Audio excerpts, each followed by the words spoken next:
Hello and welcome to our esports arena Halo 5 4v4 every single Sunday, $1,000 on the line. Of course, I'm Shyway, and this time I'm joined by Tony. This man's going to bring the hype. Tony, why don't you introduce yourself?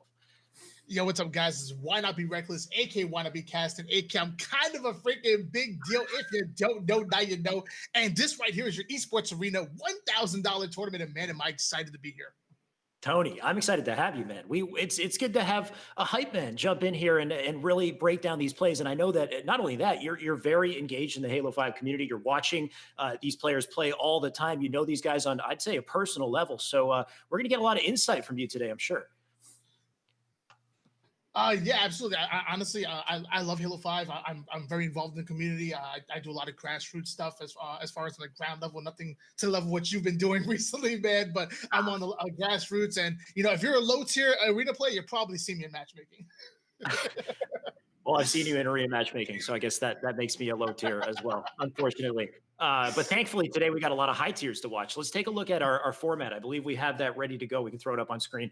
The 4v4 elimination, of course, this is a double elimination bracket, so you lose, you're not out. You go to the loser's bracket, and of course, $1,000 is the total prize pool, and I believe it's $600 to the winner today. So yes. pretty good amount of cheddar.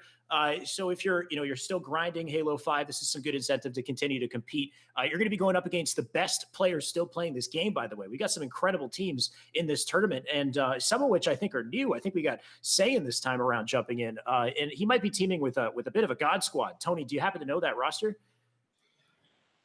Yeah, absolutely. Their roster is absolutely insane. I know it's just saying Trippy, Bound, and I believe it's Septify as well. Very solid lineup. And it's funny because Super CC was making a comment in the Discord general chat, and he said don't DQ Bounds team. We need some competition. Well, that's some competition if you ask me. I'm pretty sure CC got his competition last week when they got beat by Funk 4. But hey, I mean. I don't know. Maybe he thinks he can take them this time. I think they might have got second place both times back to back. That's the CSG team, also one of the heavy hitters you can look forward to in this tournament. But we are loading into our match already. This is Legends, which is one of the top teams facing up against some new blood here that I haven't seen just yet. Tony, if you happen to know their name, let me know. Yeah, I'm actually trying to figure that out myself. I'm trying to figure that out too. I apologize. I know it's Legends team and Pure Sleepers, which is Wasp, Secluded, Soldier, and Airway. All right. Well, we're going to find out whether or not we have to sleep on these guys today. Of course, just kicking off our match of truth, CTF. Right, I'm actually on board here with Shady with the camouflage. I don't know where the feed's coming from, but Shady has the camouflage in hands right now, doing a great job of controlling the base. Got the flag out of there, but he's want to bait as much as possible, get those slays, and then hopefully his team can probably continue that flag run if possible. Right, he's got that camo. He's got an option to grab the flag. Now, it looks like he does. He's got teammates backing him up, too. This might be an early flag cap in the first minute here. There's the throw up, and his teammates should be able to grab that, put that in. Just waiting for it to happen. There we go. That's the first flag on the board, and Shady right now just doing a great job using that camo and keeping up this pressure. Oh, and I finally found the feed that we have here, and my gosh, Shady doing a great job of staying alive right now. His teammate just picks up a clutch double kill. Now he's throwing nades over towards bottom blue. Flag is being run right now. Team Legends is playing absolutely out of control right now, and I am loving it, Alex. This is exactly what we expected, right? Legends, one of the top teams in our tournament today. I believe they're third or fourth place in the last few tournaments, and I know they're looking for that first place finish, and you're seeing that come out right in the beginning of our event right here. This is winners round 3, by the way, and they're making it look easy, cleaning these guys up with 2 points on the board, and Legend back in the center of the map for another kill. He'll turn back around to try to take out this the straggler here, who's being a hard kill, but right now it's just looking like a ton of pressure on blue. Looking like a ton of pressure indeed. We're on board here with Legend, who's actually on this team just last week, as you said before. Teaming up with Sika and teaming up with Precision Knight before. SLG, that's a new player for this squad right here. They were able to get third place and secure themselves $100. Let's see if they can replicate that success or even get better, because this is a possible first place team. Legend and Sika, and along with Shady, are no joke whatsoever. Alex, I promise you. Oh, and I agree with you, Tony. It looks like they got another camo, so that's going to make it that much harder for blue team to get any sort of footing here. You can see Soldier is just trapped in his base right now. No real option to get out. There's one player on car one, but he's dispatched. And Sika, it's all up to him to see what he can do with this camo to maybe grab a flag and get a play going here. There's the flag pull, and Wasp getting caught with his pants down. There's the back smack as well. So you know those players are spawning in car, but can they make it to red base fast enough? And this is what I talk about all the time, guys. If you're not prioritizing power-ups, I don't know why. That's a perfect reason why you get the camouflage. They end up getting it. They're not going to get that cap after the quick return. Great job overextending by the blue team right there to try to make some last-ditch effort. But it's simply not enough, and Team Legends take game number one in quick fashion. Yeah, like I said, Tony, this is kind of within our expectations for now. If I see a new team that has names that I don't recognize just yet, they have to kind of prove themselves before they could be a heavy hitter as far as what we've seen from Legends so far. But of course, Legends, one of the best rosters here in this tournament. You can see that in the stats too. I believe Shady there, 9-5, 8-6, 8-4. So not a lot of slays in the game overall, but when it came down to captures, they were on it. They were on the objective. They were simply on it. I agree 100%. I'm looking at this squad right here, and obviously with the blue team, you have the likes of Wasp, Soldier, and Secluded. Soldier's absolute animal. I promise you that. Wasp under the hands, he can definitely make some plays. And I got the chance to actually coach Secluded a couple weeks ago, and I can tell you that he's a fantastic player, but gets a little bit frustrated at times. He definitely let that get to his head a little bit. And his teammates Anthony and other players really didn't appreciate that too much, but I expect them to have a cool head now, practice more Halo 5, and ultimately be successful, and hopefully this series or in the losers bracket if they get knocked out. Tony, careful what you say there, Tony. You wonder how Secluded might be feeling right now coming off of that loss. He's got to, of course, if they don't win this next game, they're going to be knocked out into losers here. So kind of a rough situation. Hopefully he's staying composed. And honestly, that's the biggest thing when it comes down to players at this caliber is when you lose a game, you have to maintain composure. If you lose composure, that's it, right? Absolutely, and honestly, you know what? He's a fantastic player. He has a great shot, fantastic movement, great positioning and whatnot. And obviously, I mean, they're going, we're loaded with the Slayer Plaza right now, and he's going to the likes of Legend, Sika, Shady. And this is where I say that it's really important for you as a player and where you're at mentally, because you're playing against a team that might be on maybe on a slightly higher level. They already took game one. Let's see how they bounce back in game number two, and ultimately the rest of this tournament, because that's where your mental gets really tested, if you will.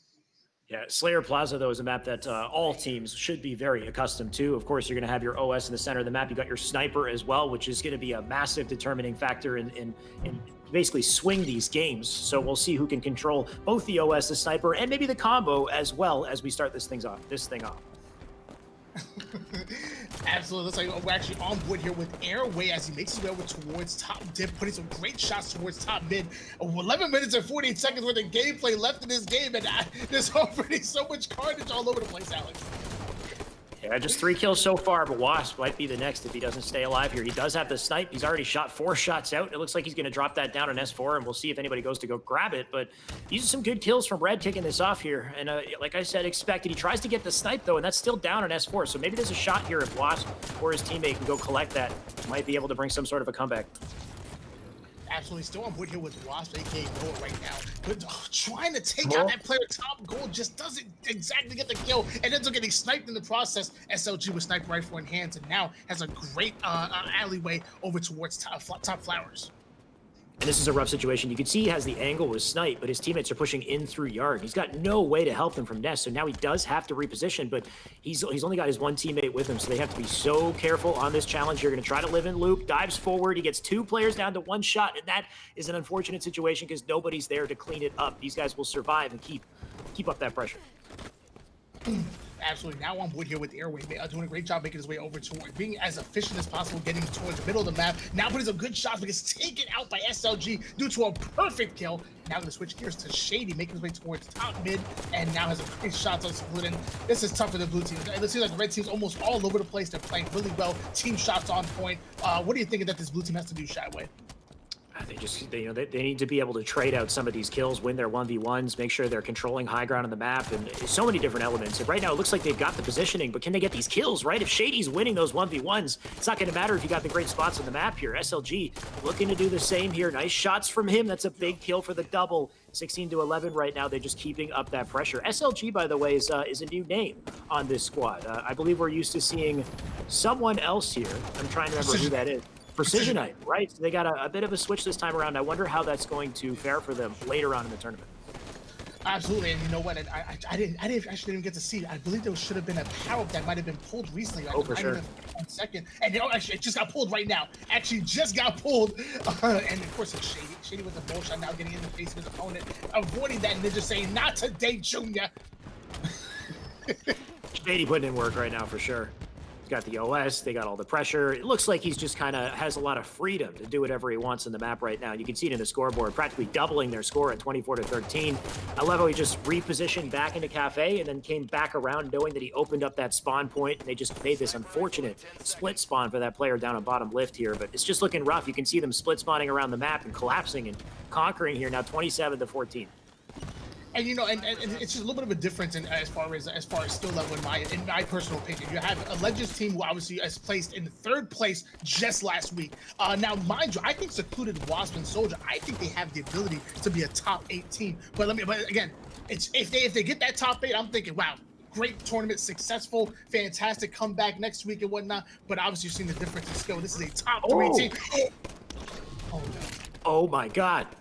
I mean, at least you can go out in style, right? I mean, 31-19, he will get a back smack, and that's a W in my books. I'll take that, right? I mean, you may not win the war. You won the battle, though. He may not win the war, but the man is a soldier, and that's why they call him that. 8 minutes and 16 seconds worth of gameplay. Mind you guys, the blue team's actually only currently down by 10 points. Down by 10 kills. This can easily come back in blue team's favor. Make that 9 now. Secluded to making some good plays, but it's going to be taken out by Shady, unfortunately. Yeah, if they want any chance of making that comeback, they can't afford to lose lives when they get kills here. There can't be any more of these trades. They need clean, like, team slays and then spawn collapses. And right now, you see this player Airway diving in with a forward thrust on 2 players below him. He's not going to win that exchange, and plays like that aren't going to help you out. Of course, OS coming up in less than 10 seconds as well. And with all this pressure, I'm going to call it, Tony. I think it's over already. Yeah. And this is what the great teams do. When power-ups are coming up, that's when they stay alive. That's when they get their slays. They clutch up in the clutch moments and win their pivotals. When overshoot is coming up, you simply cannot get averaged. And sadly, the blue team is dying very quickly right there. 41-26 right now. And as you called it about 30 seconds ago, you said it was over, and it just might just.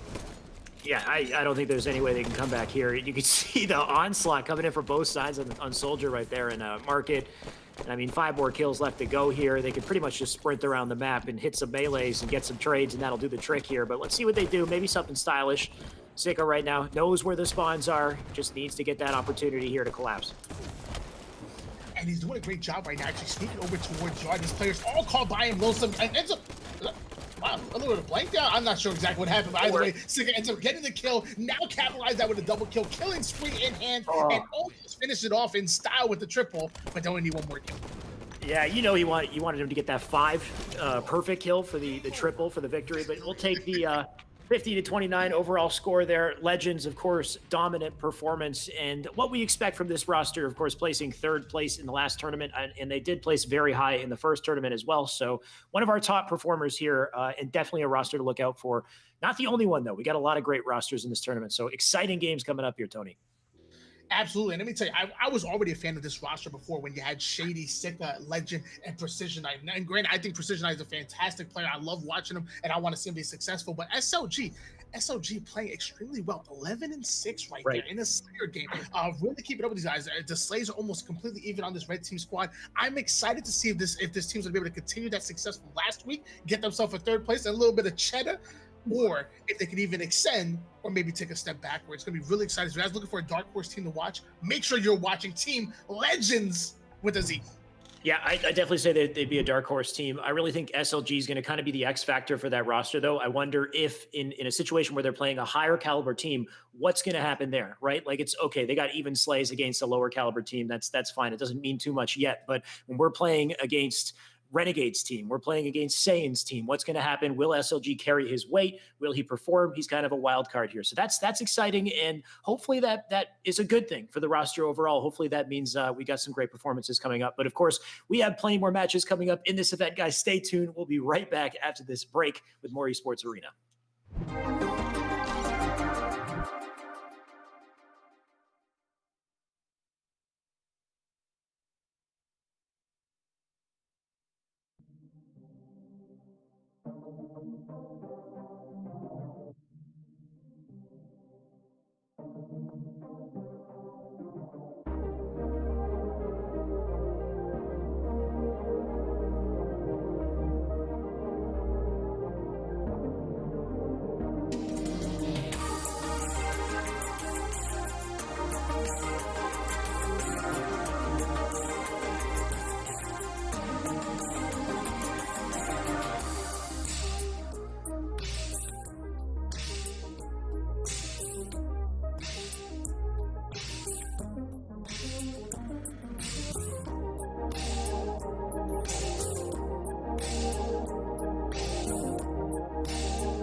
Hello, welcome back to our Esports Arena Microsoft Sunday Halo 5 4v4. We're about to jump into another match in the winner's side of the bracket. It looks like we're getting 2020's finest, which is one hell of a roster. This is Bound, Trippy, Septify, and Saiyan up against Slumpee, which is Haulers, Slumpee, Lumi, and Keys. Tony, get ready to bring us in. We're about to jump right into the match.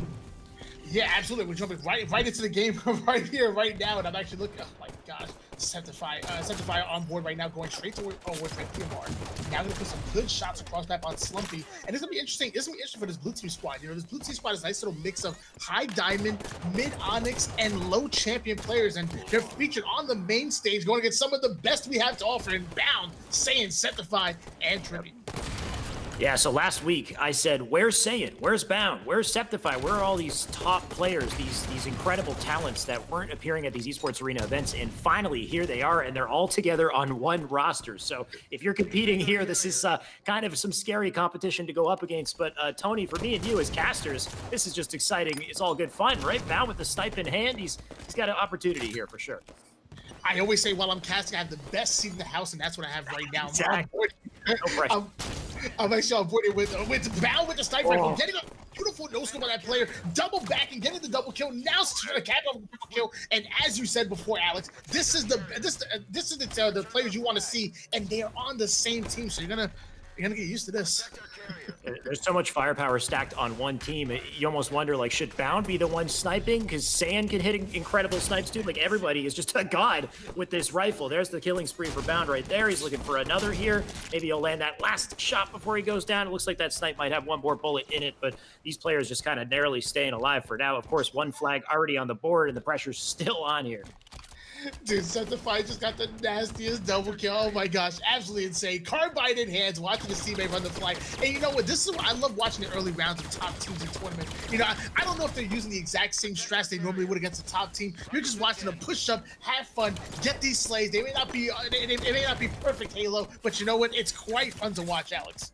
One thing for sure is they know the spawns more than anyone, right? So they know exactly where they need to be standing to set themselves up for the perfect kill. Septify right now knows exactly what he needs to do with these rockets and fire them into himself, apparently. I walked myself into that wall, but rockets are down on window now, and it looks like Slumpee just jumped over them. There we go. He's got him, and he's got one more in the chamber to work with. Absolutely, and Slumpee actually a high diamond player right now, putting whiffing a little bit of rocket right there, getting most of the damage, trading off with Saiyan. That'd be the highlight of my career. If I get a trade off on Saiyan, that's it. I'm retiring right then there. 2-0 lead in favor of the Red Team squad, and Bound pushing this flag as fast as possible. If only he could retire then and there, but the game still goes on. You still got to deal with this punishment. If you can't get any more trades, Bound's getting 5s with the flag because he's got free time to do so, apparently. Another player still bottom mid, and Bound knows it. Just watch these guys get lit up. There's 1 and 2 from Bound right there. That should be the final flag for the game. And they got it right there. That will seal it out. Game number 1, nice and dominant, 3-0 from 2020's finest. Yeah, absolutely. That was a phenomenal gameplay, obviously, by the Red Team squad. I'm looking at the scoreboard, man. Bound dropping 12 kills. And I mean, what a 3-minute game? He's putting literally 4 kills per minute. Absolutely insane. Yeah, 12 and 2.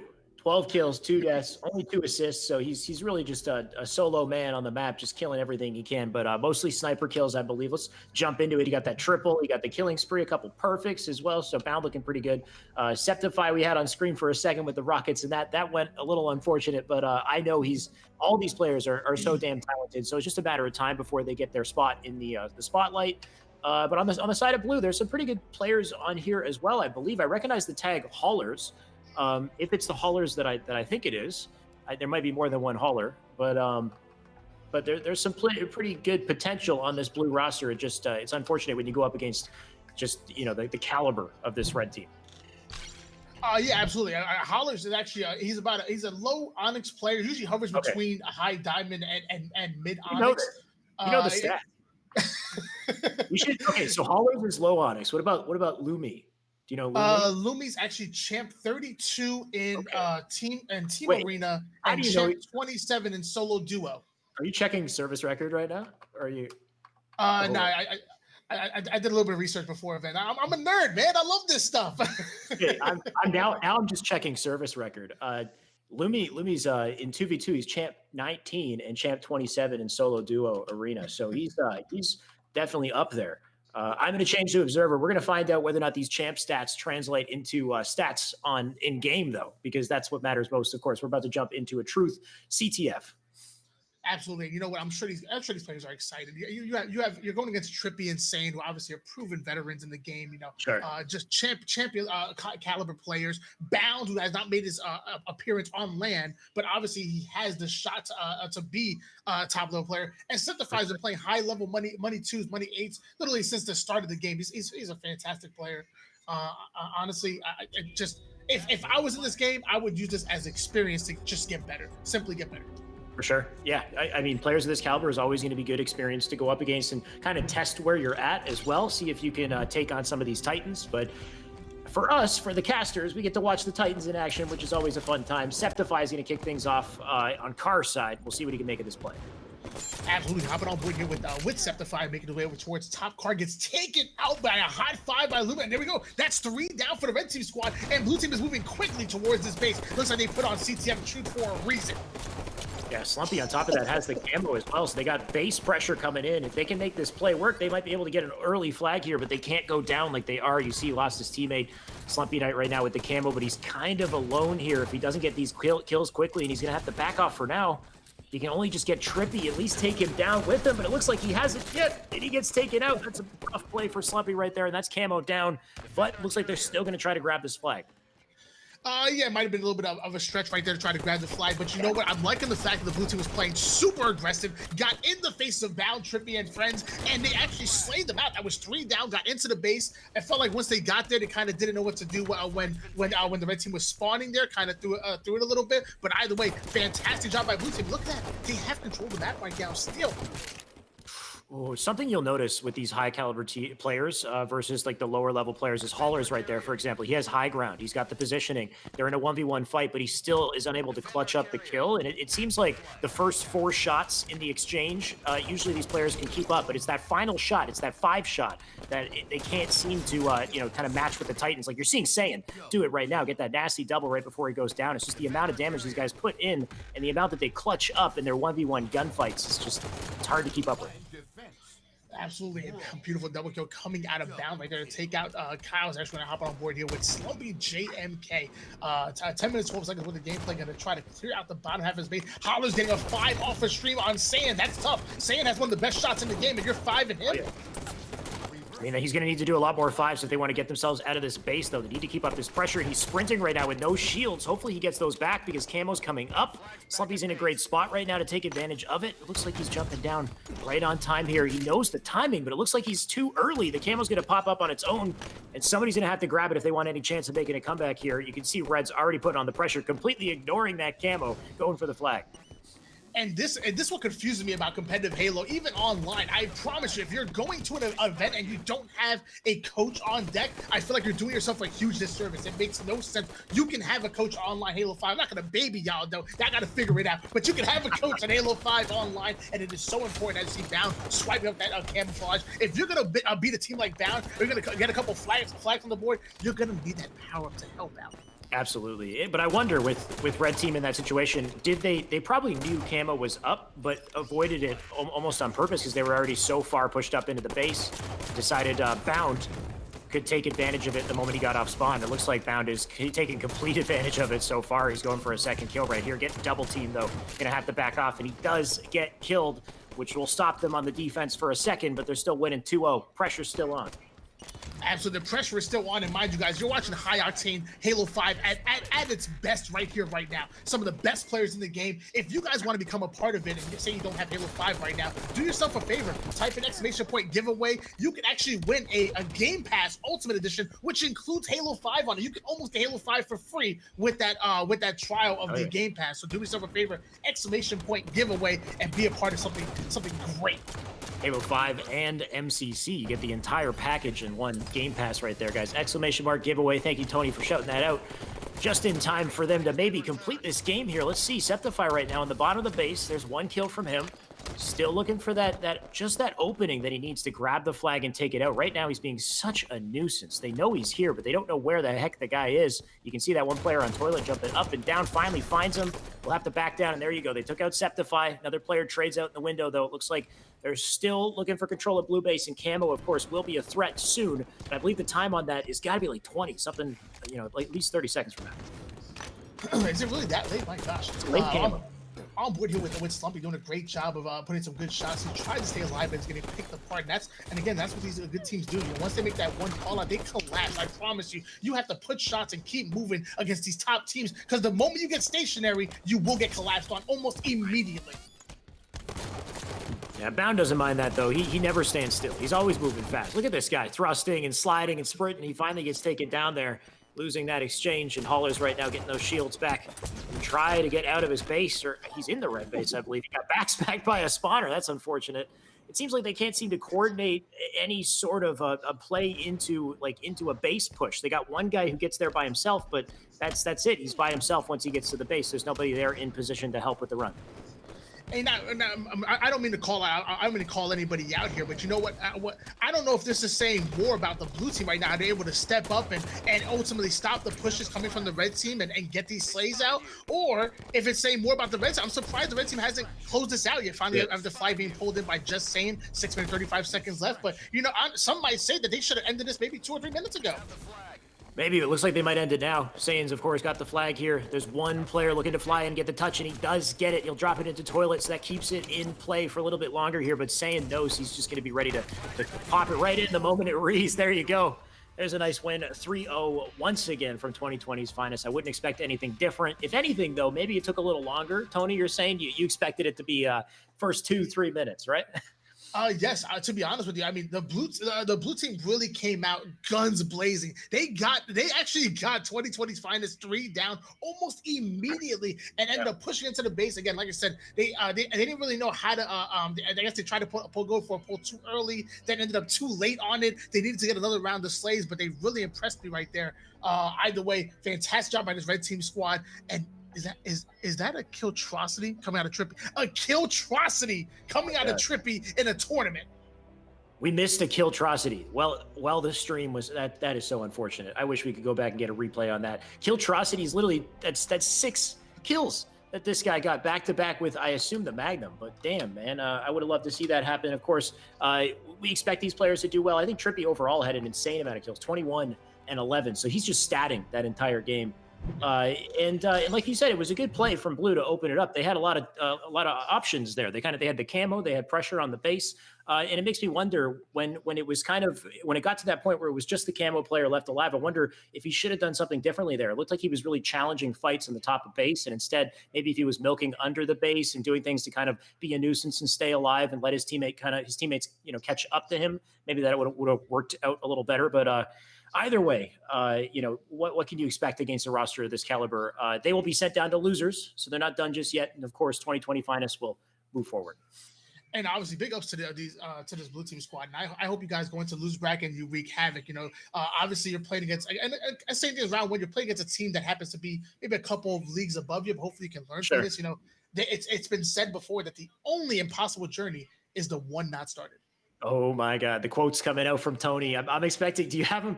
Do you have them memorized now at this point? I think. That one you saw the eyes look at the camera. That one was memorized. And eventually, we see my eyes move that way to the screen. That means I got to look. I got to be on the lookout.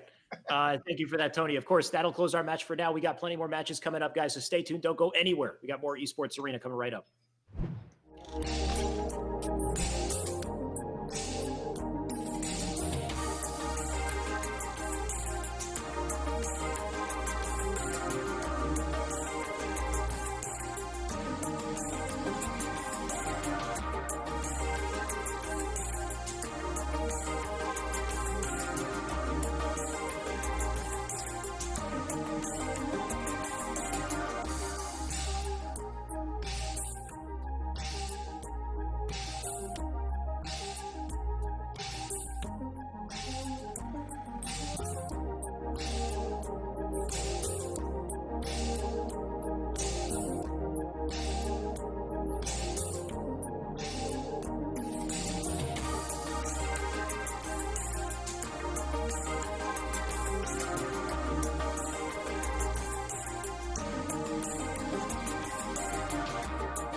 We're back with our Esports Arena Halo 5 4v4. Our match is already underway. It looks like it's 2020's finest. Back up once again, this time up against Chosen Legacy. So a couple new names here on Chosen Legacy. Tony, anyone you recognize? Chosen Legacy is a top 16 from just last week, but it's a little bit revamped, if you will. You got Nasty Bullet, you got Zizark, but this time you got Niantic, Zuron, and Hayes. Actually filling in Hayes, a nasty player, both in Arena and in Breakout as well. Couple new names to read here. Hopefully I don't stumble over these tags, but in the meantime, Trippy is someone I know pretty damn well here, getting a kill on the top of the base, now chilling in the back, and he's just waiting for a good opportunity to push up and make use of this camo here. Look at this, is the perfect positioning from Trippy here. This should be an easy kill from behind. He can look back over to Car's side, maybe pick himself up another, maybe a backsmack if he's feeling greedy. Oh, he doesn't get that kill though. He's gonna have to back down right now. Teammate in the perfect position to help him out, and doesn't matter if he misses a couple of these shots, he'll still get that kill before going down, and a cap on the board as well. Trippy's actually a phenomenal player, and it was in the exact position that you want with camouflage right there to put those shots on Hayes. Great job by the Red Team squad. Already 1-0 with a little bit less than 11 minutes left of gameplay. 1 minute, 1 cap. Things are moving fast. They absolutely are. You can see Hayes right now trying to get something going here, but that combo is just so pesky. It just seems to track you across the map like wanted bullets or something. But speaking of bullets, Bullet's going to have to stay alive on the bottom of the base here. One of the last players left defending while his teammates try to regain map control. We're curving Bullets like wanted now. I didn't know we were doing that. On board with Bullet. And the speed curving Bullets, he curved that bullet around, got the 5-shot, takes out Bound, and now Bullet actually has a good position right now, controlling the bottom of the base right now. Gonna finally let to push out and maybe get some kills here on top P. I'm glad he finally pushed out, because controlling the bottom of the base is generally not the area of the map you want to control. But he got out, and then he died on P3, which is one of the most vulnerable places on the map to be standing. So unfortunate from Bullet right there. Zaron going to try to pick up the pieces here. He's in trouble. He'll back off. He's got a teammate with him, though. So this is some good defense, but you can see all players on red, on pink side of the map here. They're all pushing up together. And you know what? That might actually show a little bit. Obviously, it's a top 16 from last week, so obviously they're quite impressive. But it might show the inexperience going against a top team right there, sitting on the bottom basement and trying to get an angle all the way from that basement door, then going straight to P3. Those are two things that might work in maybe like random matchmaking against a noob like me, but it's not going to work against the likes of Bound, Saiyan, Septify, and also Trippy. Absolutely not. There's a kill for Bound for the double, and this should be an easy flag, but Bound doesn't even want it. He's going to drop it behind, go for the stats instead. I'm sure a teammate will pick up that flag, or they're going to leave it up to Bound to do it. Bound, you started this, you can finish it. There you go. That's 1 cap in, and 2 overall. 1 more left for them to take this game. Absolutely, and 2-0 lead right now with 9 minutes 10 seconds of the gameplay actually on board here with Bound as he likes to shoot out and fly towards Hayes, gets taken out, but look at that, the blue team is momentarily 3 down. This is looking good if you are a fan of 2020's finals. Oh, I mean, I'm sure most people in the chat are fans of 2020's finest here with these players on the team, but Septify right now going to play defense. Should be an easy kill on Car's side. That'll allow him to push up on Car, but smart decision to stay Car 1 here and keep that bubble open. Look how he can take advantage of this spawn here. Now getting back up to Car 2, just being a nuisance, getting those defensive kills. It's a huge 3-shot beatdown for the killing spree. This should be a guaranteed cap, and that is it right there. Victory 3-0. What we've gotten used to at this point, 3-0, 3-0, 3-0. Every single flag game we've watched so far with 2020's finest. And these are things you're gonna probably expect to see in the early rounds of any tournament, especially against the likes of 2020's finest. You have some of the best in the game. We've said it multiple times. It's no joke here. But you know what? I'm really excited to see what Zizark does, and I'm gonna be honest, it's probably gonna be throughout the losers bracket. But if there's any team that can make a run, it's gonna be the former 6th place, top 6 finish, excuse me. That is Zizark and friends. Do we call him Zizark, or can I call him Zark? I don't know. We skipped the little Z. Either way, Zark had a pretty rough game, though, 3-11 in that opening game. Of course, he still does have an opportunity to bring things back, but rough scoreline. Some of them had pretty incredible accuracy, though. Chimako was 70% accuracy, so he's shooting well, but that doesn't mean he's cleaning up all the kills. It's rough when you got these 4 guys up against you. Absolutely, 70% accuracy with 1,200 damage. That's actually not bad whatsoever. But again, it's not going to be much going against this top layer team. You need a little bit of spice in there if you're going to take out a team. Exactly. I'm gonna have to agree whatsoever. You know what? Take that shot, combine it with Shyway's movements from one of his videos and whatnot. You might have a dangerous player. Right. He could watch a whole Shyway video in the interim between these 2 games, and I'm sure that'll do the trick. Speaking of YouTube, by the way, guys, do yourselves a favor. You're watching live on Twitch right now, but in case you missed some of the action, it's gonna be all in the replay. It's gonna be on the YouTube channel. Esports Arena's YouTube channel is absolutely stacked, not only with Halo, but all sorts of top competitive content. Do yourself a favor, drop them a subscribe, and make sure you're catching all of it. Fortnite, Apex, Halo, obviously. Yeah, on top of posting the entire broadcast up to YouTube, they put highlights up as well. So if you guys missed this and you just want to watch the highlights, you can jump to youtube.com/ I believe Esports Arena. Type !YouTube in the chat. You'll get all the details you need. We're about to jump into our game, though. That is Empire Strongholds for our second match. Empire Strongholds. I'm guessing Bound, Trippy, and Sane have found something. I'll be honest with you, shall we? I hate Empire Strongholds, but this is a map that they've put on almost every single time that they have hosts. So I'm assuming they are a fan of this map, and we might see this going forward. Because mind you, guys, the way this tournament's set up, if you are hosting the lobby, you get to pick the color, and you also get to pick the game type and the map. So pay attention. Bound, Sane, Septify, and Trippy might be huge fans of Empire Stronghold, and we might see that take effect in later in the tournament.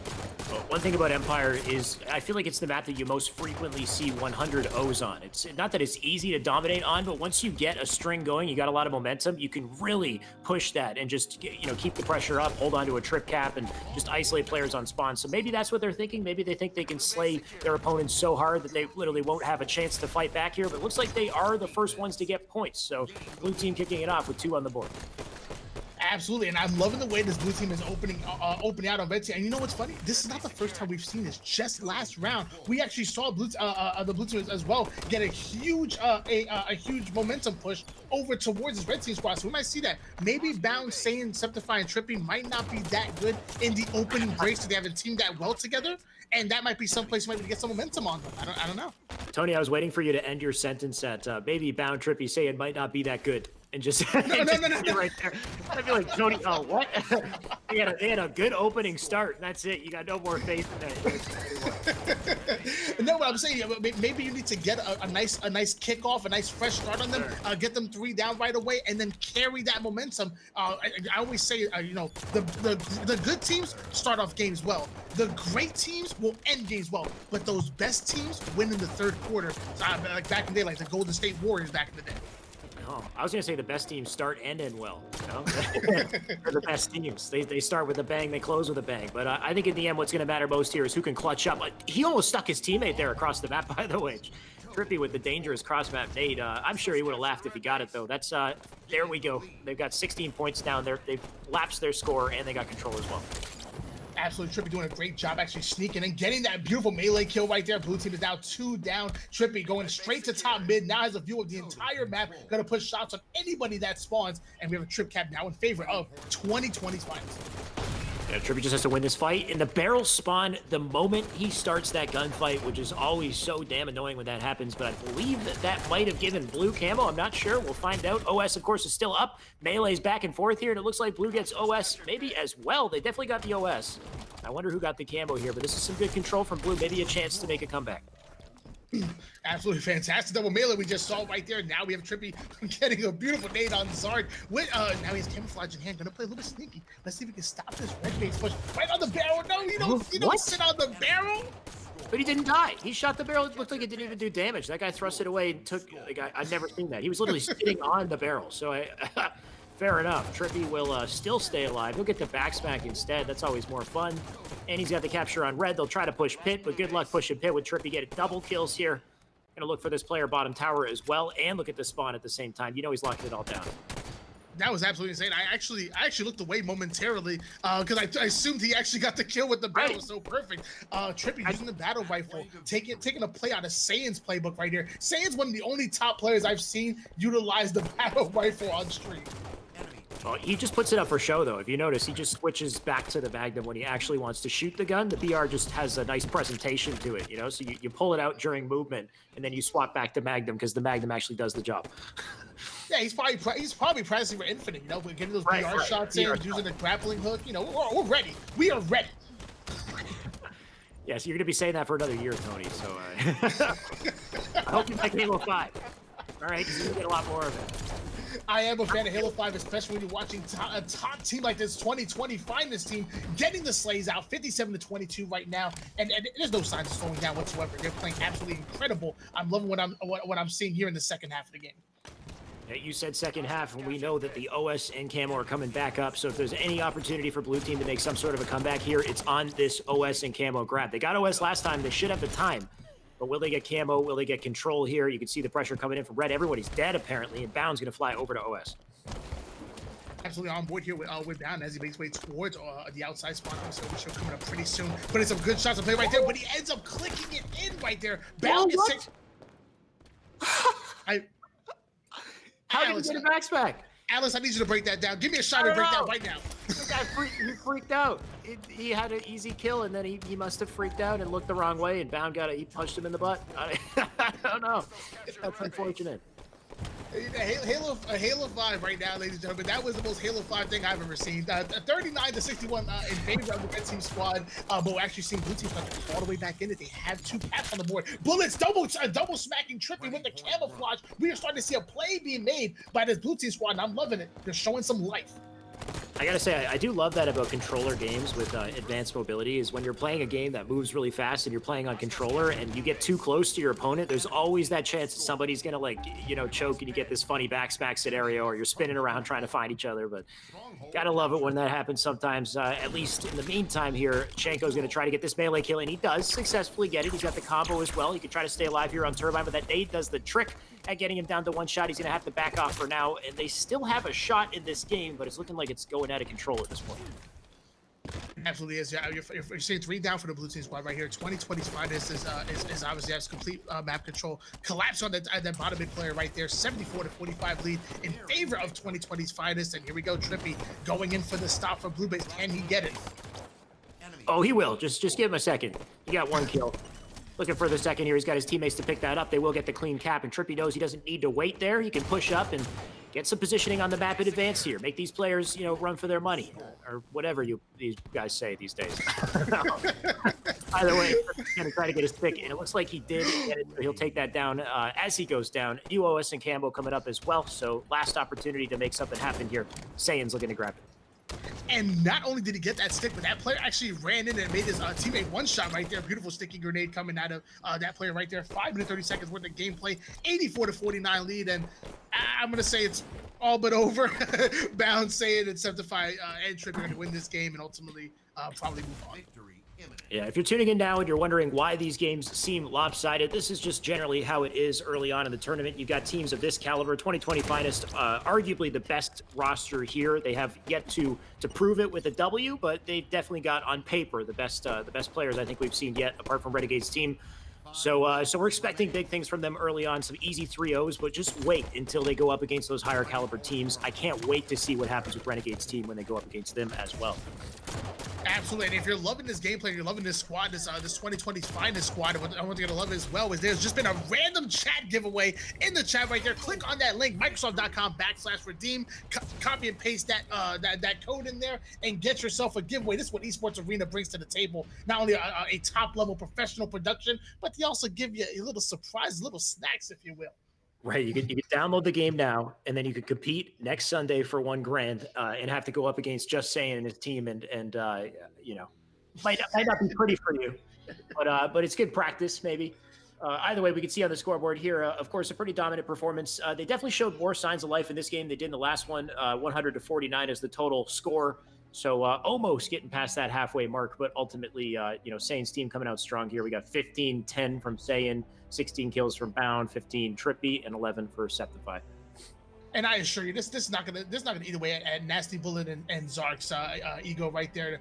Top 16 from last week, as we said before. They're gonna go into lose bracket pretty confident. Because hey, look, we lost to 2020's finest. What are you gonna do if you will? They're gonna go into lose bracket. They're gonna play well. As Maya Angelou once said, you will face many defeats in life, but never let yourself be defeated. Thank you, Tony, for the lovely quote. Once again, guys, if you don't already know, Tony has amazing quotes. So every time before we jump to our commercial, he's going to land one for us. We're 2 for 2 right now, waiting for the third. But of course, that's the end of our series right now. We have replays, apparently. Let's play a replay before we go. I'd love to see what we got here. Oh, absolutely. You Oh, know what? this is it. This is it. Wait. Okay. So clearly he should not have won this fight. One melee? Oh my God. So you know what? I think he like crouched and straight to the left, and somehow this player got confused and he was like mid reload. I think he thought he was dead too, because you can see Bound is on a sliver of health. This has definitely happened to me on live stream probably 2 hours ago. This is something that I would do, is get backs back like this. That was the replay. That's all we showed. Okay. Thank you, producers, for that replay. And of course, we'll be back, guys, with more Esports Arena very shortly.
We're back with our Esports Arena Halo 5 4v4. We're about to jump into our next matchup. Of course, still in winner's side of the bracket here. We've got Legends coming up once again, and we have Warrior. Now, Warrior, I believe, is a team that we've seen previously, Tony, but I heard that they changed their roster. Who do they got this time?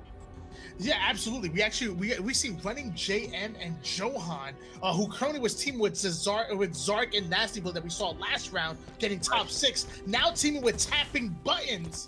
This is gonna be really interesting to see what this team is made of. Yeah, that's one hell of a pickup, getting Tapping Buttons on their team. Of course, they also have Guardian Flies on their roster as well, and he's on screen right here. And we'll see what he can do in these opening plays.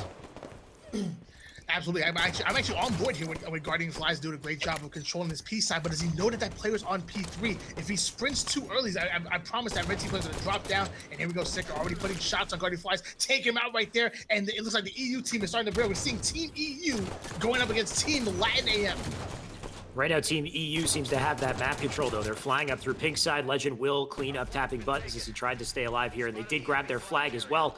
We'll see if they can get away with it. You can see players are on pink side, so they want to run it pink, and they are running it pink right now. Johan looking to get some sort of a defense here. He gets taken down, though, and that might be too little too late. Legend's got a huge run going here. He'll rally it off for now, and I believe a teammate can pick it up. They might be able to land that capture unless they can stop it here. This is Big coming out from running. He's the only one who can defend. Absolutely, that was a fantastic job for the young man out of France to get that flag to the 50 point, but even better job for running JM, if you will, putting some good shots across the map, making that player one shot, getting to car door. He was running it, almost gets the recap, almost single-handedly.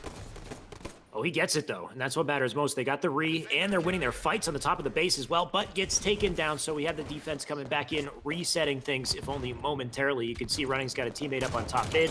They're collapsing on that one player on the bottom there. They can just hold onto this map control, and they might have a shot at another flagpole here, but he's gonna have to back off for now. And I like this. It's looking like a close battle so far. Absolutely watching running JM screen action move on to SLG, gets taken out by Guardian Flies. Bodies here hitting the floor. Drowning Pool will be pretty proud, if you will. Now approaching the 9-minute 50-second portion of the map, of the match. So you know there's gonna be a camouflage coming up very soon. Big play coming out here. They got the flag. You said camo's coming up, so they got the flagpole and the camo in the same spot at the same time. We'll see how they work with this. Sika right now in a great spot behind the flag carrier, but all those blue players are OEing through car side, so will they make it in time? I'm just waiting for that point mark to tick, and it does, so they got that flag in successfully. They got the camo coming up as well, and Sika's going to want to make sure he gets that and defends at the same time. Absolutely, Sika doing a good job of being patient about P3, getting the slaves first. Not going to drop down just yet, but I am curious if the camouflage has already been pulled by now. Tapping Buttons, getting a big clutch double kill right there. Well, speaking of clutch, Guardian's running this flag right now, and it looks like he's got it past that 50-yard mark. Oh, Joe. He's going to try to back down for now. Big plays coming out from his teammates. You can keep this run going. You can see one player looking for the cutoff here. Guardian missing the flag on the slide there. Not sure if that was intentional. He's going to have to double back.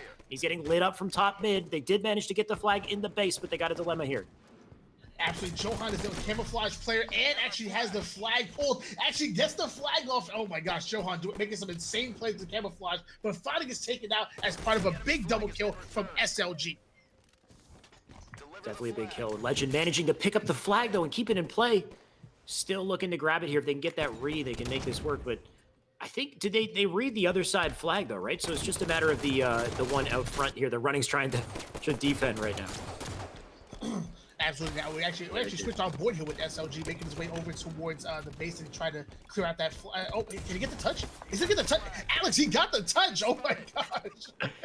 One man at a time here. It's a bit of a ladder they got going on. This is going to be an easy re, though. They'll double stack that re. That's perfect. They can fly through and keep up this pressure, maybe get a chance for a nice, clean hole here. But SLG is looking to stop that. He's going to have to stay alive on the attic just temporarily here. His teammates got 2 kills. It's 3 dead, so they can push up, get control of top, mid, and pink. Take a look at this map control. If they can hold it, that would be huge, but that one player, I believe that's Guardian up in P2, doing an amazing job slowing down the pressure. Guardian going to pick up these kills in the bottom of the base, so this is pretty damn huge in turning things around for the side of blue. They just got to turn it into a capture.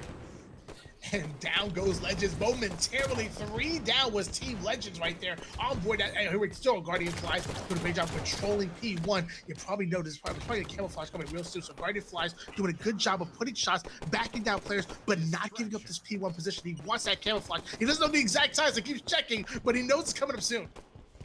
Must be super late. And he gives up on it. He decides to run away. And then he dies immediately for it. Unless he can live here, he's stuck out in the front of the base. No shields. Now Camo's up. That is such an unfortunate situation for blue team right there, waiting on Camo, giving up, and then eventually giving it up to the red team, who must have it now. I'm not sure. We'll have to see if we can swap over to that player. And again, as I keep saying, you need yourself a coach. I assure you, look at that camouflage in the hands of SLG. Obviously, Guardian Flies doing a great job of controlling P1 for almost a full 30 seconds, but just misses it because he didn't know the exact timing on that camouflage. You're right. They got to make sure they keep time on it. And when he died, hopefully he had his kill cam taking a look at it just so he knows there for next time. But Sika going to try to run this flag. He's got a player blocking that option from happening, so that should be an easy re for now. And 1-0 going to stay on the board for now. They're going to keep this stalemate going. Absolutely, 6 minutes and 34 seconds worth of gameplay left. And oh my, and that's 4 down. That is 4 down for Team Warrior right there. Tapping buttons on what I should watch the screen and switch on board with Shady, who's running that flag and already has it toward the 50% portion of the map and then some. Looks like he might be able to grab this. You know somebody's going to try to dive in and stop it, but they're too late. That's 2-0, so they got that flag successfully, and they can't seem to do anything to counter cap as well. So looking great so far for Legends, starting this one off strong. Absolutely. You know, and this is a big show in there. Obviously, we all know and love Tapping Buttons. He was a fantastic competitive Halo 5 player. He had to play during the early days. Actually, teamed up with the likes of Trippy, teamed up with the likes of Roy and Lunchbox. He's been a part of top teams. This man is the real deal. He absolutely is, but can he show up today? And with these players as well, he's got a different roster. I haven't seen him play in a little while, and right now, triple kill coming out from Sika. They're making it look easy with the perfect shots. He's now under the base as well. This is such a nuisance if you're blue right now. They have to look back inwards to their base. They can't afford to regain map control, and they're all going down. Sika's got a huge opportunity with his team here. This might seal it out. It might seal it out indeed. I'm on board here with Sika, who makes his way over towards bottom mid towards Car. I see this play being used a lot in twos, but sometimes it's a little dangerous in fours, but even down in shots, he somehow gets the trade-off on Johan. Not that it matters much, because Legends puts the third cap on there, and wow, sheesh. That was incredible. Nice game one. Out of all the games we've seen so far, that one had the most contention, the most back and forth, which is nice to see. So even though it was a 3-0 overall in the score, when you take a look at the slays, you can see a different story here. Relatively even, except for Running, who had a bit of an unfortunate game there with 8 and 18, but the rest of them performing pretty damn well in the slays category. It's just about sealing it out. I mean, if you look at the damage, Tapping Buttons, he's that one player that we know has that. He's that high caliber player. He's got that tournament experience. He's hitting 3K damage, but if he can't work well with this team, it's not going to matter. It's not going to matter indeed. And, you know, I'm really surprised at the stat line coming from Running JM right there. You know, that was the player that we talked about before who swept in, made one player one shot, got to the car door, stopped the flag, got the return almost single-handedly. But I guess that was the only good play that might have been made right there, because the stat line didn't show. But let me tell you, I've seen this guy in matchmaking before. He's going to play absolutely insane in game number 2. He's going to bounce back. That's the thing, is this team is a very high caliber team, so I'm expecting good things from them. And maybe True CTF wasn't their game, right? Maybe that's not their ballpark. But I believe it's the rig coming up next. As soon as I can figure out the damn observer mode, then we'll get in there. I'm just cycling through trying to find it here.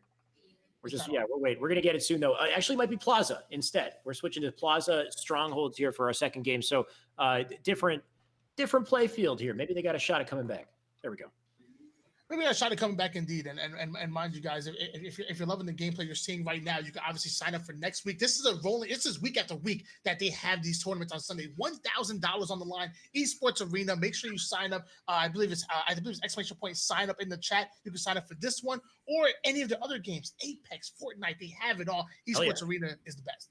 If you want to watch all those gameplays, you can also type !YouTube in the chat as well. They got a YouTube channel with all of these broadcasts in full on their channel. They got highlights there as well. So if you missed this broadcast or if you want to see the highlights, YouTube is the place to go.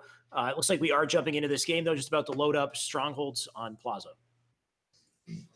Absolutely, Strongholds on Plaza, and let me tell you, this is one of the more punishing game types. If you're not playing at your absolute best, if you're not firing on all cylinders, I assure you, things are gonna get out of hand and very quick.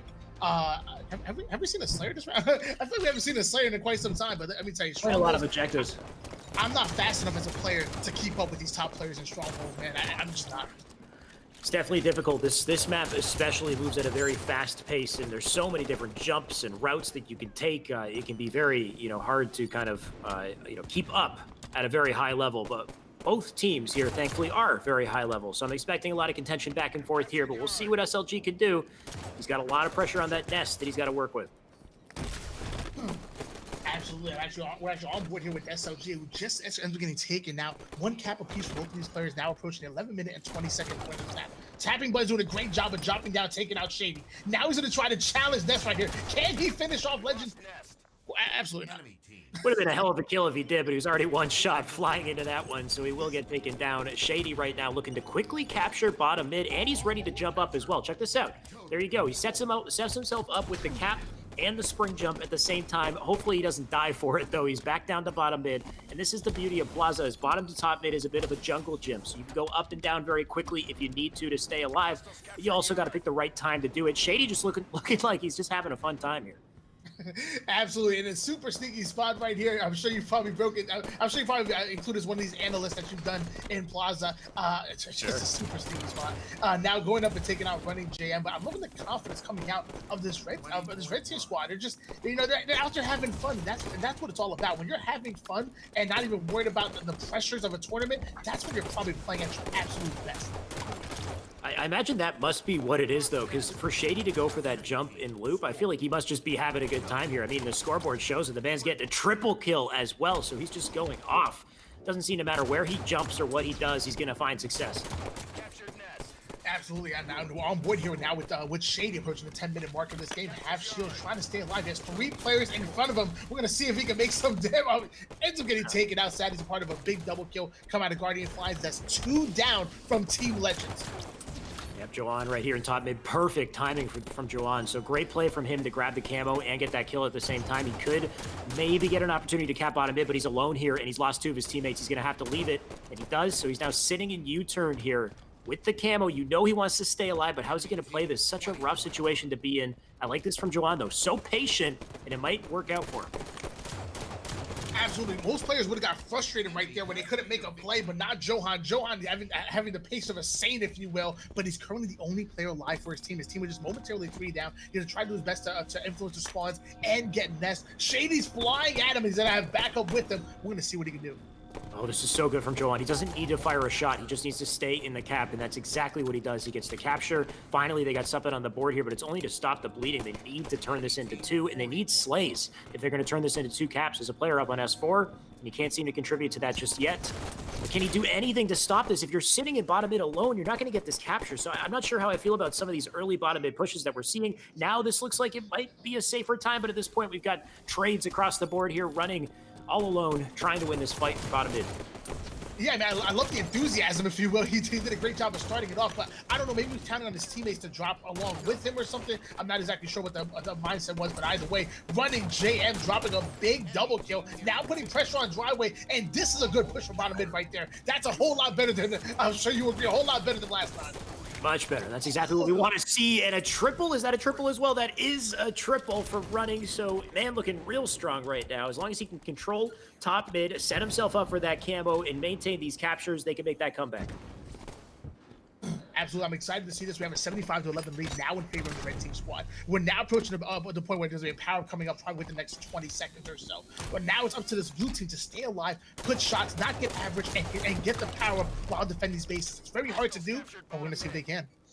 Running, looking like he's BMing a little bit. He's just punching the wall. He was standing still for that gunfight that he won, and I guess he just knew that it was, so maybe somebody lagged out of the game, and I missed it. Either way, 76-16. We're going to find out what exactly is happening with that series, but it looks like we will have to stop it temporarily. I assume if we do restart it, we'll restart it with an advantage on the side of Legend. Yeah, we're going to try to get an official word out, but I would imagine that it was 76-16. So I imagine we're probably going to go off of that score line where the Red Team have to win the difference between 150 and 76. I'm not that good at math, Alex. And it's 100. It's 100. I'm sorry, 100. My apologies. 24 more points for them to seal it out.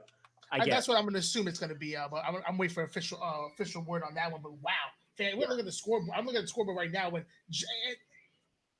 it was 12 kills come out of Shady, only 5 deaths. We're probably going to see a replay coming up, and it'll probably be on that replay. But yeah. Yeah, we had a couple triples, right? We had a red team with a triple. We had blue team. I think that was Johan who got a triple as well. So we will be jumping into some replays. Tony, let me know what you see here. Give me the breakdown. Absolutely. My man Shady doing a great job of controlling this side, this open field, putting some good shots down, getting the double kill. Man, looks good in slow-mo. Then getting the triple on top gold right there. That's how you clear out bottom mid. I'm telling you guys, take notes right there. Position, position, position. And official word actually is Legends taking the win. So we're seeing a replay from running JM right now, doing a good job of putting some shots. This is probably when he got that those 2 doubles back. Oh, nope, taking out Sick. And wow, but I'm surprised actually. Legends getting the win on that one. How do you feel about that, Shaway? Right. So I guess I'm not sure if someone lagged out or if they just decided that they weren't going to win it and they kind of I think it was a lag out, but they decided, despite the fact that they lagged out, they're still going to take that loss. So unfortunate for blue team right there. Chosen Legacy? No, it's not Chosen. I forgot the name of blue here. Warriors. Yeah. Unfortunate for them. They are still a winner's side, though, so they will be bumped down to losers. So they still do have a shot in this tournament. They do seem like a very strong team. So I'm hoping this is one of those teams that kind of improve as they go. They can pick up some momentum as they go, because I feel like the potential's there. So unfortunate that they don't want to replay this game. But for now, they'll be sent to losers. They'll still have an opportunity to make a comeback. And, they're a top 8 team right off the bat. Last week, they got top 8 with tapping buttons and play with a little bit of a different squad. This team is obviously a very good squad. They're going to do amazing in the loser bracket. And to be honest, with the way Legends was playing, they probably would have ended up in the loser bracket if they even played to 100 to begin with. So that's what I mean, obviously, I'm gonna say good luck to them, and I think they're gonna at least get top 16, and I'm hoping they get another top 8 finish. Well, I guess we'll find out. Of course, we got more matches coming up, both on losers and winners side. So don't go anywhere. It's only getting more exciting from here, guys. Stick around. We'll see you soon.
We're back with more Esports Arena Halo 5, and it looks like we've got what's probably the best matchup of the entire tournament, I think, coming up next, Tony. You can correct me if I'm wrong here, but this is 2020's finest. Bound, Trippy, Septified, Just Saying, up against Fung 4, which have won the last two tournaments. That's Soul Snipe, Renegade, Taulik, and Druck. This is the matchup right now in winter semis.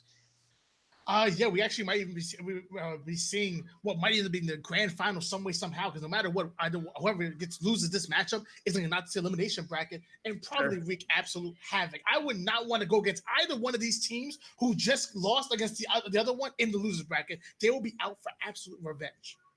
Yeah, absolutely. You don't want to lose here. And I'm wondering whether or not Renegade's team is going to, okay, so they won twice in a row. So they're probably, you put them in predicted to win it again, but they were bleeding earlier. Like I was watching them before the broadcast started up against Katie's team. It was Divine Damsel, Gold Star, Swish, and one more. You were watching that with me, Tony, and they almost won that against Fung 4. So Fung 4 almost, dipped into losers bracket early on. They were in a 2-1 series there. So I'm wondering if they've kind of recovered from the heat that they felt early on, and if they're at their peak form right now, because they're going to have to be with this roster. Absolutely, and there's so many storylines in this matchup. Obviously we've seen Renegade and Bound go at it multiple times before, but usually it's in twos. We've noticed, and it's usually Septify who's on Renegade's team. This time it's Bound and Septify teaming with each other, which I think is quite interesting on its own. And obviously you have, in my opinion, let me tell you, this Druck guy, for a Fortnite player is pretty good. He's pretty good for a Fortnite player. Huh? Now, obviously, he's been doing great things across Halo, and even as success has even rolled over into Fortnite. He's just jumping back and forward. A player like that who can be as good in two different games, i.e. Shotzi, who's doing it in Halo and Call of Duty. It's absolutely incredible. Hard to make the comparison to Shotzi now, considering this man is a two-time world champion. So, Shotzi obviously doing incredible in a whole other world. But Druck, insanely talented player. By the way, Druck is a Toronto local as well. So I know this man. I know how talented he is, not only in just Halo 4v4, but in FFA as well. This man is a star performer. So expecting big things from him. But all 8 players in this upcoming match are star performers. So this is going to be one hell of a battle here. We got Truth, CTF kicking it off with Saiyan. And we're starting right off with saying one of the best shots in the game. Pretty good selection here. Those are beautiful nades right there. And the 19-year-old Soul Snipe, the young god, taking him out right there. 3 down goes the blue team squad. Nice early kill from Soul Snipe. Druck right now on your screen. They couldn't get the flag out the window, though, so Druck's going to have to back down for now. He could push up Car, but better be aware of that player up on top Car, and it looks like he is. So wait to try to land these shots. Nice job getting the shields off, but he can't get the kill. Looks like Renegade got the cleanup. That's perfect. As long as they keep working together, get these team shots, they will have an opportunity for another flag. Absolutely, and as I was on board here with Saiyan off of spawn as he spawns in the tar bubble right now, doing a great job of going straight to his flag, going to try to clear out his base right now, and if nobody's home, if you will, finally finds somebody on window, gets taken out once again by Soul Snipe. Soul Snipe is so unorthodox in his gameplay. It's almost like he almost prefers meleeing over his shots sometimes. The man's just moving around so fast. Sometimes melee is just a better option, I guess. But looks like they got the flag out the bottom mid. I don't know if that's a camoed player on top mid. Either way, that player is dead. That's a killing spree for Renegade right now, and an option to pick up the flag here. As long as Renegade gets the defense, this should be a guaranteed first cap on the board. Just waiting for it to happen, and there it is. 1-0, kicking it off for Red. Absolutely on board with here. Renegade who gets a beautiful beatdown right there. Gets the double kill on Sentify. Now it's flying out the drip way, and there we go. 3 down once again goes this blue team squad. The Drugs team is absolutely showing, the Fun 4 is absolutely showing why they are the reigning 2-time champion, and there's no signs of slowing down whatsoever. They might have a shot at another capture here. There's a big kill from Renegade. Looking for another one. They know it's going to be car bubble spawns as well. They're blocking the blue base. And Renegade already looking for those car bubble spawners, but there's a bottom base spawner as well. Renegade with the perfect shots, though, staying alive. Backing out here, he's got a teammate in the bottom of the base holding them off, but they weren't able to get the flag anywhere. So good stuff from Blue, getting the defense, just holding off that pressure. Still, they're feeling it, though. Talik staying alive at the bottom of the base. Absolutely, we're on board here with Talent, the 22-year-old out of Texas, man. This guy's actually placed top 6 before with Super CC and Envoy and Manny on land. Known more for his online tournaments, but has even done it on land. Yeah, it looks like they're doing it again. That's 2-0. Camo coming up as well. It's going to be a huge camo if Blue wants any opportunity to come back in this. But man, Saiyan, Bound, Trippy, Septify, they're all incredibly talented players, but I don't know if they were expecting this kind of pressure coming in. You know what? I don't know.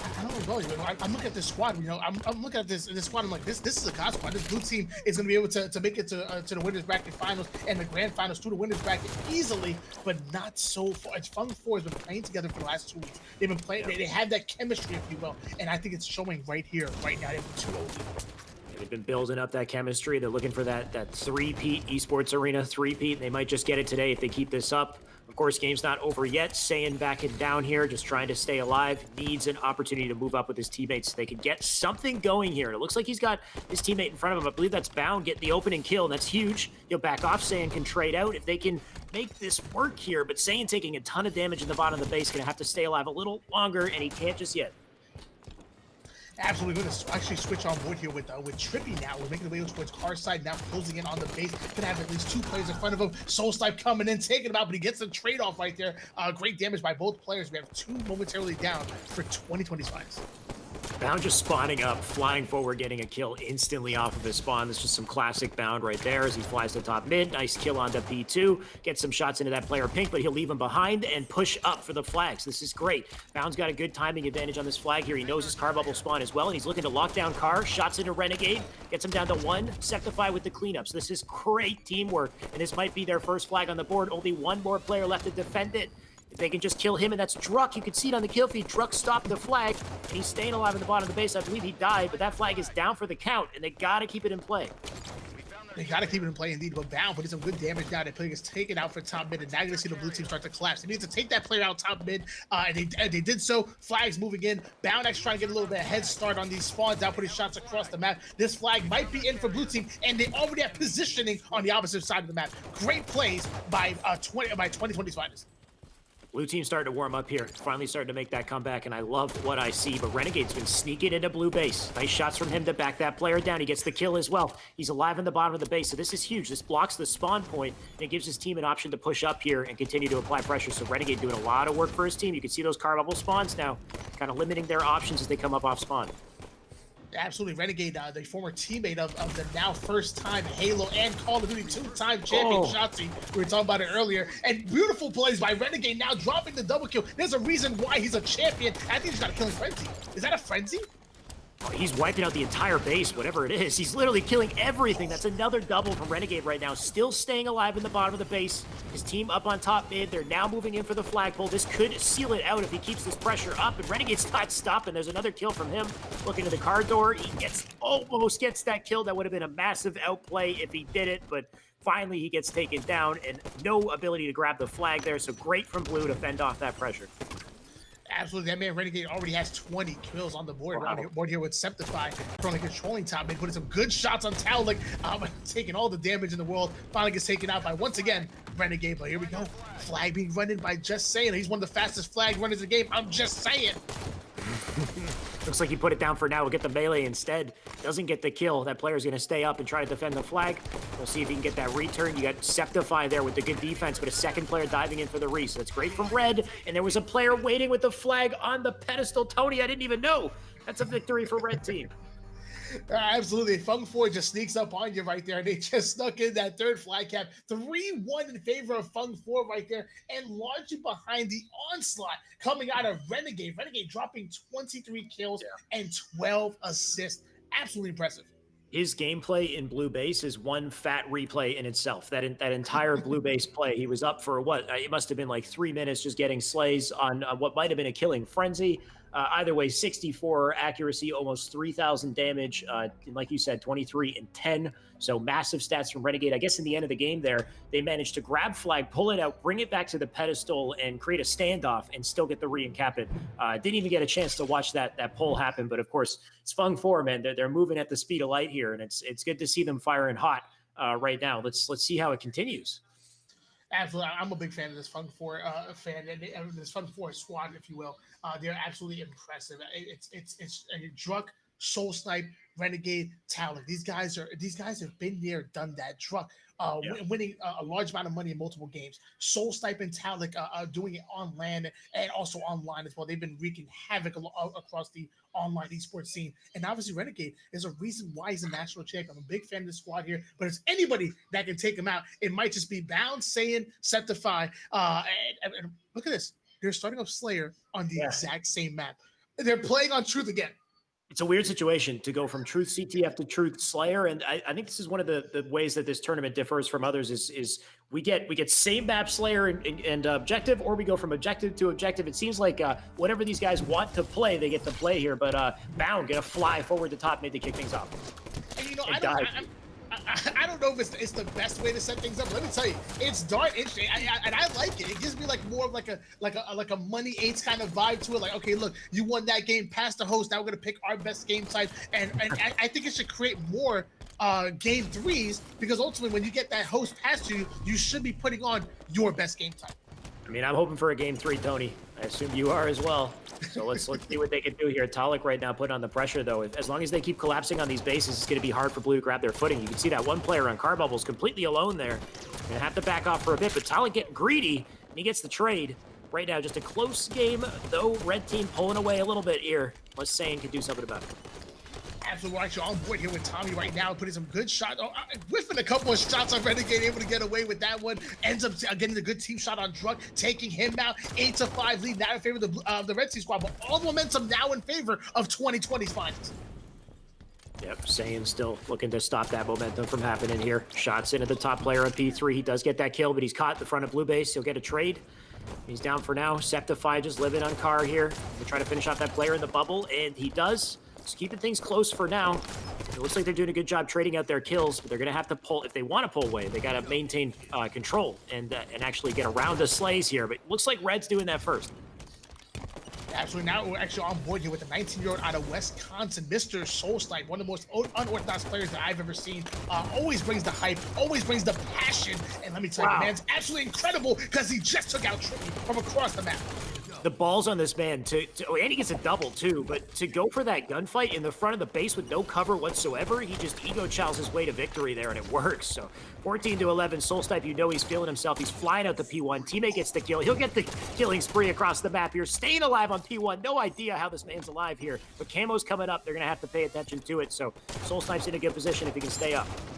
Absolutely, and let me tell you, Soulsnipe's absolutely disgusting. But when he's actually not playing Halo or not playing basketball, the man is doing some long distance running, and that's what he's doing right now. He's running game on this blue team squad. Camouflage now in hands. We've literally seen Soulsnipe alive for probably about 70 seconds now, and he's now earned a camouflage prodigy because of it.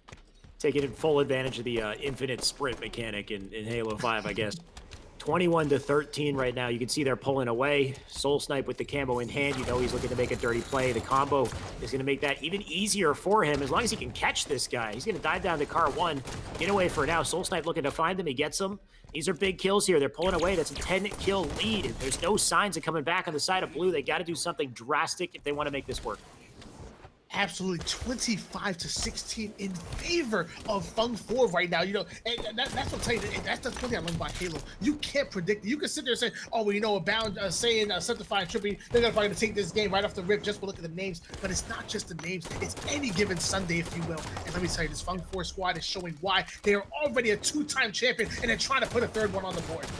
They don't have a lot of time to learn and adapt either with these best-of-3 series. You just got to be hot from the beginning. If you're not, then, you know, good luck winning it. Because right now it looks like Funk 4 is just playing at their full potential. And Trippy and team, they're not ready for this. They're not used to this. They were running over teams of a lower caliber. And all of a sudden, this is the big boss at the end of the chamber. It's looking rough right now, losing these fights. And you know, one thing I want to point out right now, I actually just took a peek at the scoreboard real quick. Let me tell you, Soulsnipe and Talik have 22 kills between the two of them alone. That whole blue team squad right now has 20 kills. When you look at this roster, like, oh wow, Druck and Renegade, they're playing absolutely insane. No, it is Soulsnipe and Talik, the longtime duo, who are playing absolutely incredible right now, and I am loving it. Which is beautiful to see because a team's only really as strong as the weakest link. And when you got players like Talik, Soulsnipe playing better than Renegade on that roster, then I mean, that's the best you could hope for from this red team. Saiyan right now looking for something. He does get a kill, snaps onto a second, but he'll go down. Maybe they can pick him up. We'll see. Septify just overwhelmed with pressure, though. And at this point, we're getting close to that 40-point mark in the camo as well. So if they can't close it out here, it's looking like it's going to be over. Yeah, a little duo-on-duo crime, if you will. Renegade going right at Septify right there, taking about on board once again here with John, making his way over towards bottom blue, sneaking up behind these players. Got to get a couple good shots, but Septify, almost knowing his teammates' gameplay right there, drops down, but gets hot 5, and now killing in favor of Renegade. Renegade's so quick to slide under opponents' bases and just get behind enemy lines, flip over the spawns, and make things so difficult for the enemy team. He just knows how to rotate, do it in such a great way. Like, even if he's alone, he's playing solo, he can play his life so well, but looks like he doesn't get that trade that time. He gets taken down. Still, 43-29, 7 kills remaining for these guys to win the game, and it might be 6, as Soulsnipe is just lasering everyone on the map right now. He absolutely is. I'm back on, and I'm a big fan of Soulsnipe. In case you haven't noticed, I'm on board here with it right now. 45-31 lead, 6 minutes and 42 seconds with the gameplay. He has somebody in his tracks right now. Takes out Septify with the hot 5. Let me tell you, Soulsnipe is feeling himself. He's more known for his orthodox gameplay, but let me tell you, his shot is on. He must be feeling great. Just Saying does manage to win that fight, but might be too little too late. One more kill left for them to take this W, and Bound just kind of standing still here. Is he going to go for this? Druck will take it. And that's the win right there. 50-34. Surprisingly dominant performance, I got to say. And you know what? We shouldn't be surprised. There's no. I mean, I was kind of rooting for it, and I really thought 2025 was probably going to win this, at least take it into Game 3. But we shouldn't be surprised right now. At one point, does Fung 4 stop becoming an underdog, and we start giving them the respect of a 2-time champion? Go ahead, Fung 4. Do a dance. I don't even know if I want to say they were the underdog. I feel like Just Saying's team is kind of the underdog here because despite them being on paper, as talented as they are, they still had to prove themselves, and it looks like they haven't quite done that just yet. And Fung Four just kind of proving to everyone that they're ready for this three-peat. They're the best team in this tournament. That's what it looks like so far, at least. But of course, this is a double elimination. So Zane's team isn't out yet. They're going to drop to losers bracket. They still have a shot at coming back, and I damn well hope that they do. They have a couple other talented players to go up against, though. We still got CSG. We have yet to see Super CC's roster. They were second place last tournament. We still have Mora Legends, and I wonder if we have Liga de Mal. We've had them for the last 2 weeks. I haven't seen them just yet. So I'm going to be on the lookout for a number of different rosters in this tournament and just great players all around for some great matchups. And as you kind of alluded to before, we have Fung Four that now just stamped their ticket into the winners bracket finals. They're gonna be going against the winner of Super CC and Legend Squad. I don't know if we're actually gonna get them on stream, but either way, that's gonna be a fantastic matchup. And we've seen Drunk and Super CC's team go at it before. I'm gonna be really excited if we see it again in the winners bracket finals. Obviously, Legend. I don't want to be biased here, but I really want to see that matchup again. One thing I noticed with Super CC's team, at least, is it seems like they play together a lot. They practice together, and they seem to improve every single week that they come here. So I'm hoping and kind of expecting that they're going to be even better this time around. So if that's the case, we're going to have an even more exciting matchup. But I'm sure we're going to find out very shortly what's up with CSG. In the meantime, though, stay tuned. We're going to come right back with more Esports Arena.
And we're back with more Esports Arena H5. We're making our way through winners bracket. We're on winners semifinals right now with CSG up against Legends, I believe. Tony, you can correct me if I'm wrong, of course. CSG and Legends coming up next. This is Super CC's team, which we haven't seen play yet. Oh no, you're absolutely right, and this is a much different Super CC roster. You know, we were used to seeing them week after week. Last week we actually saw them with Slumpee, Firebird, and APAMH, but this time we are seeing Slumpee make his return, but Vetra and Envoy. This is a long-time duo. Envoy, Super CC, and Super CC. They've been running all the online tournaments, and now they are back. So, and I will switch to Observer so we can get this underway, because I'm very curious to see how this goes, because last week they had a great roster, though. They had with APMH, and so you said Slinky's back. Yes. So it was someone else that they swapped out. I can't remember who that fourth player was. Oh, Firebird. They played very well with those players. So well, in fact, it seemed like they had practiced together pre-event, and they were ready for the event. So I'm wondering what happens when they swap out with Envor and Vetra, who arguably are even higher performing players. Like Envor is incredibly talented. Vetra is one of those young up and comers that is currently one of the better players in the game right now. I know he won a tournament a little while ago. Like it was a live tournament that we had back in Atlanta, I believe. Where he was I believe actually, I think they won that event in ATL. Was absolutely phenomenal. They played incredible. With Soul Snipe, I believe it was second place with Soul Snipe in a twos event. I might be wrong. I'm calling back to old times here, but I know that's a heavy hitter. That's the thing. Is this is one hell of a roster. So very, very curious now. Yes, and obviously I'm glad to see Envoy and Super CC teaming together. These guys have that chemistry. They've played in twos tournaments. They've played in SWAT tournaments, breakout tournaments. They've been all over the place as far as online tournament scenes. But and obviously combine that with Vetra, as you said, a top performing Halo 5 player, and also Slinky. Do not knock Slinky. I've seen him all over the place. He's absolutely insane. This is going to be a revamped roster, and I think this roster will even have a little bit more chemistry as well. Yeah, and you mentioned Slinky. Slinky was actually kind of the star of the show last time we watched in the tournament. I think it was towards the grand finals and winners, or I think it was losers finals, when all of a sudden Slinky just came out of nowhere and he was like MVP. He was hitting some massive plays. So if he can pull that end game Slinky kind of power out early on here in this winter semis, then I think we're expecting big things from not just him, from the entire roster. So of course they're going up against Legends, and they beat Legends last time, but Legends has a slight team change this time as well. They got SLG instead of Precisionite. So a couple things have changed on both sides, and I wonder how that's going to play out. We're going to kick it off with Truth, CTF. And I just did a YouTube video about this game type, actually, and it was this matchup, these two teams. And we had a very coordinated opening strat versus a not quite so coordinated opening strat. So I'm very curious to see whether or not they've changed things this time. We're going to find out. Absolutely. I'm really excited to see these two teams go at it again with the revamped roster. And I saw that video. That video was insane. Oh my gosh. The starting strat coming out of that squad was wild. We might see it right here, right now. We're starting on board here with Vetra. Yeah, so Vetra's diving over to P2. He got shots into window, and it looks like he's going to try to cover Camo and P2 at the same time here. Nobody's pushed Camo just yet, so Vetra can get that early Camo grab, and it looks like he got away clean. So good stuff from Vetra grabbing the Camo. He's lost a teammate. They got a trade in the meantime, though, so pretty even slays right now, but the Camo could really spell the opening here if he can just stay alive and make a big play. You know he wants that kill on Legend. Just waits for the perfect moment, and that's a big veteran play coming out from Vetra early on.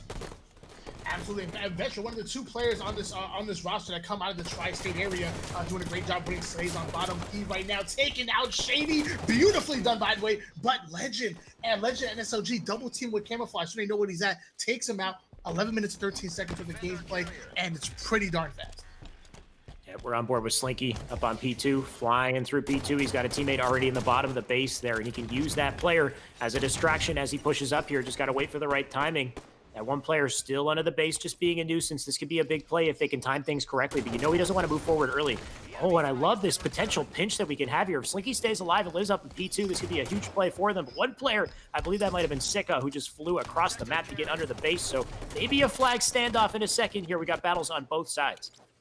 And I love the shots by Slinky right there. I would like to see him to commit to backing down a little bit sooner because he knew he was weak. But either way, great damage before he died. Now on board here with Legend, who's going to challenge Envoy. That might be a mistake right there. Envoy, let me tell you, the championship mentality runs in his genes. His brother's a top Fortnite player. His father even is one that introduced him to Halo. They used to play doubles all the time together. Runs in the family. Good to hear. That's always helpful. I know, players like Shotzi, he learned how to play Halo off of his uncle who played Southpaw controls or something, and apparently Shotzi picked it up that way, and now the man's a world champion. So if only I had a dad who played video games. I think that's the key. Absolutely. It might just be the key. Shady getting taken out by Super CC. Right? Oh my gosh, that was strong. Boy, with Envoy with some good shots on Legend. Committing to that bottom mid player pretty well. Ends up getting taken down. That's 2 down for both teams right now. Yep, Vetra slow playing this. He's got a player in the bottom of the base. I think he hears him.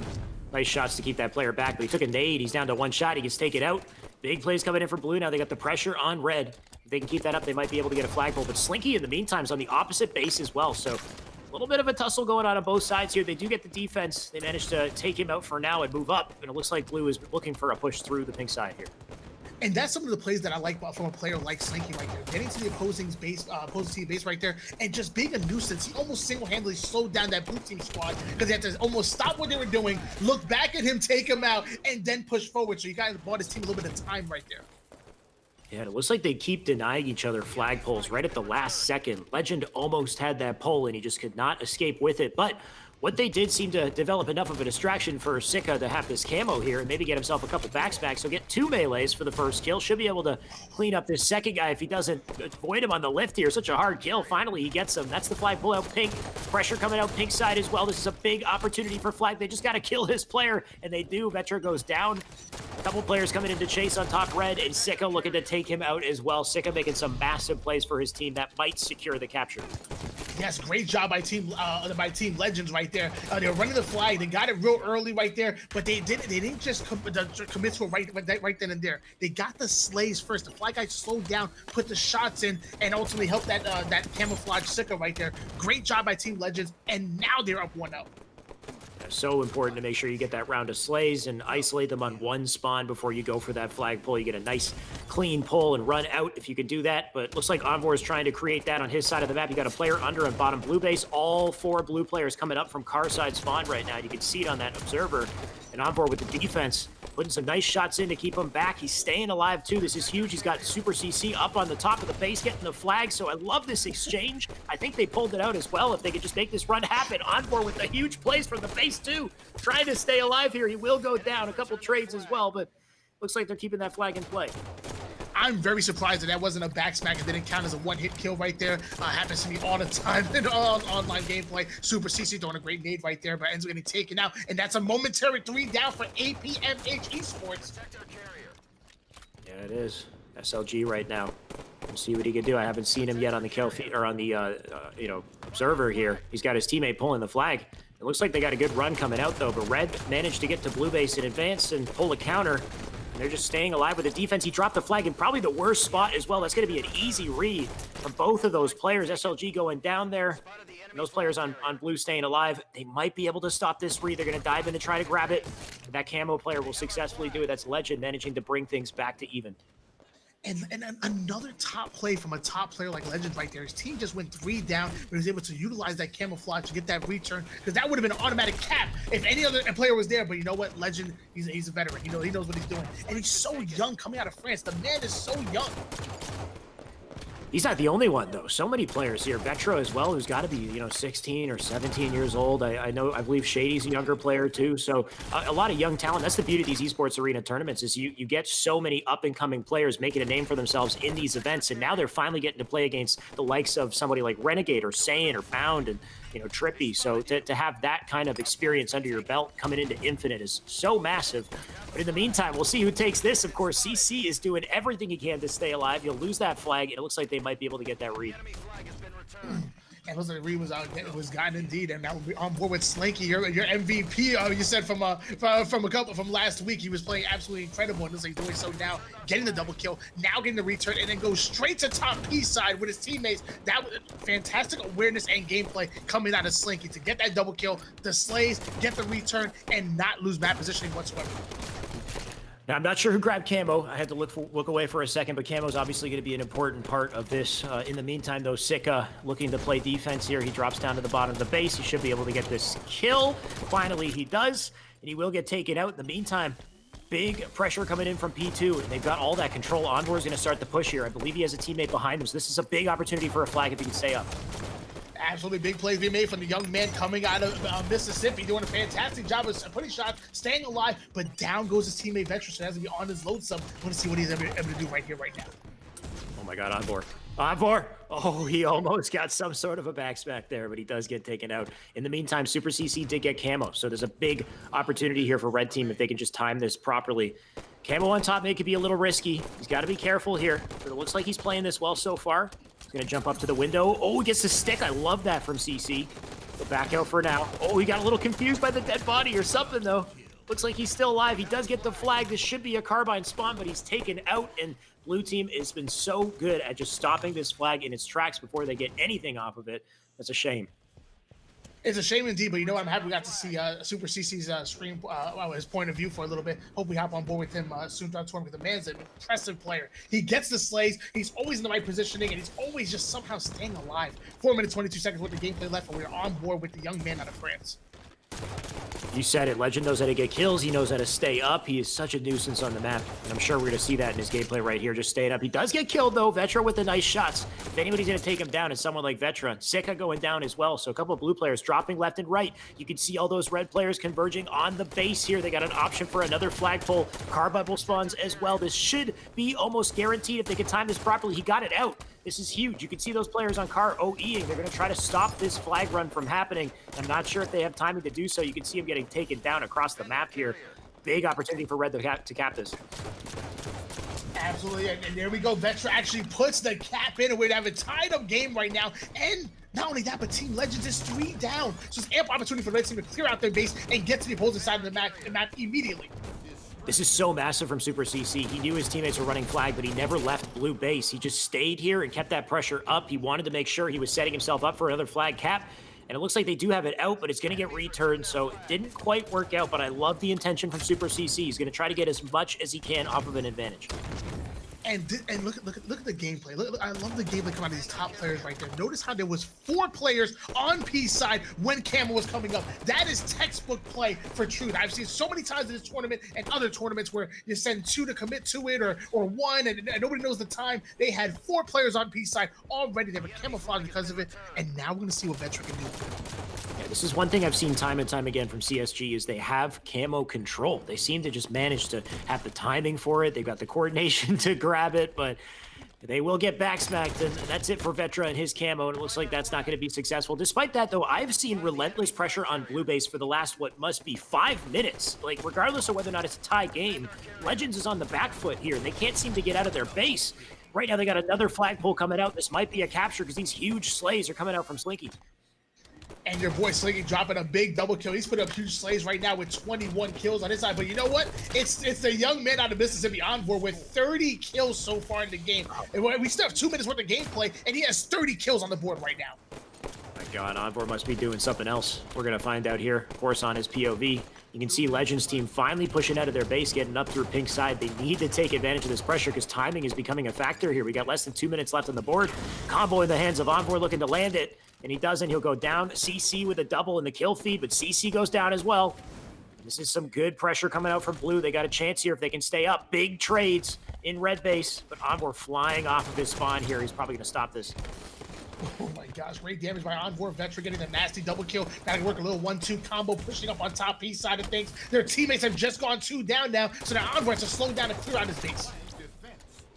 God, Envor doing such an amazing job on defense here. Still living. Look at that nade right underneath his feet. Unable to kill this guy. He's just up at full shields here, flying up into corridor. He'll get that kill as well. I love the patience on the last shot also before finally getting taken down. I'm not sure who picked up camo in this whole, this whole bloodbath here. Somebody might have grabbed it. It looks like it is up. And I think that's blue that's grabbing it. This might be one of the first camos that blue team has picked up. So this is huge. We'll see if they can make anything off of it. And we're going to see what they can do with these. They're getting heavily outslayed right now, but somehow only down 1 cap. So that is something to say about this Team Legends squad. They're obviously doing incredible work right now, holding off the red team's pushes. But there's only 45 seconds left of gameplay. They're going to have to make something happen right here, right now. Yeah, and for what I've seen so far, Legends looks to just be struggling in the slays department. Even if they're not capping flags, even if it's 2-1 in the scoreboard and they might have a chance, we're running out of time and they're just not winning the 1v1s. They need to win. This is it right here. Vetra winning that 1v1. He should not have won. And at this point, it's looking mathematically impossible. We got 20 seconds left to close this out. I don't think it's going to happen. I'm at agree with you on that one. Obviously, I don't think it's going to happen indeed. Super CC gets taken out right there. Blue team's trying to make something happen. Great double melee and the flag being pulled, but 10 seconds is not enough time for him to get the recove and get the flag cap. I don't think so. Oh, they are going for the re, though. That's what she's diving for the re. He does get it. 4 seconds left. Where is that flag? Oh, it got capped. Oh, One my second God. left. They actually capped it. I can't believe they capped it. I didn't see it go in, but we've got an overtime at literally the last second of the game. I can't. There was one. I watched the time. There was 1 second left in the game. They capped it in the last second. And here we go. Another 3 minutes worth of gameplay. Listen, a team gets a cap on the board here. Blue team is now collapsed on this base here. 2 minutes and 37 seconds of overtime left. I can't believe this is happening, Alex. My heart rate just shot like way up out of nowhere. I was not expecting this to happen, but here we are. We're in the overtime sequence. SLG staying alive at the bottom of the base. He's down for now. I'm going to try to breathe for a second, but these players aren't going to give me any room to do so. Legend will get the defensive kill. So everyone's out of everyone's base. We're back to center map here. Let's see how this goes. Absolutely. We're on board here with Legends doing a great job of controlling this top P3 side of things. He's getting 2 players flying at him though on PT, and P2 gets taken out. Envoy gets credited for the kill for that one. And now we are now approaching a camouflage, and there it is. It's up right here at the 2-minute mark. This will be the last camouflage of the game. This might be the game deciding action right here, right now. Oh, Cody's looking to grab it. I think he might have got it. Cody down on P1 if we can get to his POV. There he is, Vetra, looking to play, looking for the game-winning play. We'll see if he can set it up. He's got a teammate at the bottom of the base. This is a good start. This should be an easy kill on this player on the attic. There it is. They got the car bubble spawns as well. He's got to get rid of that nuisance on the bottom of the base. And Vetra looking for it, but he gets team-dated. Huge kill, though. He's still up. Big opportunity for Vetra if he can stay up here. Shots into Legends. He will win that fight as well. Vetra looking great on the bottom of the base, but he's overwhelmed and he can't make it work. He had such a huge opportunity. Absolutely, and I'm telling you, Vetra's shot is absolutely insane. You saw how slow that horizontal was moving. I'm gonna have to say he probably plays on about 155, if that. His horizontal was really slow on that one. Great shot by Vetra. Another good shot by Slinky right there, getting the perfect kill, getting the huge damage on those 2 players. That's 4 down goes Legends. Big players about to come for this red team squad right here, right now. Yeah, this is it right now. They already got the flag into red. He's tossing it out. 1 player left to pick it up, and that is a W 3-2. CSG still take it. I wasn't expecting it to happen like that, but damn, was that more fun to watch. That was probably one of the best games that I've ever casted. Is it hot in here or is it just me, Alex? My gosh, incredible gameplay across the board. 3 caps in favor of the red team, obviously 2 for the blue team squad right there. Envoy, almost a 40 bomb between all of that regulation and overtime. Let me tell you, it takes me all of overtime to get 20 kills. This man's dropping 40s. Yeah, I will take a second and just look at this scoreboard because it's so damn impressive. But you're right, Envoy with 39. I want to give him a 40 because he deserves it.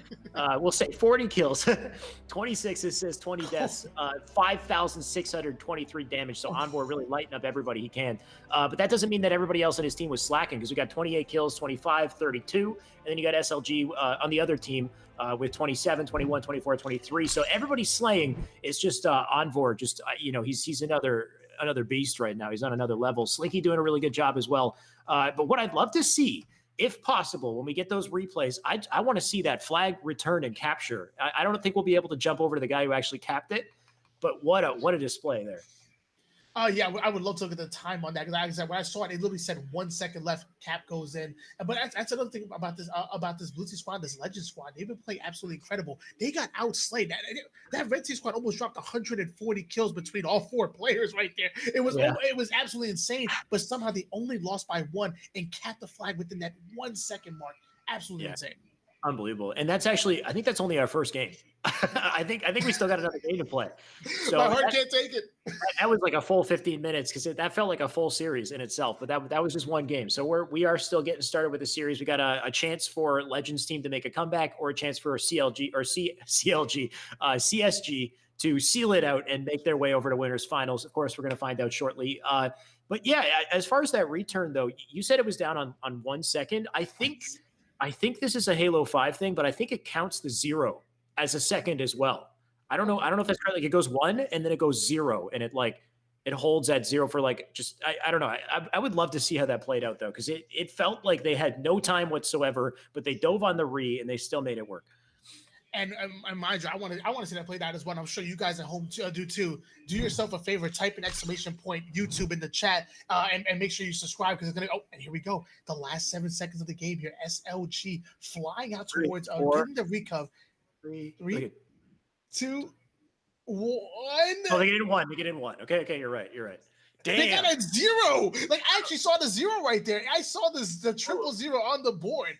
No, you would see it because they still hit overtime, right? Like so, it has to hit 0. But the actual point came in at 1 second. Watch 2, 1, and then flag point. Okay, yes. Okay, I'm sorry. Okay, yes, I'm sorry. Yes, it was the final second. But either way, absolutely incredible gameplay by both these teams. But obviously, Red Team gets the win. And now we're going to see capture the flag once again, I believe, on Coliseum. A little bit of a different game type, though, because obviously Truth has its way of playing. Coliseum, totally different animal. Totally different. I feel like which game type do you like the most? I feel like CTF is my most favorite game type to watch. And normally you would think like Slayer, you get those hype, last kill situations where it's like, oh my God, 49-49, or who's going to clutch up. But for some reason, CTF has been just like way more hype recently. You get these flag standoffs, these overtime sequences. I've just been loving CTF. What about you, Tony? For casting, I'm gonna say CTF. Yeah. For analytical breakdowns, I love watching strongholds. I like watching the way the change of pace is strongholds, having to make the decision out rotate or trade off kills. And for playing, I kind of like the change of pace of oddball. I know I'm gonna get hated for that one. I actually enjoy playing oddball in Halo 5. You got. I think at this point, now that we played all these game types for so many years, if you don't like it, you've at least like. It's bearable now. It's like I'm okay with oddball now, like I put up with it. What was I going to say? But even Strongholds gets very hyped though. It gets down to the wire, right? You get these like 99-point scenarios where they're flipping the caps, like they cap it and then they manage to flip it. Well, it's still 99 points before it hits a point. So either way, a lot of ways to get hype and have a fun time with the casting and as a viewer watching all these matches. But we will be jumping into Cali CTF coming up next year. Should be very exciting. It should be very exciting indeed. I wonder who we're gonna start on board with. If I could pick one, I don't know, a push. If you can do me a favor, I want to hop on board with Envor. The man just dropped almost a 40 bomb with 26 assists. I also do a flag cap in as well. I want to start on board with him. Can we do that push? Do it. All right, here we go. Cali CTF. We're gonna kick it off with Envor and Tony. You're gonna kick off the casting. This is your man right here. All right. Looks like getting started here. It's an absolutely beautiful map. I suck at Coliseum. I'm a terrible Coliseum player. But terrible Coliseum. I don't know what's wrong with me, but it looks like I'm actually going to start on board with Super CC. Okay, no problem. Super CC are fantastic. His duo, if you will. So Super CC making his way over towards bottom S1 almost immediately, putting some good shots on SLG. Forget who I picked. Super CC's an absolute animal off the rip, but ends up getting taken out by Sheik. Can't believe they didn't switch it to Envor. They're going to do you like that, but fine. Super CC. Oh, wait, there we go. Envor on screen just in time to die. We'll see him spawn up in a second there. I think Blue got the rockets in the meantime. We'll see what they do with that on the kill feed, but Envor going to spawn up on Snipe side here, make his way over to DMR, and he could just play as a back player here and try to pick off a couple kills. They don't have the slays right now. It's going to be hard for them to grab that flag. Absolutely. Now we're finally on board with Envor. My man of the hour, making his way over towards Catwalk. Now going to sneak over towards their side. He ends up getting spotted, though, getting a couple shots in the back. Now going to have to try to stay alive on S1 in a really bad predicament, but I don't know how he's able to stay alive right here and somehow gets away over towards Blue Elbow. This man should have died probably 5 times over, but is an absolute magician at simply staying alive. I'm starting to figure out how he's getting those 40 kills. He's just staying alive where he shouldn't and picking up a couple kills from the back of the base there. But it looks like he had a player spawn on him and he goes down. Let's find out who else is on the map here and see what they're up to. I'm sure we've got a couple big plays happen up in the blue base here. Vetra goes down, though. Good defense coming out from blue. They can clean up that last player. Then they will have an option to push up on the map, and that's what we're starting to see. Absolutely. Now on board here with SLG. Now moving over towards Red DMR. He has a player in his sights. Get the 2-shot melee. Finish off with a shot. Vetra goes down. But 2 down for Team Legends now. But now 3 down for the Red Team. My gosh, back and forward action. Yeah, Legend right now looking to get that kill off on Catwalk. Doesn't spot these players on elbow, though. He's going to take a lot of shots in a second, but he will back down to bottom mid and stay up for now. I like this play from Legend. They don't know that he's here. Teammate got a kill on top rockets. This is a great surprise attack onto the elbow, an option for the flag as well.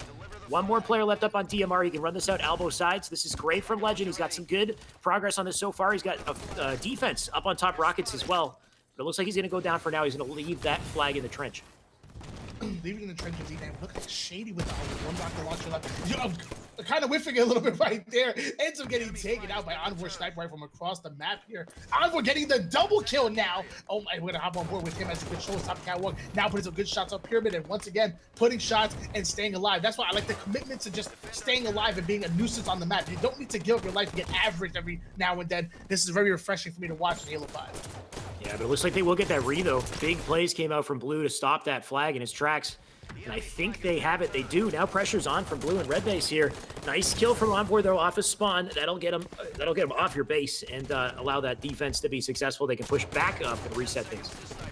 Absolutely big shots by Envoy, but he gets hot 5 by R Sika right there. Gonna switch on board here now with Vetra with the carbine, one of my favorite guns in this game. You can absolutely melt from across the map like you're seeing right there by Cody. The man out of the tri-state area gets a beautiful kill, but SLG ends up cleaning him up. It's either melt or get melted in this game. Every weapon is hit scan, whether it's the Magnum or the Carbine. It seems like they can all do the trick if you just hit those shots precisely enough. But Sika not going to worry about shooting right now. He's going to worry about running this flag, making it to top cat here. This is a big checkpoint. He's already got it passed. I'm going to say this one's going in here. I don't think anybody's in position to stop it from happening. That's the first point on the board over to Legends. No thanks to Sika. First point on the board due to Legends, and yeah, oh my gosh, a beautiful flag one right there. And now the sniper rifle is up, and the blue team is collapsed on the sniper rifle. Sika not only gets a flag cap, but now is controlling the opposite side of the map and gonna be opening things up for their sniper rifle player, which is Shady. Yep, opening things up for Shady. We'll see what he can do here up on top cat. You know he's going to want to stabilize off in the open, see if he can land a shot and try to get it started with somebody on the elbow. There it is, headshot to kick it off. Who we got? Who's the next victim? A body shot into Slinky to back him down. Shady going to go over to Snipe side here. He can get up on Pyramid, maybe. He's going to back out to the back of his base. This is a passive play. It could work out pretty well if he gets the right angles. We'll see how it goes. Absolutely, sniper rifle still in hands of Shady, trying to peel off this player that's on blue elbow, but Envoy doing his best to stay alive, almost got away with it. If it wasn't for those pesky kids, or pesky Shady, if you will. 7 minutes, 37 seconds on the board right now. It's a 1-0 lead in favor of Team Legends. Just wait for it. Oh, he had the option there. It's hard to react to that. He knows that player is coming in, but he's only got a very tight window of time to actually hit that headshot, especially if the guy's jumping. Can be very hard to pull off, but Shady playing very patiently here. This is good defensive opportunities here that he can have if he just lands these shots, but he's missing so far. Just trying to stay up in the corner here. If he can protect that flag, it's going to be huge. Oh, still whipping shots. Shady's got to put these bullets to use, and he's not. He's going down. He leaves the snipe behind. And Envoy looking for the pressure here. He will be able to grab the flag. This is a big play from Envoy. They can get the return and the potential flag pull. They're getting the kills on rockets as well. They're turning this around completely. Turning things around completely indeed. Envoy doing a great job of controlling top rockets. Now can end up getting the flag. I love the commitment to staying alive right there. Not just pulling while he was one shot, staying alive, getting the flag towards the side of the base, but now they got to slay out and get that recap. We'll see if they can find, if they can do that. And that's just the tragic turn of events that happened in Halo 5 here is you could be just about to cap a flag, but if someone like Envoy slips in, grabs your flag and gets a kill, it's it. They just turn it completely around here. So flag's going to stay back in the base. We got a bit of a standoff here as Envoy tries to get these crucial kills to keep this team in play. Oh my God. There's the double with the 5. He'll keep pushing up. He knows that player's on cave. We'll see what he can do here right on Snipe side. Absolutely great kills by Envoy. We're actually still on board with him now, putting some good shots on blue elbow, and now getting the shots on blue rocket ramp. Probably once again, he should have. There was 3 players that were in his view that probably should have killed him, but he's able to stay alive and somehow come off with the damage and the kill. 5 minutes and 56 seconds with the gameplay on the board right now, but we still have a 1-0 lead in favor of Team Legends. We got a long flag standoff at this point. Nobody really able to bite. Sika does have the snipe, and he's got a full snipe at that. He's had 8 shots to work with, so this might be exactly what they need, but he's backing off for now. Looks like he's going to opt to play defense, but this rotation might hurt him if he's not careful. He does manage to get it back to blue. Shady's got the rocket, so it looks like what they did was trade their players out. They put Shady on the elbow instead, which I like this idea. You got the firepower on the elbow with rockets. You got the snipe in the back of the base. This should work out for a flag capture, but we're going to find out. We're going to find out indeed. Right now, I'm going to switch on board here with SLG. So make his way over towards red elbow side of things. Now going to sneak behind the opponents. Can he somehow get a couple crucial kills here? He knows I play with top rockets. Going to ignore him for a second. SLG could be making the play of the game right here. He's kind of by himself though. So, and here we go. Here comes the collapse from the blue team. Takes out the flag. Now is on the recov here. Ends up getting taken out, but his teammates kind of fell behind there. I thought they were going to finish that. I thought they were going to finish that, Alex. Oh, that is unfortunate. It looks like they didn't really time that push very well, right? You had one player push up by himself, get a crucial kill, try to get the re, but ultimately he was alone. But it doesn't matter. They did get that re. They are pulling that flag. It looks like they haven't captured it yet, though. I think re's happened on both sides here, so we've got a reset on the flag standoff here. Vetra getting a crucial kill to stop that flag in his tracks, but it will stay out front. So there's a chance to pick it up here. We'll see what Blue can do to stop it. I think Vetra's going to get this re. Yeah, I'm still very surprised by that team.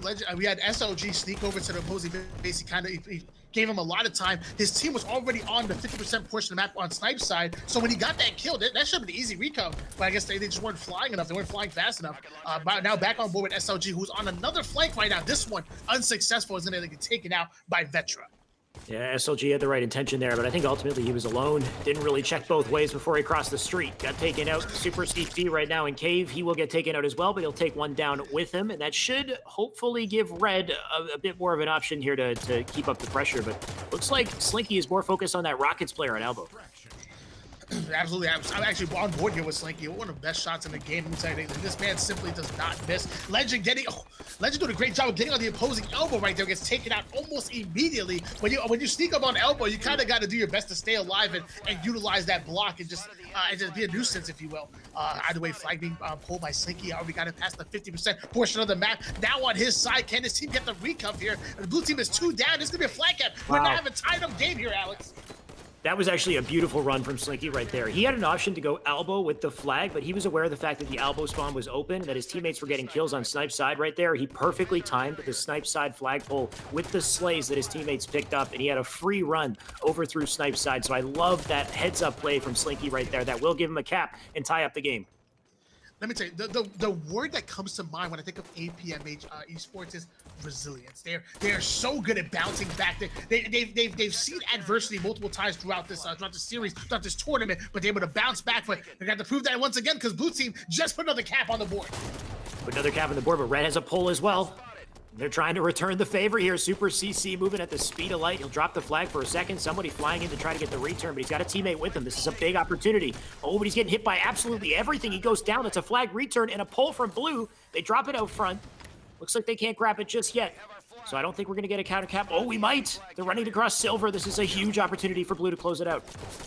Absolutely now on board here with Slinky, gonna do the best he can to get the slays out. Tries to get the recov and the slays, ends up getting neither.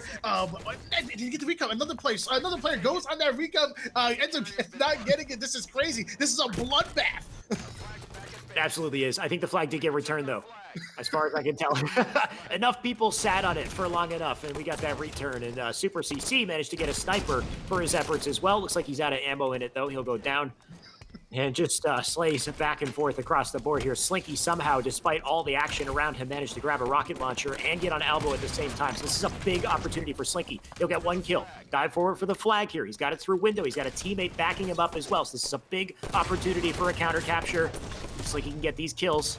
He's backing these players down. They can't stop at this 50-yard mark. If they start losing their lives here, that's when the flag gets returned just like that. Absolutely, and getting taken out. The flag does get recov. The red team now momentarily 3 down. We have Shady now pushing up towards her, throwing a great day to take out Envoy, but Super CC comes right back at him. 1 minute, 12 seconds worth of gameplay, and something needs to happen for this APM esports squad. They need to get a cap and tie it up. Can they get that last second cap, if you will, and force it overtime? Don't tell me that's going to happen again. If it's going to happen, it would be CSG, I guess, returning the favor on the last game, because Legends were the ones who had to get that last second capture last time. Well, they got less than a minute to do it. So it's definitely possible, and I would love to see it. It'd be crazy to get a back-to-back last second cap. We do have a pull. That's red on the blue elbow there. He does manage to get it down the blue trench. SLG with a great angle. He's got a beeline on it. He's ready to defend if he needs to, but that red player is still living on the elbow. He is still living on the elbow indeed. We're on board here now with SLG doing a great job. Trying to get the shots off. He doesn't finish off that flag carry, Alex. Alex, he didn't finish him off. Did it? They're going to get that cap. This is the last 20 seconds of the game. He will tie it up. We're getting another overtime once again. We just might see one. Yeah, it's well, you know what? 15 seconds. I said before that there wasn't enough time to get a flight cap, and I was wrong. 10 seconds on the board right now, but most likely we're going to see an overtime. Second doing a great job of pulling out the base, though. Legend doing a great job of holding down elbow. And he now gets taken out, but the flag carrier takes out Envoy now, and now it's a clear path towards bottom trenches. Yeah, this might be it right here. Sika's running it through elbow. I don't know if anybody's overextending through the snipe side, but they better be now if they want any chance of stopping the flag. And they don't get there fast enough. That's a win for Legends. 1-1 series score. Oh my gosh, yes. Not only did they win that game here, but as you said, they actually tied up the series. We're gonna see our first game 3 in this tournament right here, right now. Oh my gosh. I'm looking at the scoreboard right now, and absolutely insane gameplay coming out of Sika. 33 kills, 12 assists to boot, 4 perfect kills, and 2 flag captures. This man did everything. He did absolutely everything. If they wanted any chance at making a comeback in the next game, somebody had to step up, and that somebody was Sika. Sika with 33 kills. That's massive to see. Over 4,000 damage as well, and you might have said that, but just amazing plays from Sika. Envor, who was a heavy hitter last game, was a heavy hitter this game as well for his team, but overall his team not really keeping up quite as much in slays. They are pretty close to even, but overall it looks like Legends will pull this one out, and we have a nice hot sweaty series here all the way down to game 3. I don't think we've seen this yet, have we? We might have seen it once. No, I think we just had like nice 2-0 series throughout, so finally we got a heated battle here. Yes, we're seeing the first game 3 of this tournament, and not only that, but see, this is why I say you need to play in week in and week out and take full advantages of the rules, take full advantages of what's given to you, because Envor, Slinky, Super CC, and Vetra have a better placing than this Legends squad. So they received a higher seed. So they started off hosting game number 1. They picked the game type they wanted. They passed host to Legend. They picked the game type they wanted. Now going to game 3, because Envor team had the better seeding, they get to pick the deciding game type, and map.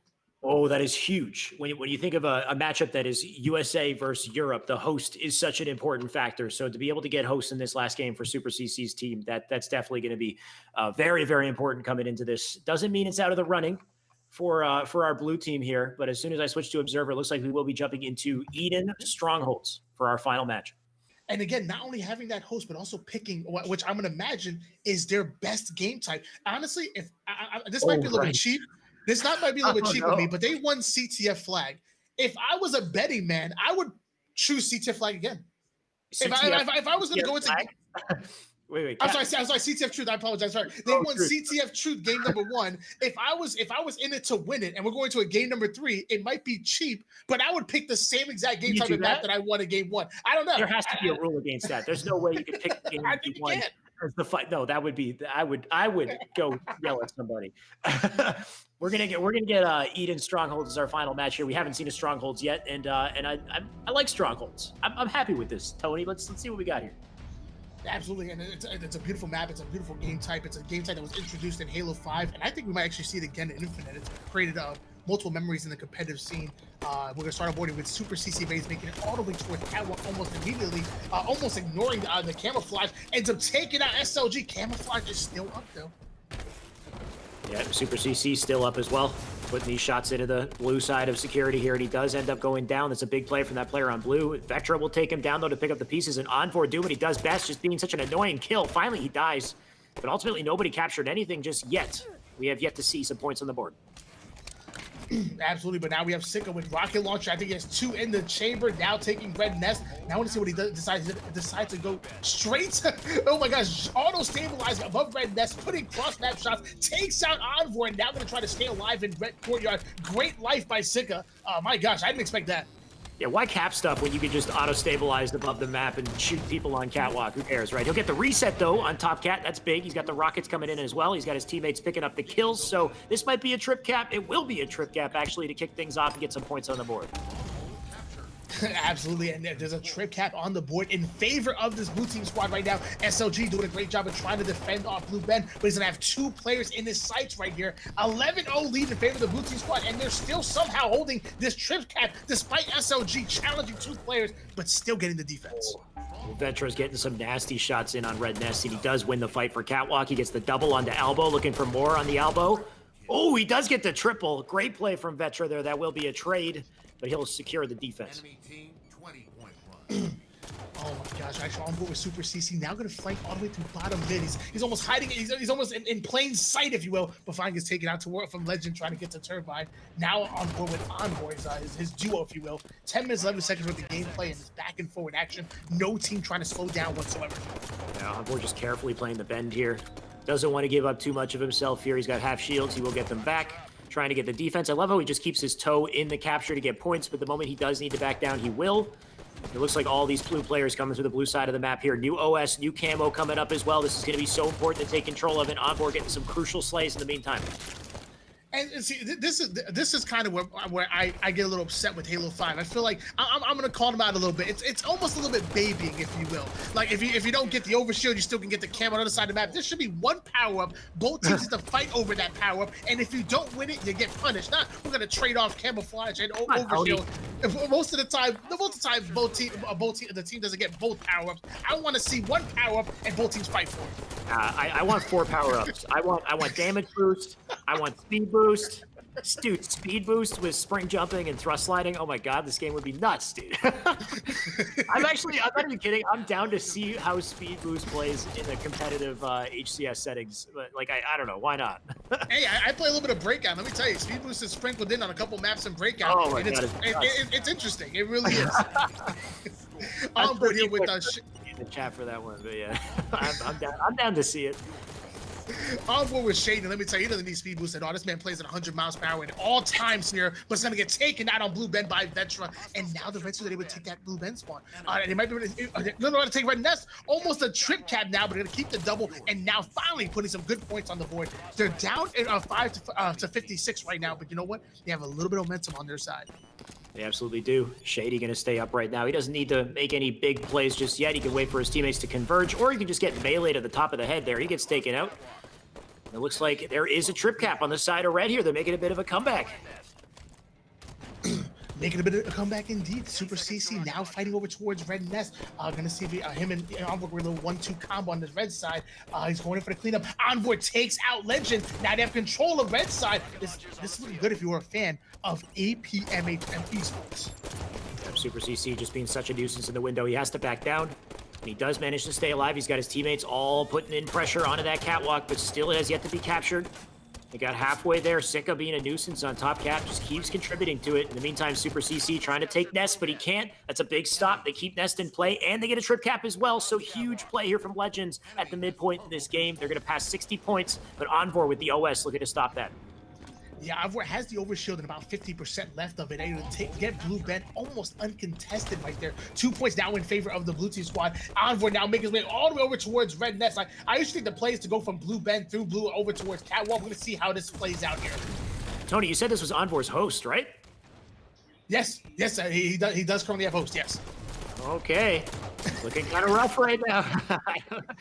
Yeah, I mean, sometimes you pull hosts, but these players are just so damn talented, it might not matter here. Envoy got a little bit shut down with the OS. 75 points on the board here and counting, and it just looks like Blue's holding on to this control. Despite the slays coming out from Red, despite the big plays they made the last 2 games, it just doesn't seem like they have it in this one.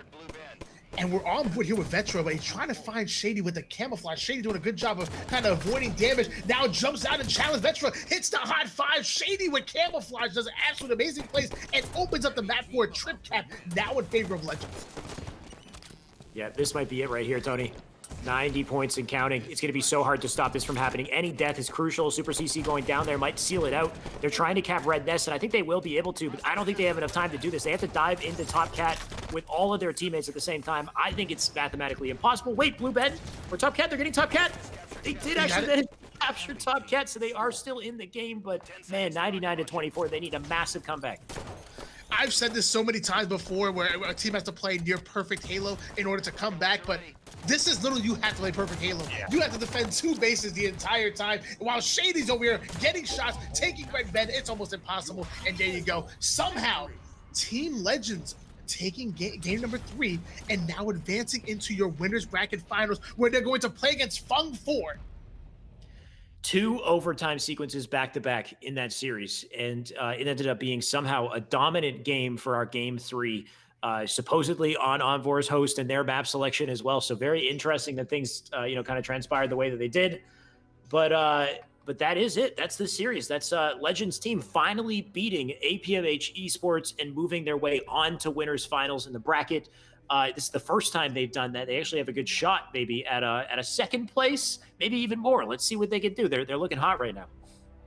And what's absolutely insane to me is that, mind you, Team Legends just won 100-29 right there in 6 minutes and 26 seconds worth of gameplay. Yeah. But when you look at the slays, they're almost even. It's not like Team Legends was out here just getting a crazy amount of slays, dropping 30 bombs and went all over the place. The slays are pretty darn close, but to see that big of a differential, 71-point differential, just says wonders about this Team Legends squad. Something was definitely missing in the coordination side of things. Like you're right. It seemed like they were slaying just as much. They got nice kills. They got good trades when they needed to. But when it came down to actually capturing points and coordinating their team around, capping and stopping captures, like it just didn't seem like it was happening. They weren't where they needed to be. They weren't coordinated. It just wasn't happening. Well, either way, I mean, this is not the end of the road for Team APMH Esports. Excuse me. It's a little tongue twister right there, if you will. Not the end of the road for them. I mean, not the elimination bracket. And I'm sure they're going to wreak havoc. I promise you, I would not want to be the team that runs into them. Coming off a winner's bracket loss right there, let me tell you, going to be absolutely insane. It was once said that life is a long lesson, a long list of humilities, if you will. I'm telling you, APMH Esports is going to bounce back in the elimination bracket. I promise you. A long list of humilities. Thank you for that, Tony. Will they bounce back, though? Because you said nobody's going to want to go up against APMH Esports. I know one team who wouldn't mind going up against them, and that team is Trippy's team with Bound and Saiyan and Septify. I always have to blank on one name before I get it, but that team is basically a god squad, and they're sitting in losers' side of the bracket. So there could be a massive matchup happening on losers. We already know we're going to get a big matchup on winners' side, and that's going to take place after this break. That will likely be Legends going up against Fung 4 very soon. So stay tuned, guys. We got more matches coming up, all the big ones at this point. So don't go anywhere. We'll be right back.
We're back with our Esports Arena Halo 5 4v4. These two teams in winners finals wanted to play so badly they could not wait. We're already in this game. We already have one flag on the board, and that flag belongs to Legends, who's winning against Fung 4 to kick this off. Yes, Team Legends playing absolutely insane right now. We're actually on board here with Legends and making it towards the top catwalk. And now putting some shots back and down that red team player. And as I said before, they're already down 1-0, and they have a flagpole. Yep, Legends doing what he can to defend that flagpole, but he does go down. It looks like they might be able to get that return. The pressure's coming in from red on blue base right now as they all split their resources here. You can see one on elbow, but everybody pouring into elbow right now, so that player goes down. Talik moving up through the window. A good little round of Slays coming out as well, so they might be able to have a chance with this flag, but he fumbles it and leaves it behind on the pedestal. He's going to have to try to stay up here so he can keep the pressure on his side. Absolutely, I'm actually on board here with Talik now. We're gonna put shots on this play on Red Silver. Great shots, almost taking out Sika right there. Now if he can clear out, as he slay out, he can actually get the flagpole. But just like that, his teammates go down almost immediately. Yep. Here we are at the 10-minute mark. Rockets up on screen. SLG looking to grab them. If he can control Rockets, they might have a good shot at another flagpole here. He will drop off the top here. And maybe he can get a sneaky play up through elbow. We got a couple trades coming out. He's lost 2 of his teammates, though, so this might be a tough play. If he can slow play it, he can make this work. There should be 1 kill. He could actually backsmack that guy, but he will take the Rockets. And looking for a second, but he does not manage to get it. So unfortunate play there from SLG. I feel like if he played that a little bit more patiently, that could have been much bigger. Absolutely, and mind you guys at home, I know we kind of rushed into it and didn't get the chance to build up the hype and all. This right here is your winners bracket finals, ladies and gentlemen. And you have 2 of the top teams. Actually, we have Team Legends who finished 3rd place just last week. We have Team Fung 4 who finished 1st place last week, and now they're going up against each other in the winners bracket finals. You gotta love to see it, man. It's already 1-0 on the board here. Legends somehow leading it. But I'm expecting a big turn of events in just a couple seconds here. Of course, it does look like Sika's running another flag, though. There is some defense coming out from bottom red here. And that player is just being a nuisance and staying alive, so they will back down Sika. Sika likely won't have a chance to cap this, and he does go down. It's that moment that they taste blood. It's the moment you give Renegade the sniper that this game might turn around. Absolutely, and it's Renegade that actually has the sniper rifle in hands because we're towards red window side of things. Now you get a sideline on towards blue rocket. Oh my gosh, actually gets the kill on SLG, not with the sniper rifle, but still effective, if you will. Yeah, he's definitely still got, well, he had a shot with it. He does go down, he drops it. That sniper will hopefully be picked up by a player on blue, but it looks like they're more focused on getting the flag, and he doesn't get it far. He gets taken down. That should be some defense coming in from Renegade off spawn here. He'll ignore the snipe for now. Gets a huge, perfect kill for the defense. He's got a teammate up on elbow. This should be a dead flag. They will get that re. So big plays right there for the defense. And Renegade will go back. I think that snipe is still on the map, and we'll find out in just a sec. There it is. Wait. Okay, he's got it. Absolutely. He actually has 6 shots in the sniper rifle right now. Renegade finding ahead almost immediately. Now finds the player on catwalk, pushes him and gets the double kill. Beautiful no-scope coming out of Renegade right now, almost getting the triple on Sika. How do you like that, Alex? How do you like that? Oh, he's just getting started, Tony. Just wait. Oh, I wanted that to connect. It doesn't just yet. He'll back that player down in cave. That player's going to try to stay alive here. Renegade looking to defend himself from multiple angles, does get taken down, and that blue player will dive in for the sniper. Druck looking to stop that from happening, though. Druck's a little bit alone out here. He doesn't know there's somebody behind him, and he will get taken down. Unable to grab any of those kills, but he puts enough damage in for his teammates to pick up the pieces, and we have a flag being ran, which should be a capture at the same time. So even if we're not seeing it on the POV, this red team is putting in work in the background. Absolutely, and back on board here with Druck, and look at that, the shots on point. Yeah, I think another 155 player, he maybe might put on 0.5 something as well. Really a slow horizontal movement right there, but it always means that he's going to hit his shots. Now on board with Team Legends captain Legend. Yeah, something I noticed with a slow horizontal sensitivity is how decisive you have to be with every flick shot that you go for. And these players are just so good at maintaining their composure throughout a gunfight and never windmilling. Just, only moving their reticle just as much as they need to hit those shots. That flag's getting out there, by the way. The flag's out there. That was fast. That was fast indeed. Renegade running that flag and getting the second flag cap for this red team squad. Let me tell you, Team Legend started off absolutely hot, got a cap within the first literally 45 seconds of the game. But here comes Fung 4 showing why, again, they are a two-time champion when it comes to esports arena and not slowing down whatsoever. Yeah, this is the challenging thing with Fung 4 is if at any point you start to lose your composure, you start to lose momentum, Fung 4 it seems like they get hotter the longer they go here. And Renegade has a sniper, so this might be the start of something real dangerous here. He's got one, might have two, looking for the, oh my God, he hits the no-scope for the double. What else is he cooking here? Just gonna back down for now. You know he's capable of so much more. Just wait until he gets in position. Absolutely, that was a beautiful double kill and a great job of Renegade by just simply playing his life. He knew he was weak, he's gonna reset, catch a different angle, getting a double kill off screen. Renegade now pushing up towards Red Sniper, getting a sneaky angle right there. Things are looking pretty darn good if you're a fan of Fung 4.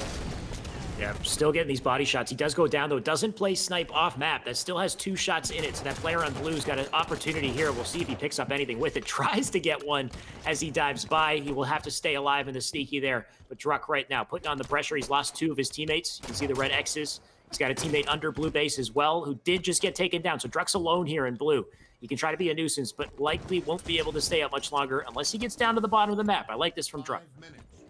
Absolutely great job by Druck staying alive right here. And this is where the question that I have is it good to stay warm? At what point does the staying warm turn to fatigue? We actually just watched Team Legends go the absolute distance against Team Envoy, including an overtime game and a game 3. At this point, at what point are they almost tired of playing? They need to rest their eyes for a second. Druck's team actually hasn't been playing for a little bit. They've actually got a chance to watch the tournament go out. What would you say is the advantage for that, Alex? I mean, with these guys, it doesn't matter if they're cold, hot, whatever. Like they probably have practically unlimited endurance when it comes to this stuff. They play hours and hours and hours, and it's just another day on the job for this red team here, winning that game 3-1. Classic Fung 4.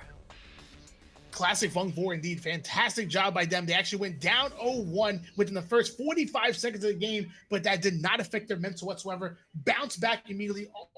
I would say largely because of the slaying prowess coming out of Renegade. 24 kills, only 10 deaths, 12 assists out of Soul Slam and Towlick, the longtime duo. And now you have Druck pulling out the rear with 13 kills and 13 deaths and 2,300 damage. Fantastic job by Fung 4. Now I want to see if Team Legends can bounce back. Yeah, Legends didn't do so bad in the slaying category either. It is still somewhat close. Renegade's the one player who really pulled away with that just crazy KD, 24 and 10. But Legend, not only did he get 19 kills, he got 3,000 damage as well. So he does lead the board in damage. So they're on the map. They're a presence. You know, that they're putting up a lot of pressure. And they're getting a lot of crucial kills. They also got the first flag cap, but it's just, can they hold on to that lead and carry that through to a victory? We haven't quite seen that yet. And that's always been the struggle with everybody that goes up against Fung 4 is even if that team's winning in the beginning, Fung 4 always claws their way back in the end. They seem to clutch up every time. Absolutely, and they've had a pretty hard journey. If you ask me, I think Fung 4 have had to make their ways through the likes of Bound, Trippy, and Saiyan, along with Septify as well, who kind of knows Renegade's gameplay. They've been doing for so long, he could practically predict his movements, as we saw. Now having to go up against Team Legends, who finished off 3rd place. If they're going to stay in this winners bracket and make it to grand finals, it is not going to be easy. Yeah, I mean, we'll see with Fung 4, right? Because they have games where they're nail-bitingly close, and this one was off stream, so we didn't get a chance to broadcast it. But with Gold Star's team, I can't remember what their name was, but this was an insanely close series that they had. It almost sent them to losers bracket before we even got on broadcast. But since they've been on broadcast, they've been mopping people up. Even Saiyan's team, it wasn't really that close, right? Like Saiyan's collection of gods that they had put together to go up against Renegade's team. Despite how good they are on paper, it just didn't seem like a very close matchup. So I have yet to see Fung 4 on the back foot in this tournament so far. Legends, currently they're playing the best I've ever seen. So they have the biggest opportunity to do so. They're going to have to make a count now. And that's going to be in Strongholds on Eden. As well, you were breaking down that analysis. We're watching Renegade get the nasty double kill right there. Look, in slow motion, it looks even better. Look at that. Then jumping in and getting that, sneaking that headshot, take it out. Oh my gosh, that was beautiful. It looks good on it looks good in slow mo, let me tell you. But now we're moving on to Eden, with Strongholds. Yeah, here we are, Eden Strongholds, of course. OS, Camo, 2 important points of concern here. And Renegade getting to the OS immediately, but he gets taken down. That's a big kill from Legend to kick it off. He'll deny OS, and I wonder what happened with Camo. Just judging by the slays, I'm pretty sure Camo got burned too.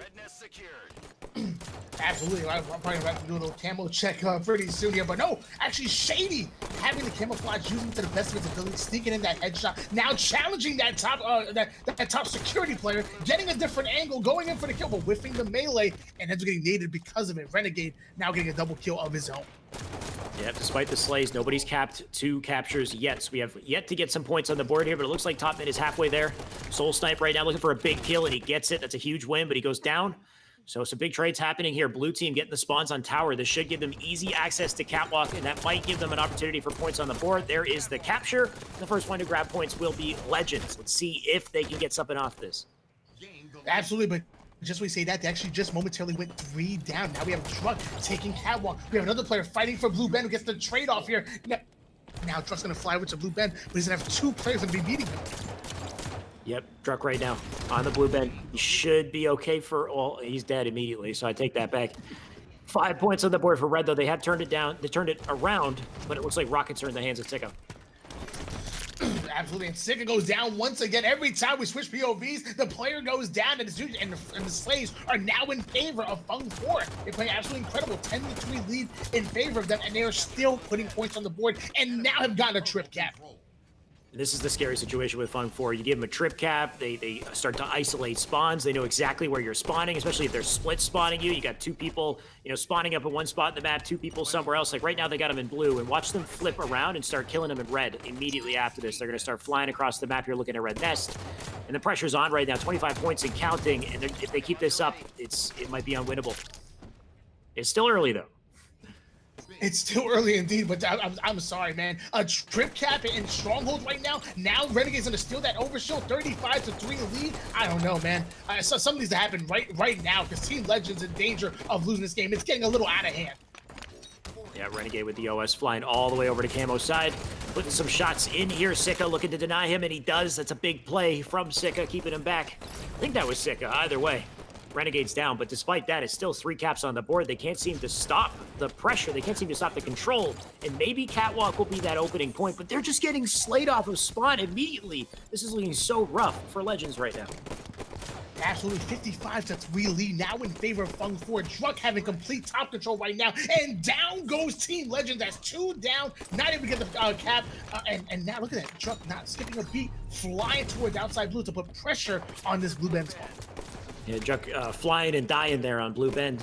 Sicko right now looking to grab this Red Nest. If they can get Red Nest, that's 2 caps, and they'll finally start getting some more points on their side. I don't want to say it's too little too late just yet, but Red's already capping Blue Bend to stop this, and they do. So only for long enough to collect 1 point did they get those 2 captures, and it's just so hard for them to get any form of control. Absolutely, and mind you guys, this is a best of 3 series. This is your winner's bracket, your winner's finals right here. If Fung 4 win this next game here, that's it. They're moving on into your grand finals, and Team Legends will have to make a really tough run throughout the losers bracket because there's a whole lot of good teams, some of them they kind of put in there. Yeah, it's going to be one hell of a loser's bracket to watch. And I don't want to start talking about loser's bracket yet, but I kind of feel like I need to, considering just how much of a dominant game this is all of a sudden. 73 points now as they captured top catwalk. Renegade looking for the defense here. He's going to go for that easy kill on bottom mid. We'll see if it's easy. There you go. He gets it. But he does go down. They do have 2 captures, so I want to say it's not out of the running yet, but things are looking pretty rough. Let me tell you, Fung 4 is playing absolutely incredible, and so he Renegade naded both of his teammates. Sicko threw another nade and got a cluster luck because of it. But you know what? That was pretty funny. Either way, we have rocket launch in the hand of 21-year-old out of Mississippi, Mr. Soul Snipe right now, doing a great job of controlling Blue Bend. Doing by himself, taking Blue Bend. Sorry. I swear last time you said he was 19 and now he's 21, so Soul Snipe aging as this tournament goes on. He's 19. Yes, I apologize. He's 19. So Super CC's the 21-year-old. I apologize. I confused the two. Yes, 19-year-old coming out of Wisconsin is Soul Snipe. I apologize. Okay. Damn, hailing from Wisconsin. Tony knows. So I trust you, Tony. But at this point, 19 points on the board there, and Legend looking for the defense up on the red vest, and it looks like he does get that for now. They are managing to kind of claw their way back, even if it's slowly, but they're still losing control at the same time. Blue Ben now captured by red. Nice kill from Legend to get that defense, but he does go down, and I don't know, it might be done. It might be done indeed, but you know what? Draw coming in, getting the recov on that Blue Ben. Blue team almost had it right there, but they do have Catwalk. Man, let me tell you, if Team Legends would have took Blue Ben and Catwalk at the same time and dropped the triple, that would have been absolutely disgusting. But either way, 91 to 25 lead. Fun 4 ends up taking that cat back. Second to try to do the best he can to take Blue Ben, but he gets taken out. It's all but over, if you ask me. Yeah, SLG trying to move at the speed of light here. He does get a double kill. He's up in Blue Ben. He's got a 1v1 to take on, and can he get it? He does get the trade, and they keep the cap alive. It looks like they might be able to sneak this one out right before the game ends. There it is at 98 points. One more turn of events, and this will end the game. One more capture. There it is. Red team taking it 100 to 26. In dominant fashion, Fung 4 make their way to grand finals yet again. Yeah, yet again, we've seen them do it time in and time out. They might just do it again here. Already a 2-time esports arena championship, going for the ever so elusive 3P. Look at the scoreboard right now, and 21 kills coming out of Renegade once again, showing off and showing out. But you know what? I want to look at my man Talik. Talik dropping 5 captures and 14 assists, the definition of a support objective player. That's right. Who cares about the kills, right? It's all about the captures. You got 5 caps, man. He's carrying. No, but it's still Renegade, of course, putting up some massive slays in the meantime. Talik actually really good damage as well, though Talik's still beating Renegade on damage, even though he didn't get the same number of kills. But of course, you know, if you don't get a lot of kills, it seems like this red team gets a lot of assists as well. Truck with 11, Talik with 14. Ultimately, Fung 4 are looking like they're kind of just mopping people up at this point, making their way to Grands. I'm hoping that, especially Bound's team, but like I know we have a whole variety of great teams at this point. We've got Legends team, we've got Super CC, and Bound's team that all have a shot for this grand finals. I'm just hoping one of these teams hits like you know power level over 9,000. They hit some sort of like they just get a momentum streak going, and they're playing on a different level, because at the way it looks now, it just doesn't look good for anyone up against Fung 4.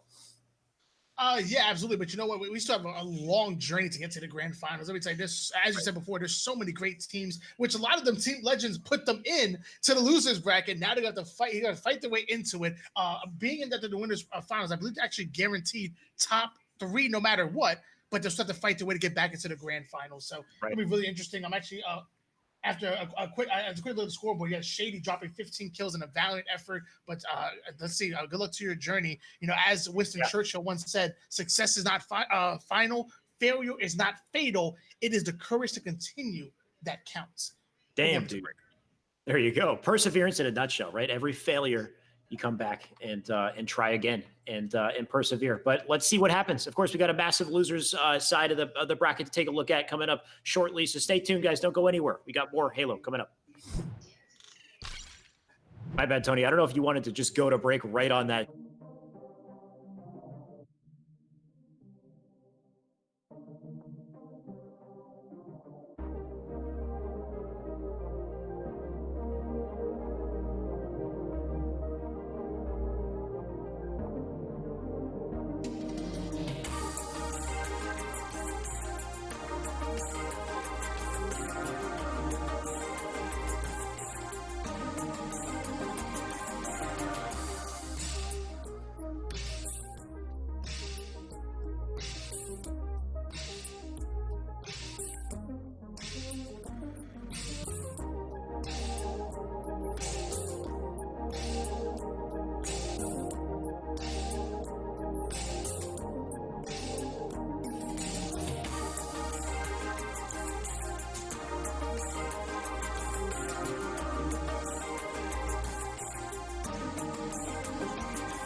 We are finally back with our Esports Arena Halo 5 4v4 for $1,000 on the line. We were gone for a little bit. We had a couple losers brackets matches to finish, but we're finally here. We've got 2020's finest up against 2020.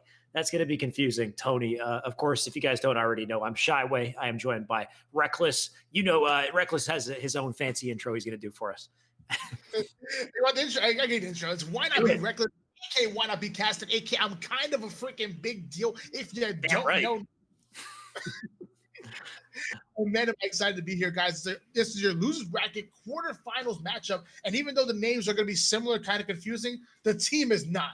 We got Trippy, Saiyan, Bound, and Septified going up against Elox, Noble, Rorish, and Septified. I had trouble with that one last week. I think we're reading his tag, or I've been reading his tag instead of his actual name. But let me grab the roster real quick. And Noble, I believe. Hold on, I'm getting invites. Give me 1 sec. Take your time. And this guy, believe it or not, actually, Sepstars, Rush, and Laylox have actually placed in the top 6 just last week, swapping out Hermargo for Noble. Rhyme Gel? I think it's like Rhyme Goal. I apologize. Halo 5 menus are difficult sometimes. I'm just loading the game right now, so I'm seeing the invites. Just give me 1 sec. I got to get past the little twirly thing and then through the start screen, and then I'm going to start accepting stuff. Right, so I noticed the team names were 2020's finest versus just 2020 by itself. So that doesn't really set a good precedent for that team coming into this series, because I mean, you're going up against the finest. I mean, 2020 story on its own. This is 2020 period. This has been a crazy year. Oh my gosh, between viruses and hurricanes, and honestly, I'm ready for it to be over. Oh my gosh. I'm ready for an invite, by the way. I know we're kind of free balling this right now. Just waiting for an invite. I can get in the game, go to Observer, and we can start this up. The sooner we do that, the sooner we get this match up. So I just got you. There we go. I got it. Here. Observer. Let's do this. I'm ready. Looks like it's going to be Plaza Strongholds to kick it off. Absolutely. Plaza Strongholds. And mind you guys, obviously Sepstars, Rosh, Noble, and Laylox have been in the elimination bracket for a little bit of time now. But let me tell you, they just played a gruesome series going up against I believe it was Johan's team last series, having to win 2-1. Right, and we saw Johan's team previously, and they were actually a great roster. We were wondering how they would do in losers bracket. I guess they didn't quite make it here. This is only the upper echelon get to this point in losers quarters. So very interesting to see how this Laylox, Noble, I'm going to call him Nano, and Sepstars team does. We saw I don't know if it was the exact roster, but we saw a similar roster last week. They were great last week, but they're going up against a very different beast than they probably did last week as well. Same roster, but swapping out Hermargo for Noble. I'm so sorry.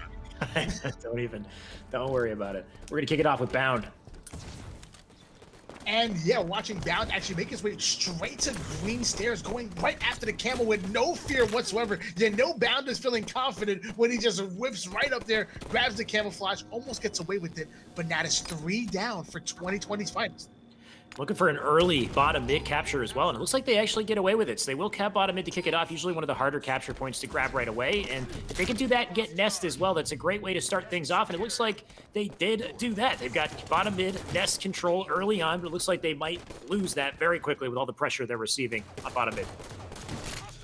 Absolutely. Now I'm on board with Ross, and Ross getting taken out by getting the shotty to the body, thanks to Bound right there. 2 caps now in favor of 2020's finest. Not to be confused with 2020. They're putting points on the board and have just taken their first lead.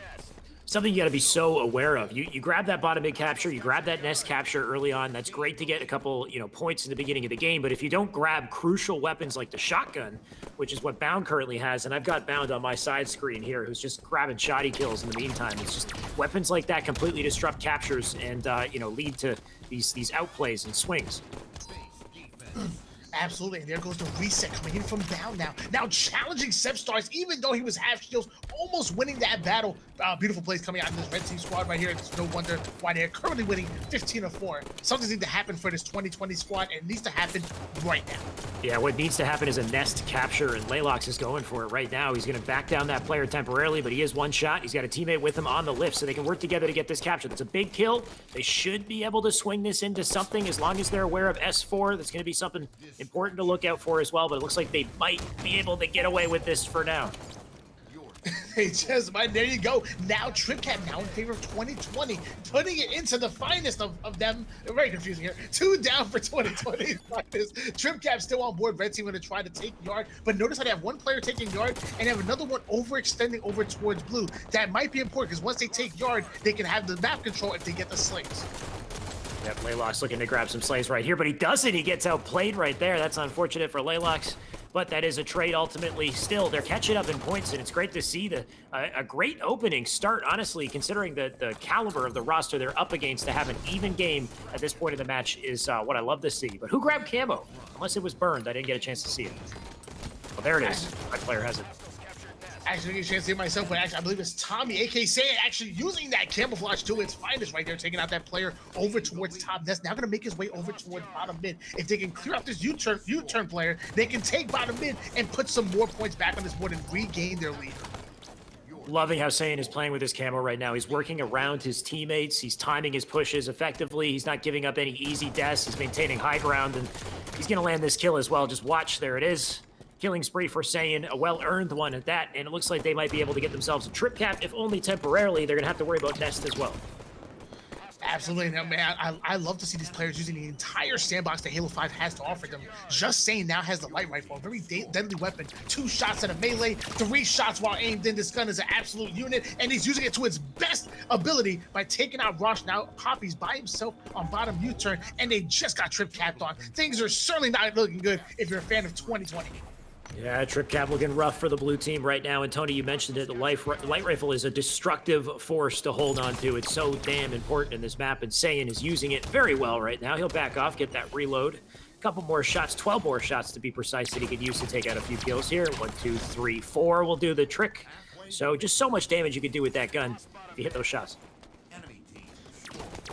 Absolutely, it's an impressive weapon. We see it used a lot in 2s and 1s, and I'm glad to see it being used a lot more in 4s now. And 3 down goes 2020. Not good. They somehow get a cap, but they just went 3 down, and we know a camouflage will be coming up very soon. Yeah, that player's stuck in U-turn, but Bound getting back smacked. That works out well for him. You said camo was coming up. We're going to find out who actually gets to grab it here, but blue team actually in a good spot to do so. Looks like they have it. Noble's got camo. Red team players are rushing into yard right now. All 3 of them are there.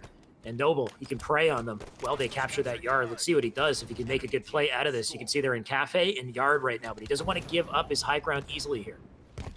Absolutely top goal with camouflage. Very interesting position. And he actually falls down at the bottom mid, but that might be good for him. Gets a back smack on Saiyan. Has another player in front of him on Prius. Did he get the stick? He got the stick, and that kill. And Noble single-handedly taking bottom mid. This man's absolutely impressive. And let me tell you, Hermago was really good, but Noble might be a step up and is now the captain of this team and playing like it. It's definitely looking like that. If you want to win games, these are the types of plays you need to make, and Noble's making massive ones. He picked up Shoddy. He'll get this triple. Not quite, but his teammate will clean it up. I'll give him a triple for that one, honestly, because that was a great play. Noble will now grab yard as well, and they will temporarily have themselves a trip cap, which is just amazing to see at the halfway point in this game. They will now elapse their score, and now blue team is winning this. Not what I expected, Tony. And, you know, no doubt in part due to Noble's great plays right now. Absolutely fantastic job coming out of this Noble team squad, this 2020 squad, if you will. Just fantastic plays. They actually got the almost triple, as you said. Got the red team momentarily 4 down. Took advantage of that with the trip cap. Now 4 down once again goes 2020's finest, and we have a 63-53 game now in favor of 2020. This is not the way I expected it. As you alluded to before, I thought it was going to be hands down 2020's finest, but this 2020 roster is impressive. They're doing a great job so far. Septify was looking to break some ankles there on Nest, but he did eventually get taken down. It looks like bottom mid is being captured as well, and as long as Trippy holds on to top gold here, they should be able to do it, and they do, so that's 2 captures, and now they have great positions on the map to counter, so this could be really rough. Look at Trippy just hiding up on top yellow. It's a perfect play from him. He didn't get a kill, though, And then he got fived. So kind of a rough situation. He had everything planned out. It just didn't quite execute as planned there. But Saiyan should be able to grab the camo, which is a great little, consolation prize. Oh, absolutely. It's a fantastic house. I'll trade kill. I'll trade a couple of deaths for camo. And there we go. He's like, using to get that bottom mid. Now I think he feels the pressure coming from blue. He does. 4 players in blue. Camo Saiyan sneaking in there, gets one. Now gonna mathematically just. Oh my god! Methodically pick them apart right there. But either way, 1 kill, putting a player half shields. Very good. Trick cap now in favor of 2020's finest. This is the difficult part in the game where red team can start to run away with it. If blue can't grab their footing, like right here when they try to grab yard and they're staggered in their push to yard, if they have one guy sitting in that capture and they don't have multiple sitting in the capture at the same time, then they can risk losing all that time that they spent trying to cap it. They need to make sure they work together to disrupt this and stop the bleeding. And it looks like they managed to get Nest. Can they keep that up? If they can't hold on to, or if they lose their momentum now, it's just going to completely slip away from them as we get close to this 90-point mark. And let me tell you, Just Saying has played so much time, not only time in competitive play, but also with his stream, with the solo queue, with the duo queuing, 1v1s. He has played so much Halo 5, and you can tell he's able to utilize the entire sandbox, whether it's a light rifle, whether it's a BR, whether it's a plasma pistol. He somehow makes use of every weapon on the map, and is a large reason why his team is up 91-75 and has a trip cap. Saiyan definitely making huge plays. Bound, I'm sure, is making huge ones as well. He'll be flying into yard just a second too late, though. He gets killed. Big kill right there from Dano, but Saiyan back on our screens, expecting some great things from him as usual. The nade should do the trick on the U-turn. You'll stay alive here. Just 1 shot left before he goes down, but it looks like they do have a trip cap for blue. If they can hold on to this, they can very quickly catch up, and they can't afford to lose it as well, because with 96 points on the board, this could very quickly end if they lose it. This actually might be it, though, if they hold on. Oh my gosh, I don't know how this happened. 2020's finest have just got trip capped on at the most crucial point in the game. Now they have to take this cap, get the slays out, get another one. It's 96-94. Do they have enough time, Alex? I don't know if they do. Honestly, Camo's coming up as well. I'm not sure what time Camo was, if it's been picked up, or it's going to be an important part in stopping this cap. But actually, they might not be able to win it. They have 2 capped. They're going to hit 98. At this point, it's not possible for them to make a comeback, and somehow 2020 overcoming 2020's finest in game 1 with a 196 finish. Mind you guys, ladies and gentlemen, if you are not in a stronghold by the time 97 hits, it will become mathematically impossible for you to win. And once that 97-point hit, they were actually 4 down. A fantastic job coming out of both rosters. But man, look at this 2020 squad. 17 kills coming out of Rosh, 11 assists, 13 assists coming out of Sep Stars, 15 out of Laylax. The teamwork clearly on the side of 2020 and not its finest. This is crazy to see. Now, of course, all 4 players on this blue team are very talented, but when you put them on paper, you would expect Saiyan, Bound, Trippy, Septify to win every single time. You would never bet against them. But that's not what happened in that last game. They lost that last game, and in the end of the day, it's a team game. It's about how well coordinated your team is working together. So it really makes me think, despite how individually talented Saiyan, Bound, Trippy, and Septify are they working together very well? They must not be. There must be some non-coordinated pushes here. I feel like they might be going off on their own. Saiyan, of course, had an amazing game, but everyone else, less than stellar. Septify, not so bad, but Bound, Trippy, pretty negative, considering what we would expect from these guys. Yeah, absolutely. And let me tell you, man, I've been told I got these Spanish good looks, everybody thinks I'm Spanish. I'm going to be an LATAM fan now. They made a fan out of me. Let me tell you, this Rosh, Laylax, and self-proclaimed. Yeah. And Sep Stars and Noble Squad have played absolutely incredible. And wow, they really have made a fan out of me. And hopefully they can take this next game, but it's going to be tough. They have obviously their work cut out for them, if you will. They absolutely do. So winning that one game is great, especially because it's a best of 3 series. So like Saiyan and team only have one more chance to come back and to win this series. They could very quickly lose it here. So this is an amazing momentum boost they've given themselves. But if they lose a game, what's that going to do? Is that going to crush them? Is that going to kill their confidence? They need to ride this wave and make sure they seal it out.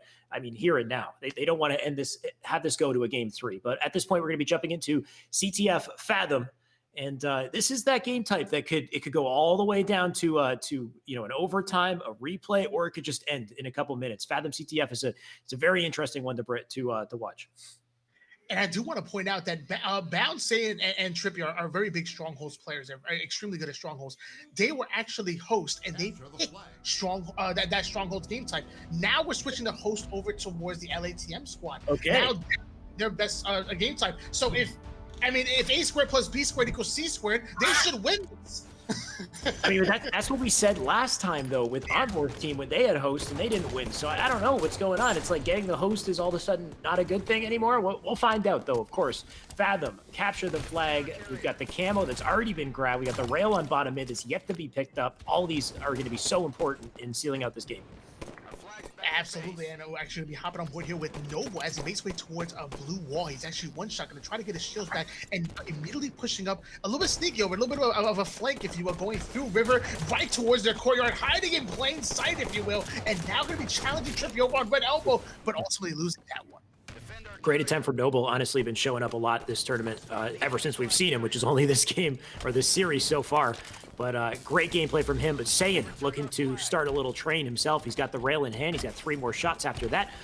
A lot of potential here to get some kills. This should be one victim right here. Nice thrust to get away. Oh, he does manage to escape. So Saiyan burning 1 shot so far. He's got 2 of his teammates dead as well. Those red X's. He's got Joey up on top mid, but it looks like he can only afford to play passive for now and get some defensive kills. We'll see if he can pick something up. Absolutely, and let me tell you, I'm not really a fan of that pull that Sebstar's trying to pull off. His team was way down. They grabbed the pull. I'm not sure what. There needs to be better communication on this LATM squad, this 2020 squad, if you will. And there you go. They just won each other with 3 down. Just Saiyan has Railgun on top mid. He's putting it to work, taking out Rush. Alex, what is going on here? Everything's falling apart. These are the big plays you want to see from Saiyan. At this point, all he has to do is lock down spawns. You got 1 player over on Silo. The rest of the spawners are going to be coming through Garage. You can see it right now, all the little blue outlines. One of them's in Treehouse, one of them's below Saiyan. Saiyan's going to quickly try to dispatch all these players over on Silo, but at this point, he's already done his job. They got the capture. They're up 1-0. They can reset. Absolutely. Oh my gosh. And that Bound actually has top grid control right now. Baiting this flag. This is where Bound is at his best right here when he's baiting weapons, but I guess Sebstar's even better because he wins that individual battle. And the camouflage coming up soon, so Bound loses that top mid control while Camo's coming up. That could be a good thing for my 2020 squad, if you will. I've been waiting for Bound to do something cool, but it looks like this is the Saiyan show so far, though. Saiyan does get taken down. Railgun's down. This might be a chance for Septify to make some cool plays if he goes to pick it up, but doesn't look like he's going to get it just yet. He gets meleeed down from above. That's Laylox with the nice upset right there. Laylock's going to try to make his way over to the flag. You can see a couple blue players already kind of in position to get to that red team flag, with Bound's in a great spot to disrupt things. Good shot from him. He will take out that player. That's a good enough slowdown, I think, for this cap so far. Absolutely, but you know what? Even though red team is currently looking for the camouflage player, Sebstars is right behind them in their basement camouflage and being an absolute nuisance, but he actually gonna get taken out off stream. Bound getting a big kill right there, clearing out the silo side of things. Now pushing up, they finally got rid of camouflage, so now they can pull flags in and get these slays off confidently. Yeah, we'll see if they can do it right here. Bound can't get it, though. He gets naded to oblivion. He's down. And you mentioned it earlier, these sneaky kind of flanks that we might get a double here. Oh, he does get it right before he goes down. Big play from Saiyan. But something that you mentioned earlier was just how players can sneak around like this. Septify has a chance to go through elbow and get his way, try to find his way around through flag by himself. And these plays can kind of work in Fathom CTF because the map is small enough that if you can sneak around and get a good pull and get that flag down to bottom mid or to a good checkpoint, you might be able to make it work. But nobody's been able to get away with that sneaky play just yet. Trippy right now, using the last shot in the rail, he'll hold down top mid.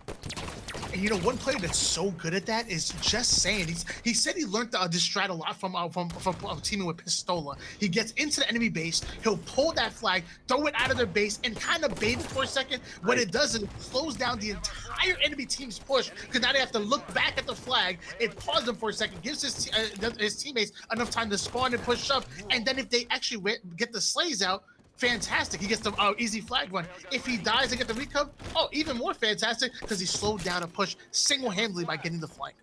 Yeah, exactly. So you don't even really need to run it. Just simply grabbing the flag, tossing it out front could be enough to distract the enemy team and slow them down in their push and just create a dilemma for them.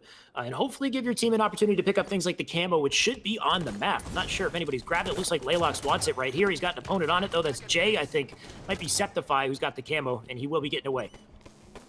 He gets away indeed, and now we have Camouflage once again moving across the map. Was just silently getting the backs back, and now going to get rewarded with the railgun. That's 2 down for the LATM squad, putting some good shots. Sepstar's now 1 shot in front of the porch. Now can they get the slays? Oh no. Septify doing a mid-air 360 right there with the camo rail, not getting anything. He goes down. Nano right now, not going to try to say his name. He'll go down as well in that fight. The flag's still out in the open. They're looking to return it, but they can't get it just yet. Nice kill onto Trippy. It looks like they will be able to get this. I think they'll get this re successfully. It seems like they got everything set up here in Laylocks with the defense as well.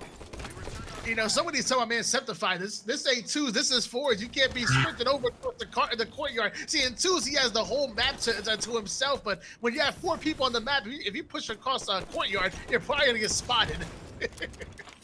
Yeah, but Bound doesn't care if it's 2s, 1s, 4s, whatever. He's still going to thrust slide into your face with its whether or not he dies also. It looks like he was taken down in that exchange.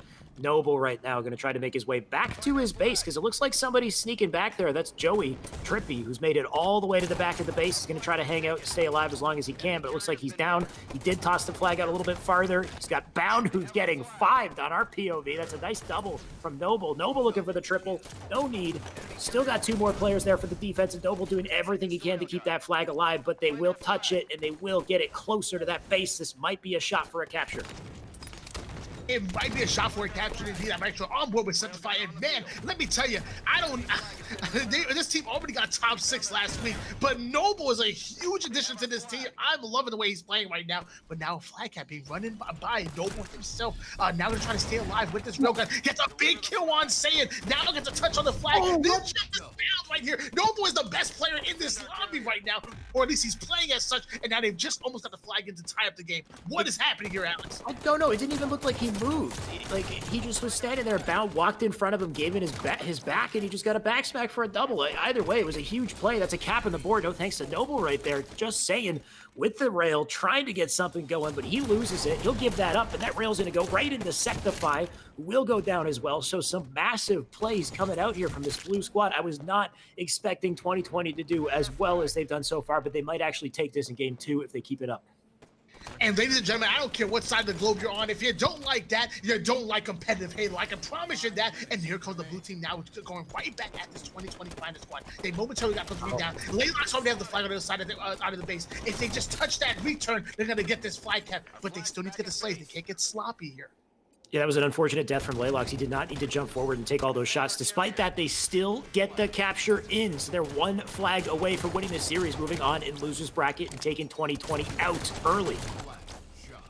And let me tell you guys, you can call it skill, you can call it luck, but let me tell you, I promise you, a wise man once said, luck is when preparation meets opportunity. And what 2020 is doing right now is taking all the opportunities. It's absolutely insane. 4 minutes and 20 seconds for the gameplay, and they have a 1 flag lead on the likes of 2020's finest. I do wonder how much this team prepared for this moment, if they've been playing together, practicing together, because I do know for a fact that Bound, Saiyan, Septify, Trippy likely do not practice together. They probably just formed for this event. So as far as chemistry, they're figuring it out as they go. But despite that, they're so talented. You expect them to get far here. You don't expect this team to be winning in game 2, 5ing the opposition. I wish I could say Roars. Is it Roach? You know what? I think his name might be Roach. I think somebody in chat. I don't know. Either way, Nano's on red tree. I can't with this guy. I'm going Vorsh for sure, but not as hard as that one was really hard for me. 2-1 lead in favor of the blue team squad. We're now on board with Joey, who's gonna show off some fancy. Actually, he's gonna whiff that jump. I need to watch one of his videos. Shy, whiffing it twice. Shy, we need to watch a video. This is the point where I rage quit the game. I press start. I scroll down to leave match, and that's it. I missed 2 jumps. That's it. Nah, Sepstar is gonna try to live here on red tree. Ultimately, though, it's crazy to see, like, the pressure coming out from blue. They're winning their fights. We've got red team, missing jumps and kind of, just not really playing up to the standard that we'd expect, and they're hurting because of it. And it absolutely are, and it's funny because once again you're seeing the pros here, the 2020's finest squad, if you will, are currently leading in slays right now, but the scoreboard is simply not reflecting it. I'm gonna have to go with my boy Septify. I need my man Septify to go for a few more flanks, get into the opponent's base. I need him to be that Walshy-like player. He needs to be the one to sacrifice his stats for the objective, because something needs to happen right here, right now. There's only 2 minutes and 37 seconds left in this game. Bound needs to start playing his game as well. I'm expecting big things from Bound. I don't think I've seen it yet. Obviously, he's moving around fast. He's making his way around the map in a really creative and engaging fashion. But I don't see him winning a lot of kills here. But he does get the flagpole. He gets it out to the porch, which is a good start. But it looks like he doesn't have a teammate. Oh, he does have Jay close by. If he can just get a touch on it, doesn't look like they have the advantage in Slays though. All the blue team members are there with the defense. Absolutely. Actually, I'm with it with 7-5. I thought he almost stuck himself right there. He's getting taken now. Railgun about to be up in about 5 seconds. Just saying, always ready for the railgun. And I talk about all the time how he makes entire use of the sandbox. No matter what weapon it is, he is deadly with it. He just simply knows what he's doing with it. Oh. One shot. And look at that. None other than Noble himself. I said it before. Noble is at least playing like he is the best player in the lobby. Noble is making absolute plays right now, and I am impressed. Yeah, Septify can't even seem to get that player there. Moving to bottom mid. It looks like he does eventually go down. Got another player over on the garage door. Time is a factor at this point. They got 1 minute, 30 seconds to grab a flag and to get it across, and it looks like they have made some waves here. They do have a flag in Blue Treehouse. That flag should get pretty far as well. That's Bound running it. And it looks like he's got pretty much a clear path to success here. As long as he gets that defense, he will toss it into red. This should be a flag capture. We have a tie game, 1 minute away from overtime. Absolutely, we're tied 2 apiece right now with 1 minute and 12 seconds worth of gameplay. Bound now, Dipsy doodling his way all the way towards top mid. Gonna watch his teammates back. Joey's trying to get into engine right now. This is a perfect setup if you're a fan of 2020's finest. As soon as these slays go down, a flag will be pulled.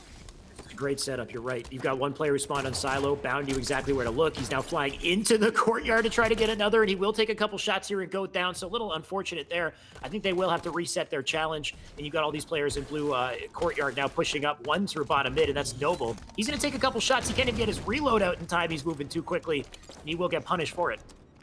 Absolutely, 37 seconds worth of gameplay left in this Fathom flag, and dare I say, we might actually see an overtime, which we've already seen one incredible overtime game. I wouldn't be surprised if we see another one right here. Laylock's going down, 3 down for 2020. Oh. Hold on, it's like 2020's finest. No overtime. They've already got the flag past the 50% portion of the map. They actually already got it towards window jump up. Trippy is untouched, and there you have it. That's 3-2 in favor of 2020's finest. It was about 15 seconds away from going into overtime, and let me tell you, Trippy says absolutely not. Yeah, Trippy definitely shut that down. It was this whole team who got that round of slays, though, that really sealed it out. And that's the thing about Fathom CTF that I was trying to mention before, is this game can go all the way down to the end. We had it all the way down to overtime, but really a flag capture can happen so damn quickly if you just get a nice round of slays and you pull the flag with the right timing. Trippy, he pulled it, he took it through bottom mid. That was what, like a 10 to 12 second flag cap after he grabbed it. So it can just happen so quickly. All you need is that good round of slays. And finally, it seems like they managed to pull together and clutch that one up. And it got very scary for them. They definitely had their backs against the wall. We had a minute left when they capped that second flag to bring it to overtime in the first place. So great to see that they won it. Great to have a game 3 here. But what a crazy series so far. What a crazy series indeed. I'm looking at the scoreboard right now. You got Just Stan dropping 33 kills. You got Septify putting up 22 assists. On the other side of things, which I think is the bigger storyline, is honestly 2020. These guys are no joke, and they are the real deal. You got some good slays going on the hands of Rosh and Noble. Fantastic slays on their side. We're calling him Rosh. Somebody in the chat said we're calling him Roach now. Like I honestly, I want him to jump in the chat. I don't know if he's paying attention to the stream, but I would like him to say his name to the public. Like I'm calling him Rosh. Rosh sounds good. I'm going with Rosh, but yeah, Rosh and Noble, absolutely incredible. What impressed me most is that they had a 2-1 lead, and they were down in slays. That's what really impressed me. Being objective efficient is how you be successful in Halo 5. And let me tell you, this game number 3, which I believe is going to be another CTF, we might be going into Coliseum. Yep. Tony, your turn to go observer here. We do have, I believe, Coliseum CTF coming up next. This will be the tiebreaker. Now, something that we mentioned is that host changes hands between teams every game. The host started on Saiyans' team. It jumped over to Noble's team for the second game. I believe it must be going back to Saiyans' team for game 3. Tony, you can correct me if I'm wrong, but this should be Saiyans' host final match, CTF Coliseum. So yeah, it was actually funny because the red team, 2020's finest, did pick game number 1. They lost game number 1. They passed it to 2020, who picked game number 2. They lost. So now Septify has host. He's actually picking game number 3. And I mean, I would think they're going to piss their best game types, going to win their best game types. But if A squared plus B squared is C squared once again. I guess LATM is going to be winning and moving on into your lose bracket semifinals. That's my guess. You can't use your maths for this, okay? The maths don't work. It doesn't add up. There's no equation that for Halo 5, all right? It's just too unpredictable. Variables. Yeah, at this point, we got Saiyan moving up to Rockets. We'll see if he can grab them to start the game. Absolutely. Just saying now makes way over towards top Rockets, and the challenges player right here with a couple of shots here. Actually, already one shot just flying down. A little bit of lag on my side of things. I wonder if that's happening on Tommy's side. But either way, now we're on board with Stars, who now has the lead in slays. Yep, so Stars has the Rockets in his pocket as well, and if he can sneak his way over to red base, this could be a great opening play. You can see they got 2 dead. That's 3 dead as well. I think they might have slayed the whole team there. You got 1 on Rockets' side. That's the only red player I can see up, and they got a clean opportunity to get this flag out. This should be a capture if he doesn't hiccup in this flag run. I love what I see so far. He jumped up. That was a very weird play. I don't know why he went up the DMR and then jumped out forward. If he's going to go up, he should go window. He wasted some time there. They might get the return if they don't touch it now. Oh my God, please touch it. They got it. It's still in play. We'll see what happens here as they try to get this flag out. We'll see what happens indeed. I mean, they're going to have to watch the film review. Here we go. Red team now gets the recap. And now they got to restart all over again as a blue team squad, and that's what's important. You got to watch these replays, learn from your mistakes. Mind guys, if you want to watch the replay as well, hit exclamation point YouTube, check that out, drop a subscribe. They have all types of esports there.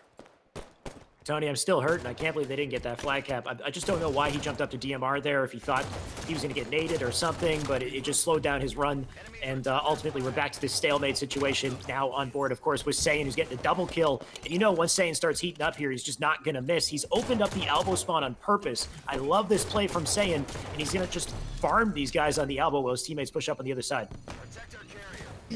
Absolutely, and look at that, a flag already being pulled by Bound towards the elbow side of things. Just Saying has control of Rocket side. They are blocking the elbow spawn absolutely perfect. So nobody spawning cave. There's only one player on the opposing red silver that could possibly stop this. This is looking really good for 2020 finest squad, but they need to slay out that last player that's in red basement now. Oh, that's it. I think they got it. Unless you said red basement. I don't see anyone in red basement at the moment. I think we're good. Saiyan has it. He's got the Rockets. Looks like he's completely in the clear. That will be 1 flag on the board. The Rockets in the hands of Saiyan as well. So an option to keep up that pressure as soon as he finds the right chance to use them. Absolutely, and look at that. It's just Saying, just a flag cap on the board, but already getting slays. 3 down goes 2020 squad. This is not good. Things are starting to snowball. Things are starting to get out of hand, Alex, and this is not good. Blue team needs to spawn up, get the slays, and gain their composure. Tony, I said this in the last game. If blue team didn't win the second game, I'm fearful for them in game 3 because you know that Saiyans team, they're not going to stop. They're going to put their foot on the gas pedal and they're just going to keep, holding forward here. And that's exactly what we're seeing. They got 2 captures on the board. They're looking for the final cap to seal this out, move on into loser's side. Despite the efforts from blue, I no longer believe they've got a shot, but we'll of course find out. My gosh, beautiful. Sage just saying, hold that for me real quick, getting a nasty It's crazy because even when 2020 finest is dropping in slays and 1 and 2 down and losing starting to get control, they still are only getting control of the 50% push to the map. They're having such a hard time pushing in past that and getting control of the opposing team base. It's great. They even have numbers, but they're just not able to do anything with it, if you will.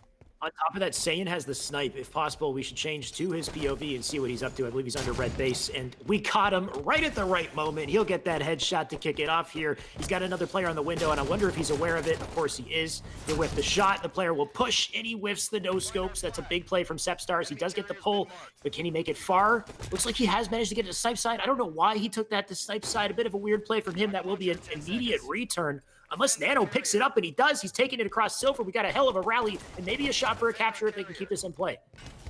And obviously, this LATM AM squad must be really good at the Olympic track team because that relay was absolutely insane, passing the baton, if you will. 2-1 lead in favor of the red team squad, but momentum now in favor of 2020. That was definitely an Olympic-style run or something there because they took it snipe side. He died. He took it silver, and then it ended up on elbow before they finally got the capture. But, I mean, it's not about the journey. It's about the destination. So it looks like they managed to pull it off. Rockets down on the side of blue. The sniper in the hands of Saiyan and 1 into the body. Follow that up with the Magnum for a kill. He'll look for 1 more shot here if he gets the chance. It looks like he's going to have to back down for now.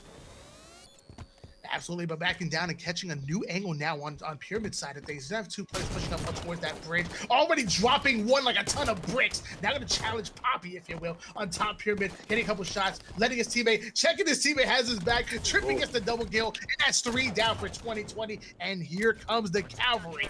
Yeah, you can see it on the kill feed, just the round of slays coming in from red onto blue here, forcing them to spawn out the elbow. Saiyan's already ready on top cat with the shots, and he is not missing. Those are perfect shots. He'll jump into maze, get the melee before going down. We get a tussle in grass as well. Where is that flag? I think it might have got Reed, and I believe it did. Yeah, it must have been Reed. It's back in blue base. Yeah, absolutely. 6 minutes and 43 seconds of gameplay left in this game, and I'm sure it's going to be high octane because so far it has been. It's been absolutely insane. Now we're on board with Septify, DMR in hands, all the way at the top of the map, looking down on these spawners. He's just looking for anybody, if you will. Now going on to the opponent's window. Now we're going to get flag touch here. There we go. Flag pulled over towards Snipe's side. Doesn't have complete control of the map here. Getting the melee on blue basement. Great plays by Septify. Sheesh. Honestly, great awareness from Septify to get that melee right before he went down, giving Tommy the option for an easy kill. He also got to rally that flag over to grass, so that flag is still in play. Trippy now flying forward just to keep that player back. He'll dive in on the pyramid and almost win this fight here. He might be able to take him. His teammate does the trick, and that makes the win 3-1 for 2020's finest. This was my expectation, Tony, but damn, was that a journey to get to this point. Absolutely. Ladies and gentlemen, you got to take notes of what players like Trippy, these top players do. Even though the flag is over toward the 50% portion of the map and it seems like it's grabbable, as soon as that flag person dies, you need to hop in. And instead of going straight for the flag and dying, getting baited, you need to kill that player that's currently baiting the flag, then go after it. Trippy played that perfectly, pushed over, killed the guy who killed his flag carrier, then gets the pull and get a cap because of it, where a lot of amateur players might just fly, go for the touch, end up dying and losing a beautiful opportunity. That's a good point. You have to have really good awareness of your teammates and where they are so you can understand what role you have as a teammate there, right? Like Trippy was more of a perimeter player. I think he had Saiyan or somebody down in grass that was closer to the flag that could have picked it up. So Trippy, his objective would be to get that slay, make sure nobody gets to that flag. He doesn't need to be the one to desperate for it. So really recognizing your role and reacting appropriately in those situations is I guess the not the trademark, but the testament to the level of player that Trippy is. And the scoreboard shows it as well. 19-8 from Saiyan, 18-9 from Trippy, both of them popping off on the scoreboard. And honestly, it was a well-fought battle from our blue team from 2020. It just wasn't a good year for them. Maybe 2020 wasn't a great year. Maybe, who knows? 2020 the year of Halo. No, but honestly, did you see? So I said 2020 was the year of Halo. Did you see how I think you saw how I changed it, right? Somebody put an audio. 2021 is the year of Halo. So I'm gonna keep editing it until we hit the eventual year, which hopefully is 2021. I hope we don't get some sort of 22 delay. Let's not even talk about that. We'll focus on what we do know, on what's good, and that's that Saiyan and team are moving on in the losers bracket going forward. Absolutely, and I want to talk about how well the 2020's finest squad played. I said before, 2020 was getting the slays at great opportunities, but they were never able to get to the opposing side of the map. If momentarily we had the scoreboard up, 2020's finest managed to pull 6 flags. 2020 only managed to pull 1.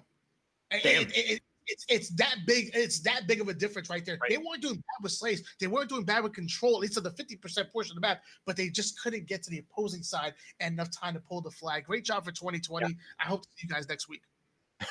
Clear difference in objective efficiency. So like you said, they're out. Saiyan's team will move on. We're going to find out what happens with Saiyan's team and more in our losers bracket the moment we come back. So stay tuned. Don't go anywhere.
Welcome back to our Esports Arena Halo 5 fours. We're keeping our breaks short and our matches long because we are just about to get into another matchup. Tony, we've got Saiyan's team back at it, but this time up against Super CC's APMH Esports.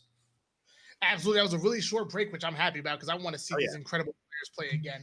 That was I can't even breathe right now. I'm still sweating, Alex. I'm still Okay. sweating.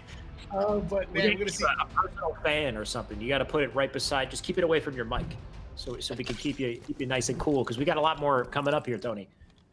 Absolutely, and we're gonna start things off with none other but Just Saying. He's absolutely insane right now, putting some good shots on Super CC evades. Gives it. I think his team actually stuck away with Camo right there. And here we go, 2 down for the blue team squad. APMH Esports. You said his teammate stuck away with Camo. If we can see who that is, I want to see that sneaky bugger on my screen.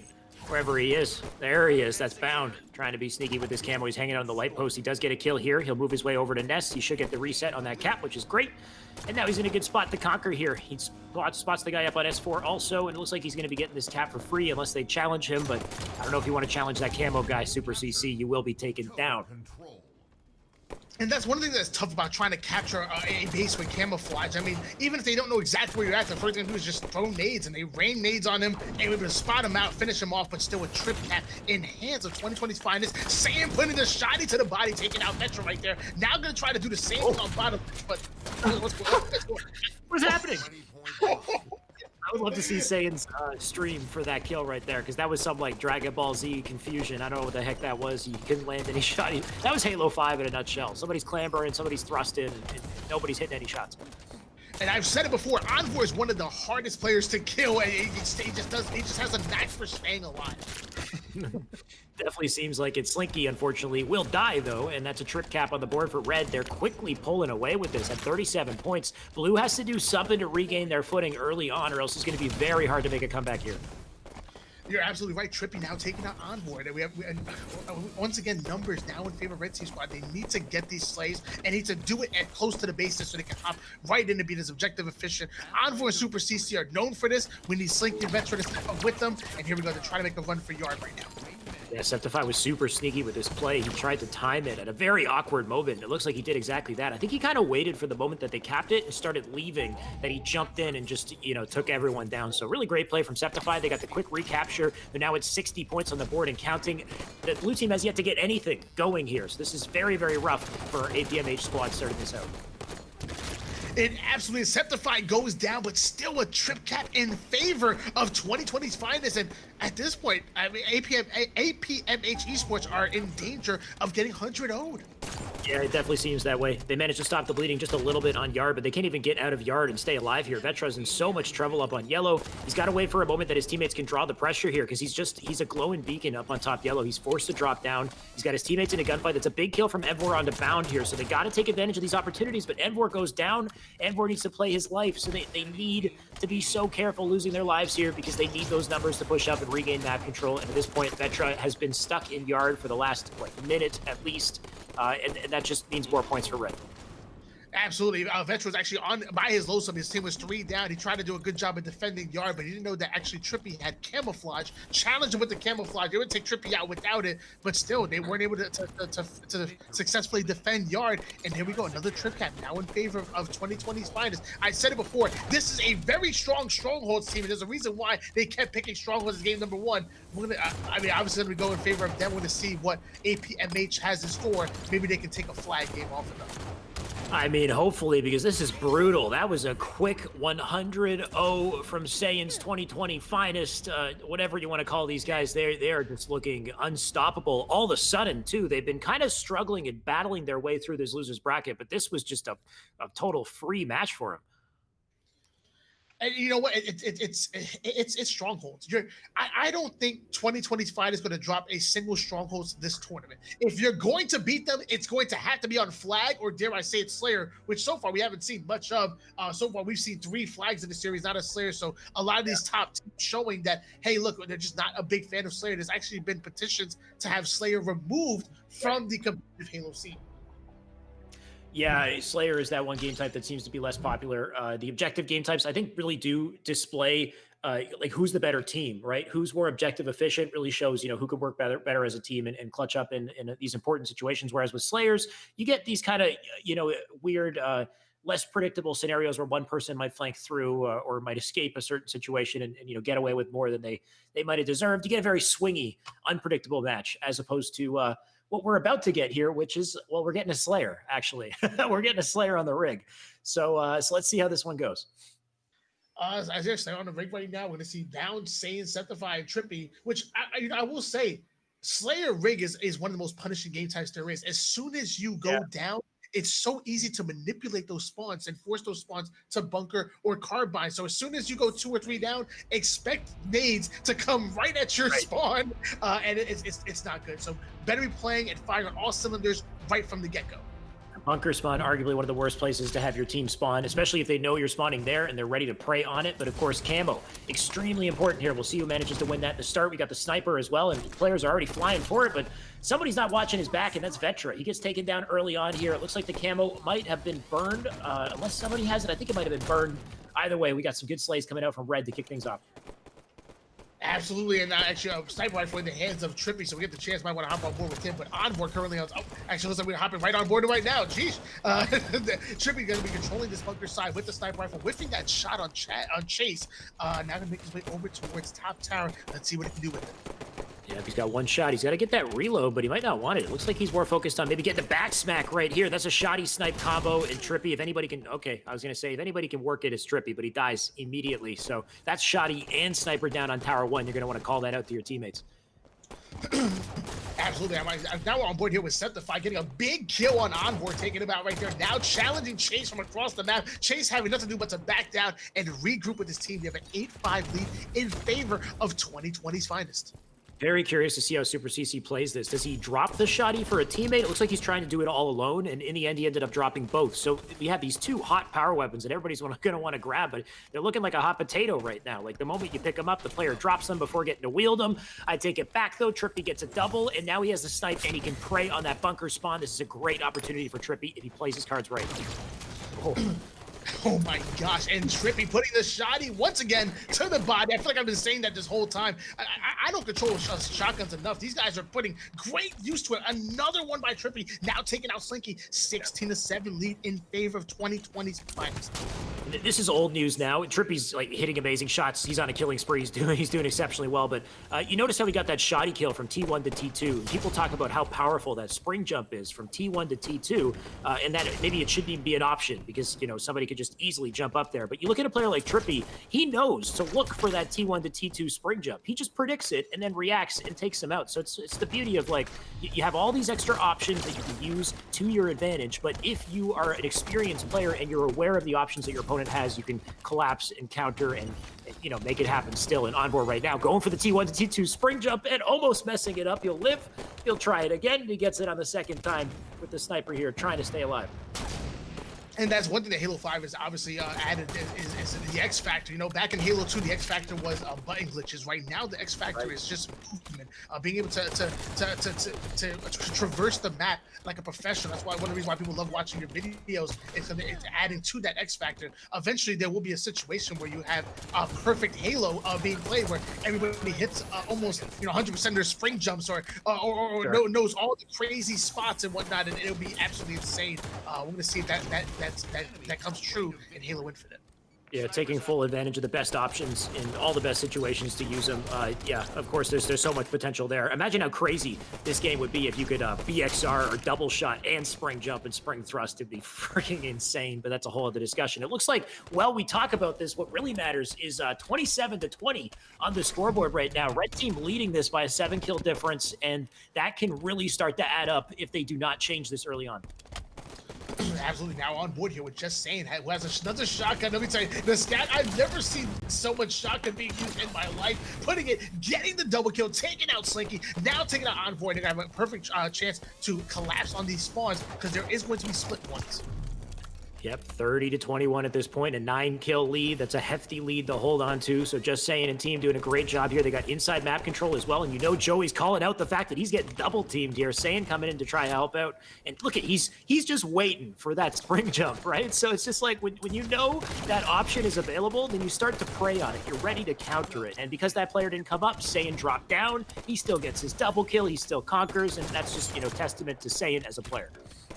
And in anything competitive, whether it's video games, whether it's sports, whether it's trading cards, when a meta has been created, you then have to somehow come up with a counter meta. So you know that jump exists. You just have to be prepared to counter it, as you said.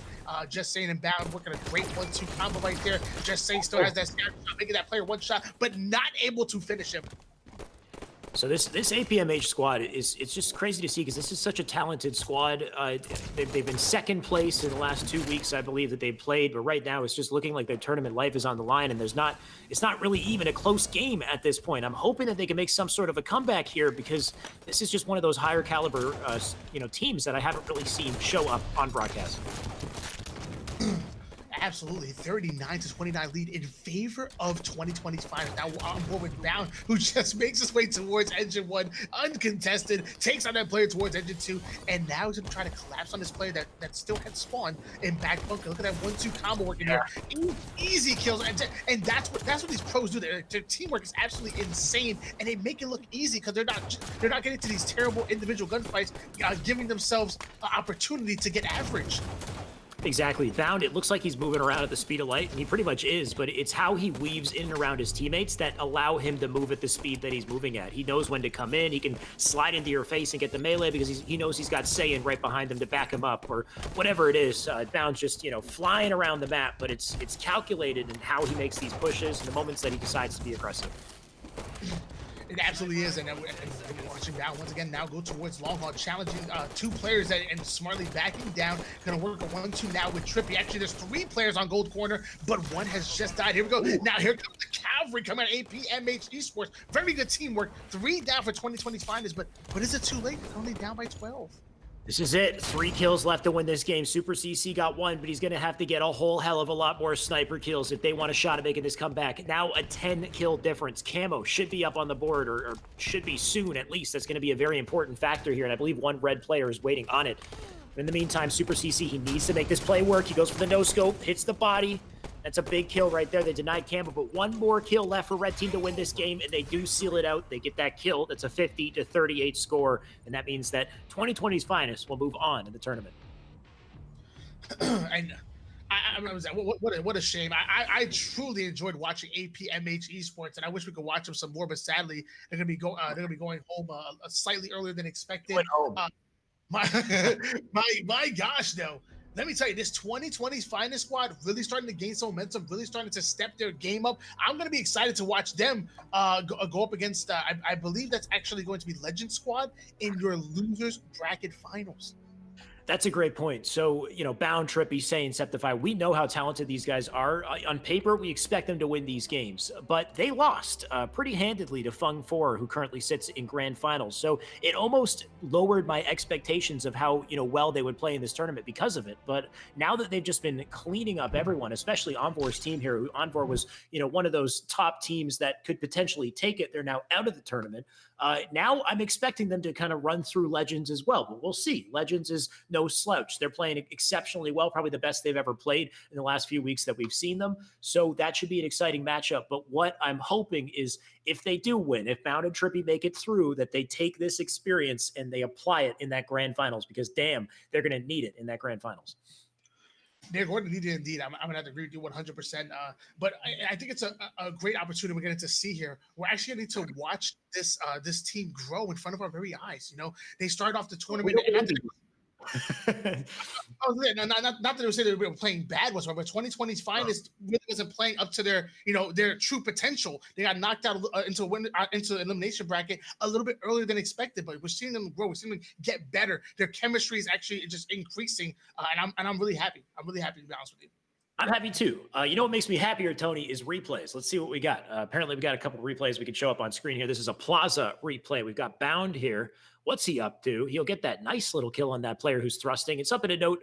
He's getting the body, little body disrespect as well. Is just predicting and reacting to the thrust there. His timing to land that headshot. He waited patiently to get that nice headshot around the corner. Shoots the barrel for the kill there as well. So, Bound, as expected, a great player. And this is what we talked about earlier, just preying on that T1 to T2 jump up. It's a very powerful option to take advantage of if you're on T1, but if you're an experienced player, you know how to counter it. Look at that player just slide right in front of Trippy right there. Very unfortunate for Slick. He was not expecting that player to be there. Beautiful plays by Trippy. And look at that, controlling tower two almost perfectly. Hitting that beautiful shot. Then the nade comes in afterwards for the killing spree. And let me tell you, that was beautiful to watch in slow motion. That was beautiful. Damn right it was. Trippy, of course, playing really well in this game. And there he is, still hitting more shots on T2. And that's the beauty of Trippy's play there is he really doesn't even need to move. He can just sit up on T2 and he picks the right angles with the right timing. He'll get those kills. Saiyan showing up with the shotgun as well. Honestly, the shotgun is really the game changer in Rig Slayer. You need to make sure you pick it up. You need to make sure you're getting kills with it because it does swing games, especially on Rig. And let me tell you, the scatter shot is so deadly. You're telling me there's a shotgun that you can shoot towards the floor and it gains homing bullets? Like it just starts tracking people? My gosh, beautiful no scope by Super CC. Look at this now, patrolling engine. Just absolutely incredible play all across the board. Sure. Now, Bounce sliding in towards Flowers right there, getting the kill right before he gets around the corner, curving bullets like it's freaking wanted. Yeah, man, Bound's been hitting some crazy shots overall so far. So looking forward to seeing what else Bound has. Of course, Bound and team have to make it through losers. They still got one more match. I believe that should be our losers finals coming up next before we get to our grands. The players they have to go up against will be legends, and we'll be seeing that shortly after our break. So don't go anywhere. We'll be right back with more Esports Arena.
We're back with our Esports Arena Halo 5 4v4. We're about to hop into our losers finals. 3 teams left remaining. We're about to watch Saiyans team 2020's finest up against Legends on Truth CTF.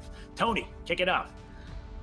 Absolutely, and I'm excited to be here. This is your losers bracket finals right here. Everybody in this tournament is now guaranteed some kind of prize pool, but they're not here for this third place prize pool. They want that lion's share of this $1,000 prize pool tournament. Damn right, they're in it to win it. And Bound right now in it to close it too. He got that nice kill on P1. That's a big kill onto the camo player to lock him down. Fives another player. That's SLG who went down. So Bound, kicking things off hot. And he's diving into bases, getting trades as well. Absolutely, but here goes a flag cap. Now in Septify, the fastest flag. I didn't even see him pull the flag. That's a 30-second flag cap, and Septify really pushes over towards top mid and has complete control, but his teammates are now 2 down.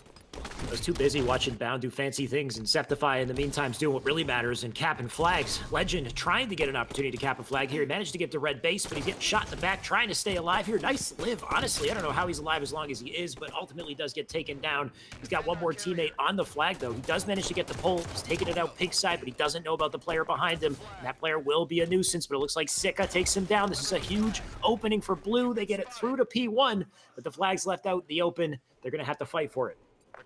And that was actually 3 down for 2020's finest while Sick was running that flag. Bound doing a great job of staying alive and getting the kill on the flag carrier. Now Trippy sneaking in. They're making it so hard for this Legend squad. I don't know how they went from 3 down to now slaying out, getting the flagpole, but they're 3 down once again. Wow. Can Legend capitalize? This is huge. Trippy made a massive play to get that flag to toilet. Somehow Bound get under the base and grabbed flag, but oh, they did it, though. They read it. I'm, waiting for somebody to cap that flag, but it looks like they did exactly what they needed to. They touched the flag, and they got the return as well. So Septify and team just holding on to that 1-0 start. 1-0 starting to do what now we're with Septify making a good little flight towards bottom P here, now getting over towards the enemy side base. We're going to see if he can get the slays out, but he's going to play a little patient towards this car addict side of things. Good shots on both players there, taking out the flag carrier. Now going to go after Legends right now. He's kind of by him lonesome, and finally he's going to get taken out by Sika. Good try from Septify right there with the defense. They do still have the flag. They should be putting this one in, and that's 1 flag on the board just in time to defend the camo as well. It looks like Legend might have a shot to get it. He does, and he will be able to get away with it, so that's a huge play from Legend, tying up the game and grabbing the camo as well, sneaking away just in time. Sneaking away in time indeed, and let's see. Legend's gonna have to pick this other team apart with the camouflage. He's gonna sit top mid, which I think is good, but I think it's an interesting strat. I want to see him get towards the base and be a little bit more annoying as opposed to sitting in the middle of the map and possibly put himself in the line of fire. There's definitely a lot more he can do on the base to be a nuisance and to really draw the attention of the enemy team. So we'll see if he can do anything about that. But of course, it looks like the spawns are open in red. 3 players flying out together over to the pink door here. And Legend just kind of waiting, praying on any kind of an opportunity that comes his way. It looks like he does get one on the Trippy. But Bound isn't aware of his presence. This is a big play from Legend to get that kill as well. They got a couple crucial kills. If his teammates can push up to red fast enough to beat him here, they might have a shot, but Septify with the defense. Legend trying to live. He goes down. Teammate in the base to pick up the pieces here, so we got a bit of a back and forth, but ultimately it looks like the defense is strong here on red. Absolutely. Now on board here with SLG. Currently has the opposing team 2 down. Now sneaking into the base. He can wreak some havoc right here, right now. He's got to play smart and stay alive. He's already have shields. Septify going in. Beautiful 1-2 punch from Bound to Septify. 4 down goes Legends, and here comes the cavalry. Going pushing into enemy's base, but they're going to need another round of slays to cap this flag. Look how fast they are at getting into the enemy base off a round of slays. Trippy already on Pink Street. He's got 2 players or 2 teammates in the blue base as well, ready to pull that flag, and Trippy's going to be the one to grab it. Looks like he's taking it out center, though. Going to try to get to bottom mid with it. He does make it to bottom mid, so big play from Trippy right here. He gets the flag under the base, right in the doorway. They're going to have to defend it if they want a shot at capping this. And Saiyan going down, unfortunately, that's a big death and a big kill from Sika. They might have a shot to get this return. In the meantime, though, they're pulling the flag, and I like this play from Legends. I like this play indeed, but here comes Just Say sneaking in, getting them 3 down once again, going for the recap, and Sam leaving the recap to slay out that right there, then finishing the recap, but can... Oh, You go ahead, Tony. Words cannot express how good. No, I'm gonna let you break that down. Words cannot express how good that was. Beautiful plays. Please break that down for us, Alex. Dude, it was just insane micromanagement. Like his ability to outshoot Legend, trying to re the flag, and then re his flag and dive back in time to pick up flag on bottom base. Like Saiyin's got just a brilliant mind, dude. I don't know what to say. I don't know how he managed to pull that out. I don't know how he managed with that. Indeed, I would have never even thought about that. Not even an ounce of which, and just his brain power to pull that off, execute it perfectly. And there's a reason why they have a one flag lead. That's 2-1 in favor of the red team squad with a little bit less than 7 minutes of gameplay left. Definitely still possible for Legend and team, and I love the pressure that they're giving back. But at this point, though, it looks like we've got a bunch of red players on the blue base. They're going for the flagpole once again. Teammates spawning up in car sides. SLG putting in some great damage here, but he's going to go down, and everybody else needs to make sure they're ready to OE because it looks like they're flying into the base and dying. There is one player who managed to make it through, but the return coming in from Trippy, and this might be the game-winning flag right now if they keep up that defense. Jay right now, that's Septify on the flag, looking to pick it up. You got two blue players pushing through Pink Street with the defense. We got a hell of a brawl here on the flag, Tony. Absolutely, but beautiful plays coming out of Trippy, pushing right towards bottom mid, over towards top mid, watching that cut off perfectly, not skipping a beat, and that's the reason why they just capped that third flag. 3-1 lead in favor of 2020's finest. We saw MVP-like plays coming out of my man Just Saying, and just right now coming out of Trippy. Trippy single-handedly watched that cut off, got those 2 kills, and secured that cap. Really great from Trippy to both defend the flag and position himself up to top mid as well. He moved himself into a high ground position, took advantage of his positioning to stay alive, to put in damage, basically be a turret, and give his team the opportunity to collect that flag and take it back into the base. So big play from Trippy, bigger plays from Saiyan. Honestly, though, that one play that he made was probably the highlight play of the game right there. That was a huge flag stop and a flag touch as well to get that second capture.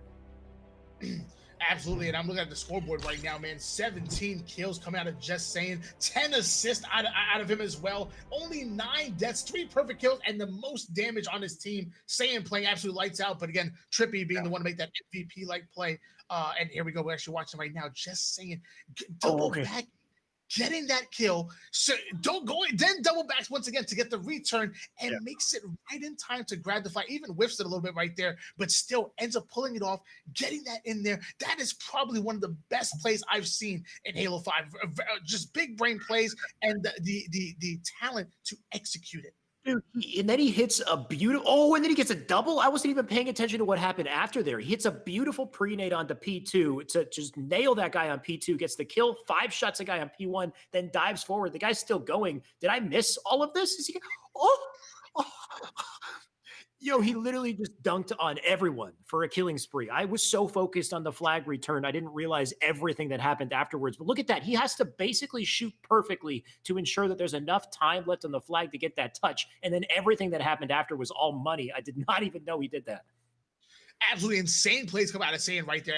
That was 5 of his 17 kills right there. Literally incredible. We're already going on Spectator. Already going to be, this was a Slayer on Plaza. That is interesting. Yep. Actually, that's actually the red team putting Slayer on Plaza. Probably the first time we've seen them put a Slayer game type that we've seen. If there's any Slayer I love to play, it's Plaza Slayer. I think it would be Plaza, maybe then Truth. Plaza's got to be my favorite H5 map, though. So I'm looking forward to this, Tony. Of course, we've got the OS, we've got the snipe to fight for, we got the pesky light rifles, and the combo as well. So a lot of interesting tools to take advantage of on this jungle gym of a map. Should be a fun time. Should be a fun time indeed, and you know what? We got to hop on board with Saiyid at some point, even if it's not just right off the beginning or second of, because he has earned it. 17-9, 10 assists. That ridiculous play that will probably go down in esports arena history. Yeah, definitely one of the best plays I've seen in esports arena. Like just considering after the flag cap, everything he did following, huge play from him. But let's kick it off. It looks like it's bound unless we get a quick swap here. Let's see what our producers can do if they can take us over to Saiyan's POV. Man deserves to kick off this match, and it is him right here defending the OS to start things off. He might have a shot to grab it. It looks like his teammate flies in there with good timing and will pick it up. It's a big OS grab. Big OS grab indeed, and SLG, oh my gosh, beautiful no-scope coming out of SLG right there. Now Septify doing a great job of clearing things out towards bottom mid. Oh, excuse me, Legend puts him on his back. In fact, saying, you know what, you got to think about what you've done. Enjoy that 5-second respawn timer. Yeah, you miss one shot, and these people will make a comeback on you. Like, just the caliber of players here, you can't afford to miss anything. You need to be flying and fiving, or else good luck to you. And saying, if anybody can fly and five, it's saying. So looking forward to seeing what he pulls off from the light post here. Absolutely great shots when he put down on Sand. Now going to nade and putting some good damage down, working the 1-2 combo with Bound. Bound finishing him off right there. We have a tied up game with a little bit, about 11 minutes worth of gameplay left. Yeah, Bound with the sniper. If anybody can swing the game here, Bound can with his snipe. Gets a body shot to start it off. I like that movement from him, just dipping around the cover, looking for that angle. Looks like he's got a lot of pressure on both sides. I think he might have hit that body, though. He'll slide in, try to get it, but that player repositioned. So good play from that blue player to get away from it. Bound right now in a ton of trouble here. Going for the no-scope, and he lands it. I like this from Bound, but he's got to live. How fast can this man sprint? Let's find out. He shouldn't have hit that clamber, but he does eventually get taken down. Finally, they put the man down. Finally gets taken out indeed, but a great job of milking his life for as long as possible. Now we have Legend making his way towards top goal, trying to finish off Septify. Finally gets the kill right there, and they're going to challenge Bound over towards open field. Even wow, one shot, 12-10 lead in favor of the blue team squad, and they're starting to put some distance between the two. They're now up by 3 kills. This is what I like to see from Legends. I want a full 3-game series. So Legends, let's see you guys take this game and get us down to our final match for our losers finals. Keep things hype. And that's all going to be coming down to Legend and team, whether or not they can clutch up and get these slays. Legend right now up on top mid, not aware of that player right beside him, and that might come out to bite him. It looks like somebody else got backsmacked, though. Bound being sneaky. He'll drop down to bottom mid. Legend just opting to stay here. He knows he wants that OS, but the OS is a little bit late, and his timing was unfortunate there. Now it's up, and we'll see who grabs it. We'll see who grabs indeed. Actually, Legend watch on that dead screen right now. Now we're gonna hop on board here with Shady, who knows that the overshield's up. He already has the plasma pistol ready for if he grabs it, he'll be able to. Oh, there we go. It's actually already gone. Excuse me, I apologize. But either way, plasma pistol in hand, so you'll be able to neutralize that overshield or any of the player's shields for that matter. Shady getting a nice trade before he goes down. They'll keep that lead by 3 kills here. We'll see who wins that fight. It is SLG who does, so 4-kill lead right now. Looking for 5. Nice little trade from Bound onto Legend. They'll maintain that narrow lead right now, but Sika can't escape through the big door. And Red Team just narrowly pulling this back. We'll see what they can do here. Absolutely Septify with the light rifle in hands, putting some great damage down. Let me tell you, again, we've talked about it before. The light rifle is so deadly. Up close, you can get a 2-shot melee. From afar, you can get a 3-shot perfect. This weapon is deadly. You need to add it to your arsenal if you haven't already. We're going to switch on board with Shady, who has a 8-shot sniper rifle. Now a 7, and now 6. He drops in onto Nest, and he's going to leave it for a Red Team player. That's unfortunate. I would have liked to see him rotate with that snipe. He had no teammates near him. He had 2 opponents up on the Nest there, so he took a very risky play, and in doing so, he gave up the snipe to Saiyan, who's probably the last person you want to give it up to. Saiyan's going to be looking for some nice angles here. He's already seemed like he was aware of driveway, but he'll change his mind to loop, and we'll see if he can find some heads here. Absolutely, and sniper rifle still in hands on Just Saying, and he's actually just patrolling top nest right now. I figured he wanted to get away from top nest as fast as possible. Ooh. It's a head taking out Sika. My gosh, now gonna be S4. Want to see if he can. Grenades coming out of everywhere. Jeez, can Satan stay alive? Oh, just narrowly whiffs that headshot. That would have been a sick no-scope if he landed it, but he does go down. I don't know if there's anything left in that sniper, but if there is, it's down on the map as well. Bound right now trying to stay alive here in dip. He's got players in the nest to worry about. He's going to be in a lot of trouble unless he hits these shots, and he does. Bound just being such a nuisance. He'll get that player one shot. He's got Joey Trippy beside him, and hopefully Trippy picks up the pieces here. He'll throw that pre-nade. Looks like it did some good damage, but that player just being such a difficult kill. That's Shaq, I believe, over there on top mid. Absolutely, and it's 7 minutes and 37 seconds gameplay, so I'm assuming there was actually an overshield either on there it is, overshield on the map right now. Sika goes down. We have 2 down for both teams right now. I wonder who's gonna win that overshield fight. Looks like SLG has it. He's gonna have to try to back down. He's taking a lot of damage as he stays up here. There goes the OS, trying to live here on Garbage Truck. He's got 2 players on him. Some nice shots in a dip to take that guy down, but he does go down as well. Sika with a chance to grab the sniper, now pushing up onto Cafe, and Legend behind him here on this nest ramp. We have such a tight battle, Tony. 1 kill separates these teams. The OS not in the picture for at least another minute or 2, so this is gonna be a tight match for this next minute. And that is a tremendous job coming out of this 2020's finest squad to neutralize that overshield by simply just team shotting it. There's just the basics right there. Legend has no idea his players behind them, though. Takes a little bit of team damage, but ends up getting some good damage down before he gets taken out. 39-38. Make that a tie game now with 6 minutes and 40 seconds with the gameplay. I couldn't have it any other way, Tony. I'm curious to see who's going to be the one to pull away in this last 10 kills, though. It could very quickly swing in the favor of one team or the other. Right now, Blue leads by 1. They're getting shot at by Nest. That player's ISO on Nest, though. If they kill that player, that should be a nice, clean kill. And it looks like they get it. That's a big kill on Legend. Sika will rotate back to Nest here, but he's alone. He's got to be careful with this play. He's got at least a teammate behind him who can help out. Honestly, I love what I'm seeing from Sika. He's making some great rotations. We'll now push up on glass, trying to keep this pressure up, even though it's such a close battle. It is such a close battle indeed. I'm actually, I should have peeked at the scoreboard real quick. And Bound currently sitting with 16 kills and almost double-digit assists from all of his teammates right there. They almost have 30 assists as just from those 3 players right there. Legend with the sniper rifle in hands, trying to go for no scopes. 5 minutes and 49 seconds on the clock. Yeah, which means that the OS is just about to come up, and the OS is probably going to define the end of this game here. Now 3 kills left for Red Team. They pulled away in the very end here. Now down to 2. Bound looking for it right now. OS definitely coming up in a couple seconds. And Bound looking to just cover this, do what he can to stay alive here up on the top of the map. He's being so damn aggressive. They need one more kill. It looks like they're going to get it. That's a win. And now they're back down to grand finals. That's it for our losers finals. 2020's finest. We'll take it with a 2-0. And beautiful plays coming out of 2020's finest, getting the 2-0. But let me tell you, the series scoreboard does not represent how close that was. Incredible plays out of Team Legends right there. They've gotten 3rd place last week. They got 3rd place again. 18 kills come out of Bound. 13 kills come out of Just Saying. A beautiful 14 kills out of Legends and Sika. Valorant effort, ultimately a losing effort. And now we get to see 2020's finest make their way into the grand finals. We said it before. It was possible to be a grand finals matchup, and it has come to fruition.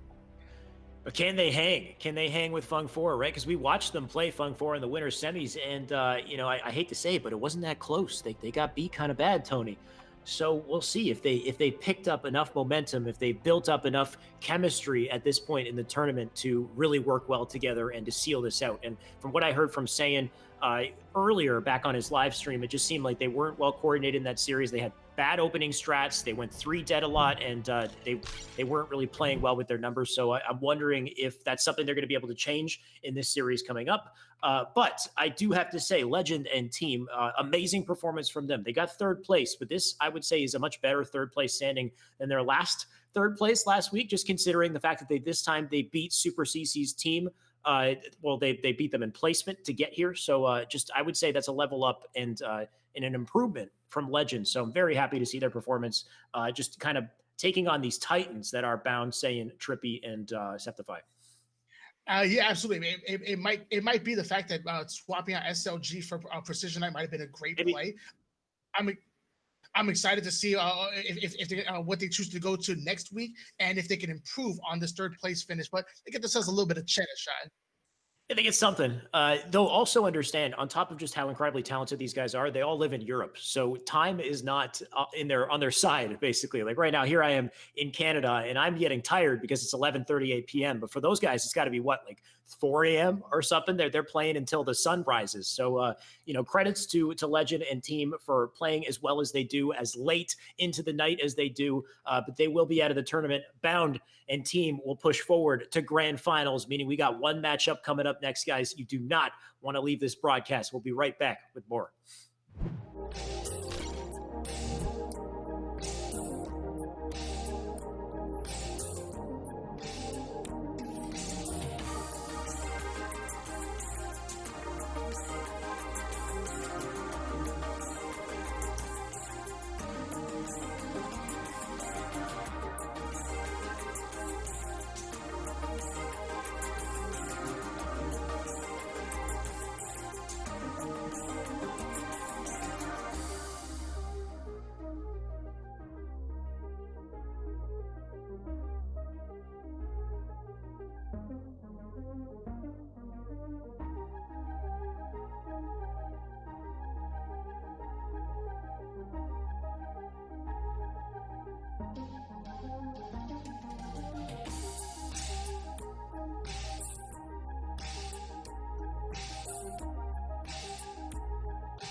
We are back for the last time with our Esports Arena Halo 5 4v4. Tony, it's time for grand finals. Are you ready?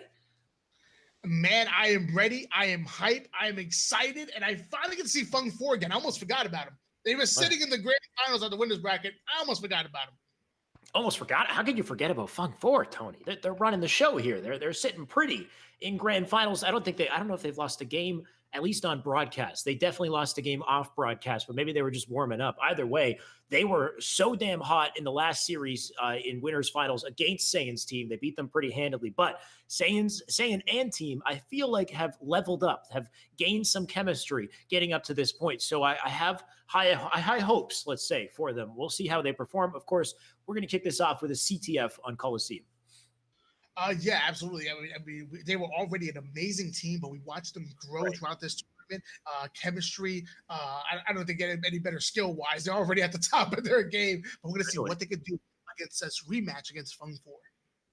Yeah, we're going to have to find out. Can they not go 3 dead over and over, which is something I heard that they had a problem with? Can they have a good opening strat, which I'm going to be very curious to see. Maybe we should start off with Saiyan's team and see how that opening strat takes place here. Of course, Sniper, Rockets, both very important to take control of.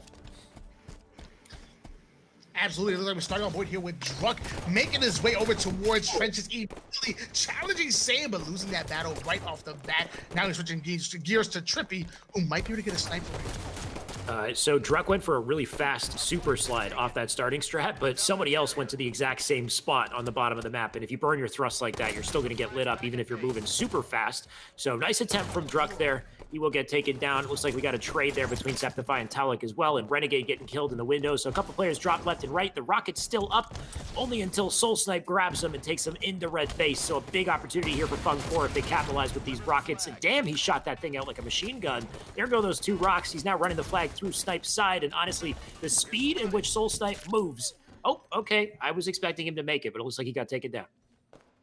Absolutely, the unorthodox 19-year-old coming out of Wisconsin. I'm telling you, the man loves to run, and he shows it. The man, he never stops hitting his sprint button. Running in the game, running from the cops. No, I'm kidding. I'm sure he's fine. Anyway, Trippy on our screen here. In the maze, he's gonna get taken down, and looks like we're gonna jump on board with someone else. On board here with Renegade, doing a great job of traversing the map, getting all the way towards top catwalk. Now getting a two-shot sniper rifle, but immediately gets one shot. Now he's got to stay alive here and gets taken out by Trippy. Wow, where did that nade come from? Where did it come from? I don't know, maybe the moon or something. It seemed to just fall and take him out, but it looks like they're going to take advantage here. Talik with the flag, trying to take it across, going for a second flag cap already. So this is just kind of, Fung 4. You expect them to play hot, but when they do it this quickly, when they're capping flags this quickly, it's just crazy to see how damn talented this roster is. Absolutely, and there you go, the new Fortnite player, new to Halo to me, and obviously he's been playing Halo for a very long time, but getting that second cap on the 2-0 lead in favor of Fung 4, and it seems like they haven't skipped a beat. They are showing why, once again, they are a two-time champion, now going for the ever-so-elusive 3-peat. Druck getting double kills on Top Cat, looking for another here. I'm expecting this man to build a wall and a ramp and just start climbing to who knows where and fortify himself. I don't know. You're making Fortnite jokes, so I'm trying to make one too, but not successfully here. Druck right now still will stay alive. He's going to make his way over to red base and try to get some defense at the same time. Absolutely. You know what? It must come from his competitive Fortnite play. I always notice he's always trying to clamber to the highest point and look down at your. So he must have put that from that game. And look at that beautiful DMR shots, getting the killing spree, taking out Septify, and that is 3 down for 2020's finest. We're gonna see a collapse coming in from Fung 4. 2020's finest, despite all the pressure that we've seen, and despite the fact that Druck has been living for what feels like an eternity, they still managed to get a cap on the board and keep things relatively close here in our grand finals matchup. Druck now flying forward for flag, flying forward for a kill. It looks like he gets it, but goes down as well. Absolutely, Druck going down. Now we're gonna hop on board with Trippy. Trippy doing a great job of trying to stay alive towards S1, trying to put some shots down. But how was he one shot S1 and not going down? Crazy. Trippy able to stay alive. Gonna switch on board here with Renegade, who has a about 6-shot sniper rifle in hand to see what it can do with it. Surprised he missed that first shot. It looks like it came back to bite him though. That sniper will transfer hands. I don't know who has it. It's Bound who has it. We'll see if he can pull off anything fancy with it. He's going to have to right now, though, if he wants any chance of capturing that flag. He'll back off on the elbow for now. Nice body shot on the Renegade. Get things started here. You know he's going to fly out, but he did not have help on that challenge. He goes down, sniper back in the hands of Renegade, and he's looking to make some plays here as they try to rally this cap. This might be the final cap. Renegade grabbing it here. He goes down. That's a big kill right now, but a couple players still up to grab that flag. Absolutely, a momentary 3 down for 2020's finest. Now on board here with Talik, who's sneaking down low, getting some good shots on Trippy right here. 7 minutes and 55 seconds worth of gameplay left. And look at Talik playing super aggressive, trying to put shots, trying to stay alive, and go for the recup as well at the same time. It looks like Talik does manage to get that flag. That's a big play right there, but John is running it in, and they managed to grab it. That's a big win for Fung 4, 3-1 in our CTF Coliseum. Wow. Again, like you said before, how can I forget about Fung 4? These guys are absolutely insane. They are talented. And again, I look on paper and I see Trippy saying and Bound on the team. I'm like, wow, that's an automatic win. But Druck, Renegade, Talik, and Slumpee have built up an amazing chemistry, and they're absolutely impressing. 4 minutes, 37 seconds to finish off that flag game. Tony Druck, like look at Druck's stats here. 16-6. Like what kind of 90s was this guy cranking? He must have been cranking some serious 90s, man.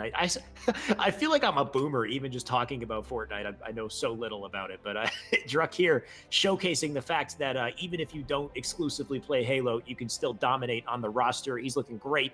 Renegade doing a good job as well. Overall, though, just a dominant performance from Blue, and well, that's great for Fung 4 as a viewer, as a caster. I want Saiyans team to make this comeback. I want to see the potential that I know they're capable of realizing here in this tournament. So hopefully they make a comeback in our next game. Yeah, absolutely. And obviously we're making a lot of jokes about Fortnite and whatnot, but that's because even though this is Microsoft Sundays being hosted by Esports Arena, $1,000 tournaments weekly, they host other tournaments, guys. You guys got to check them out. Esports Arena, / sign up. You can sign up for next week for Halo. You can sign up for Valorant, Apex, Fortnite, and literally any esport, any competitive esport you can sign up for. Esports Arena has given us the platform and the opportunity. So. Damn right. You're totally correct, Tony. You guys better check that out. Apparently, coming from Esports Arena themselves, these events are quote unquote nuts. So you're gonna definitely want to tune in. Dude, my jokes are terrible today, Tony. You're gonna have to take over or something because we got another match coming up. What's it gonna be? It's going to be, I think, Slayer on Plaza. I'm going to go into Observer here as we get ourselves ready. And it looks like we are going to be jumping into Slayer on Plaza. Oh, don't worry. I got dad jokes for days. Don't worry. Just wait for the rest of the series. I'm going to unleash the control of the broadcast here. We need somebody who does good dad jokes because, yeah. let me warm them up. I'll get more comfortable as we go here in our grand finals. Absolutely. So game number 2, and mind you guys, if Fung 4 win it, they're going to become your grand champions. It's up to 2020's finest to clutch up right here, win those pivotals. It's going to be Slayer on Plaza. Let's see what happens. You got to remember, this is a best of 3 series. So this is the last opportunity for 2020's finest to make any kind of progress in this series. They lose this, they're out of the tournament. And of course, Fung 4 will be taking a 3-peat, which you know they want to get here. So we're going to find out, jumping into Plaza Slayer right now, who's going to grab that camo, who's going to grab that sniper, and that could really be the name of the opening play here. And after the dust settles, I'm going to say we need to hop on board with Druck at some point in time, starting off with Bound, but and let's see if he gets over towards Overshield, or if he's like to go for Sniper, immediately looking both, actually. Looks like he got taken out, whatever he was trying to do. Druck is still going off right now, and Renegade managing to get that OS, so that's a big opening start from Fung 4 with 3 dead. They've got 3 kills. They've got the OS and the snipe in their hands to kick things off here. Absolutely. He's a Renegade. Overshield in hands, actually about a little bit over 50% of it. 11 minutes and 30 seconds worth of gameplay. 5-1 lead in favor of Fung 4. This is not the start that you want 2020's finest to pull off. I want to see a game 3. I'm going to need 2020's finest to step up right here and right now. Yeah, of course, we can't count them out yet. I do want to see a game 3 as well, so let's hope these guys just start lasering like crazy, because you know Renegade's not going to miss these shots here. He's staying up for now. He's going to dive across the map from the bottom. I like this little rotation, but his teammates look like they already got 5 shots. Literally everyone on his team is 5ing the opposition, and I mean 10-3 to start the game. Just Fung 4, what are they on right now, Tony? I have no idea, but you know what? When you have a multiple-time world champion like Renegade on your team, things just come to you quite easily. Now on board here with Taulik, who's not too bad himself. He's actually placed in the top 6 before, even on land. 13-5 lead in favor of Fung 4, and no signs of slowing down whatsoever.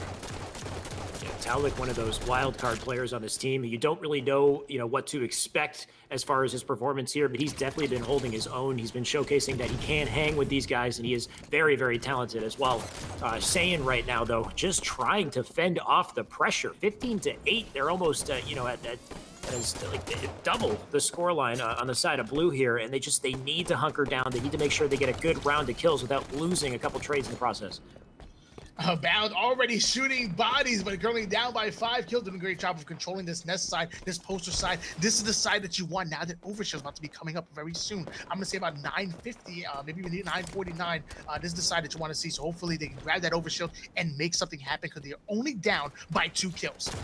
Yeah, this Overshield is definitely gonna seal the deal there if they can grab it. Saiyan in position to get it. This is huge from Saiyan, but it looks like he's gonna have to back down temporarily. He'll try to go right back up. This is what I love about Plaza bottom mid to top mid, is you just spin around, go right back to the top. Looks like his teammate Did his teammate grab the Septify, who has it? So this is big from Septify as he pushes up. All 4 players on blue trapped in Tram right now. Bound with 2 huge kills. Renegade with 2 kills. Renegade going off on the kill feed, and Taulik helping out as well. So we got a couple trades back and forth here, but we got a close game finally, Tony. This is what I want to see. This is what I want to see indeed, and big kudos to Fung4 to neutralize that overshield. They sent 4 players after him, and it did almost nothing at that point. Tyler doing a great job of cleaning up Trippy right there. We have a tied up game, 20 kills apiece right now. Only 9 minutes of gameplay left. I am absolutely loving this. This is the point where you start to wonder, are things going to slow down? It's Halo 5, so the game never seems to slow down here, but Taulik was trying to slow the pace. He'll back down for now, going to go back to Tram and kind of rally around, see what he can do, but we're flying all over the place. All right, we got Saiyan on board here with the sniper. He's got 8 shots, now 7, looking for a body, and he gets it.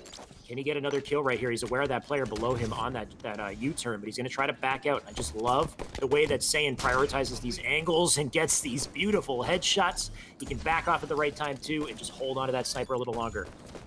Absolutely great job with the sniper rifle in hands. 2020's finest, absolutely deadly when they have power weapons. And here we go. The cavalry's pushing up towards Nest. Saiyan's actually lets it push up as well. 25-24 in favor of 2020's finest. They've come back.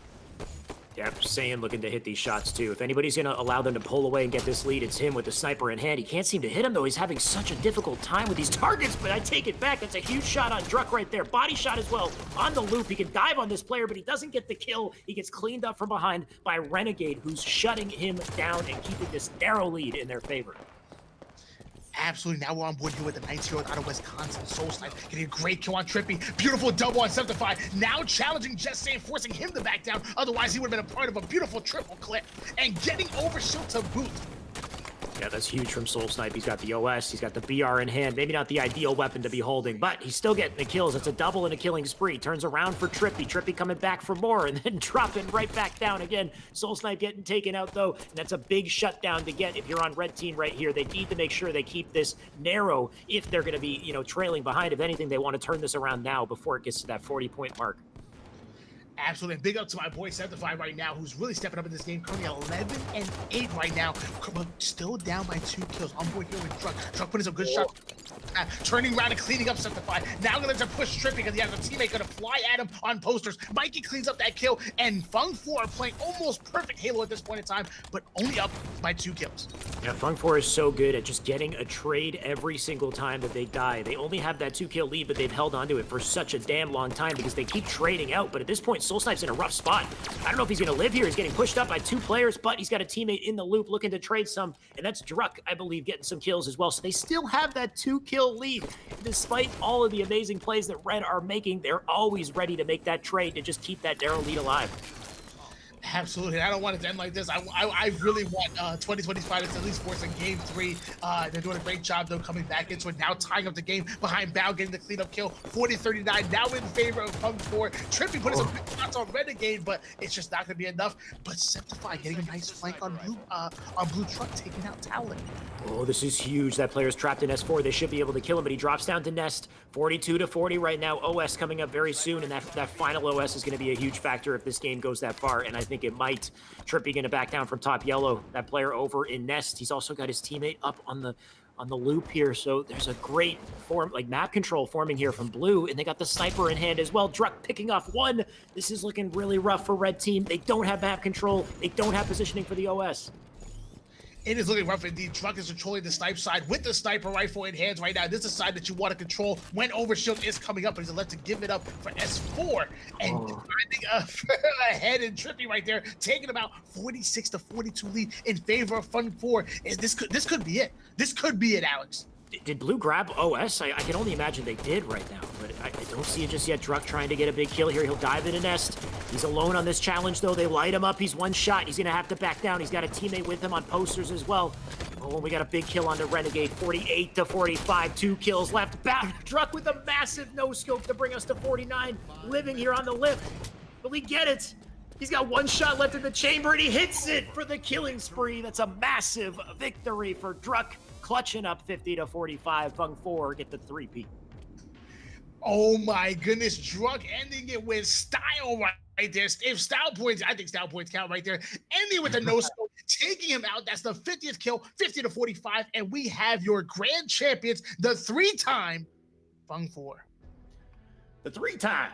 Do they get like a belt or something? Do we send them something in the mail? What do we got, Esports Arena? We need to figure that out. Another grand. Especially for MVP, Renegade, 16 kills, 7 assists, only 12 deaths, dropped a beautiful triple in the game. Him and also Truck as well, 15 kills, 10 assists, only dying 9 times. These two players went absolutely off. Yeah, huge plays from Druck for Renegade right there. Definitely showing up in that tournament, but got to be proud of that performance, especially against the caliber of Bound, Septify, Saiyan, and Trippy. Now, of course, we know how talented these players are. This is their first time appearing, and they did very well. Of course, they made it to grand finals. They got second place, but I hope they stay. I want this level of competition to continue with Esports Arena. So, guys, you can change the teams around a little bit if you like, but Bound, Septify, Saiyan, Trippy, don't stop here. Please keep grinding. Somebody take out Fung 4. Don't let these guys continue to win in this not dominant fashion, but they're getting 2-0s. They're kind of making their way through grand finals strong. I want to see more contention. I want to see more of these big names. I believe Scariotic is another big name in H5. I haven't seen him yet as well. So let's see who we can get here. Maybe a Frosty. I don't know if we can get Frosty. Can we get him? I don't know if he's got a contract thing. Yeah, I'm not exactly sure, and I don't know what Scariotic's status is with Esports Arena, but either way, fantastic work by Fung 4. Not only winning that game, but taking that lion's share of this $1,000 prize pool for the third time. The third time, Alex. Yeah. Absolutely insane. And I'm going to agree with you as well. I really hope that that these guys stay together. I want to see Dowd.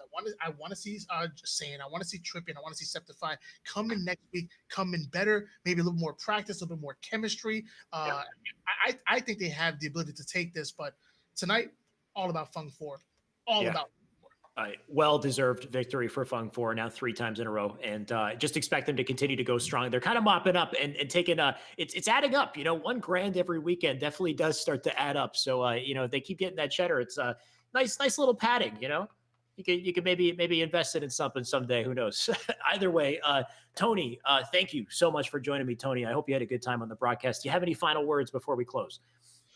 Yeah, I mean, big ups to Esports Arena for throwing this event. Obviously, big ups to Fung 4 for winning for the third time. Big ups to Microsoft as well. Without Microsoft, this would not be possible. So, guys, do yourself a favors. Exclamation point giveaway in the chat right there. The Ultimate Game Pass is absolutely insane. You can get Halo 5, Halo MCC, and a bunch of other incredible games. And make sure you hit exclamation point sign up as well to sign up for next week. I don't think I'll be casting next week, but I'll be in the chat and I'll be enjoying this because, my gosh, some of the best Halo 5 players at the top of their game. Thank you so much for having me, guys. Thank you. Thank you for joining me, Tony. And it's only going to keep improving as we go. So hopefully we get to have you back a little bit later, and you can just kind of cast the even higher caliber matches that I'm only expecting to see as the weeks continue. But of course, you put it smoothly yourself. You gave out all the thank you. So thank you for doing that, Tony. And thank you, of course, to the viewers who stuck with us, who stay here the entire broadcast and got to engage in the hype with us. It's always a great time running these Esports Arena tournaments, and I just can't wait for the next one. I can't wait to see what these guys pull out next week. So you better be here next Sunday at around 6 p.m. Eastern. We'll be back with more Esports Arena. Until then, have a good night.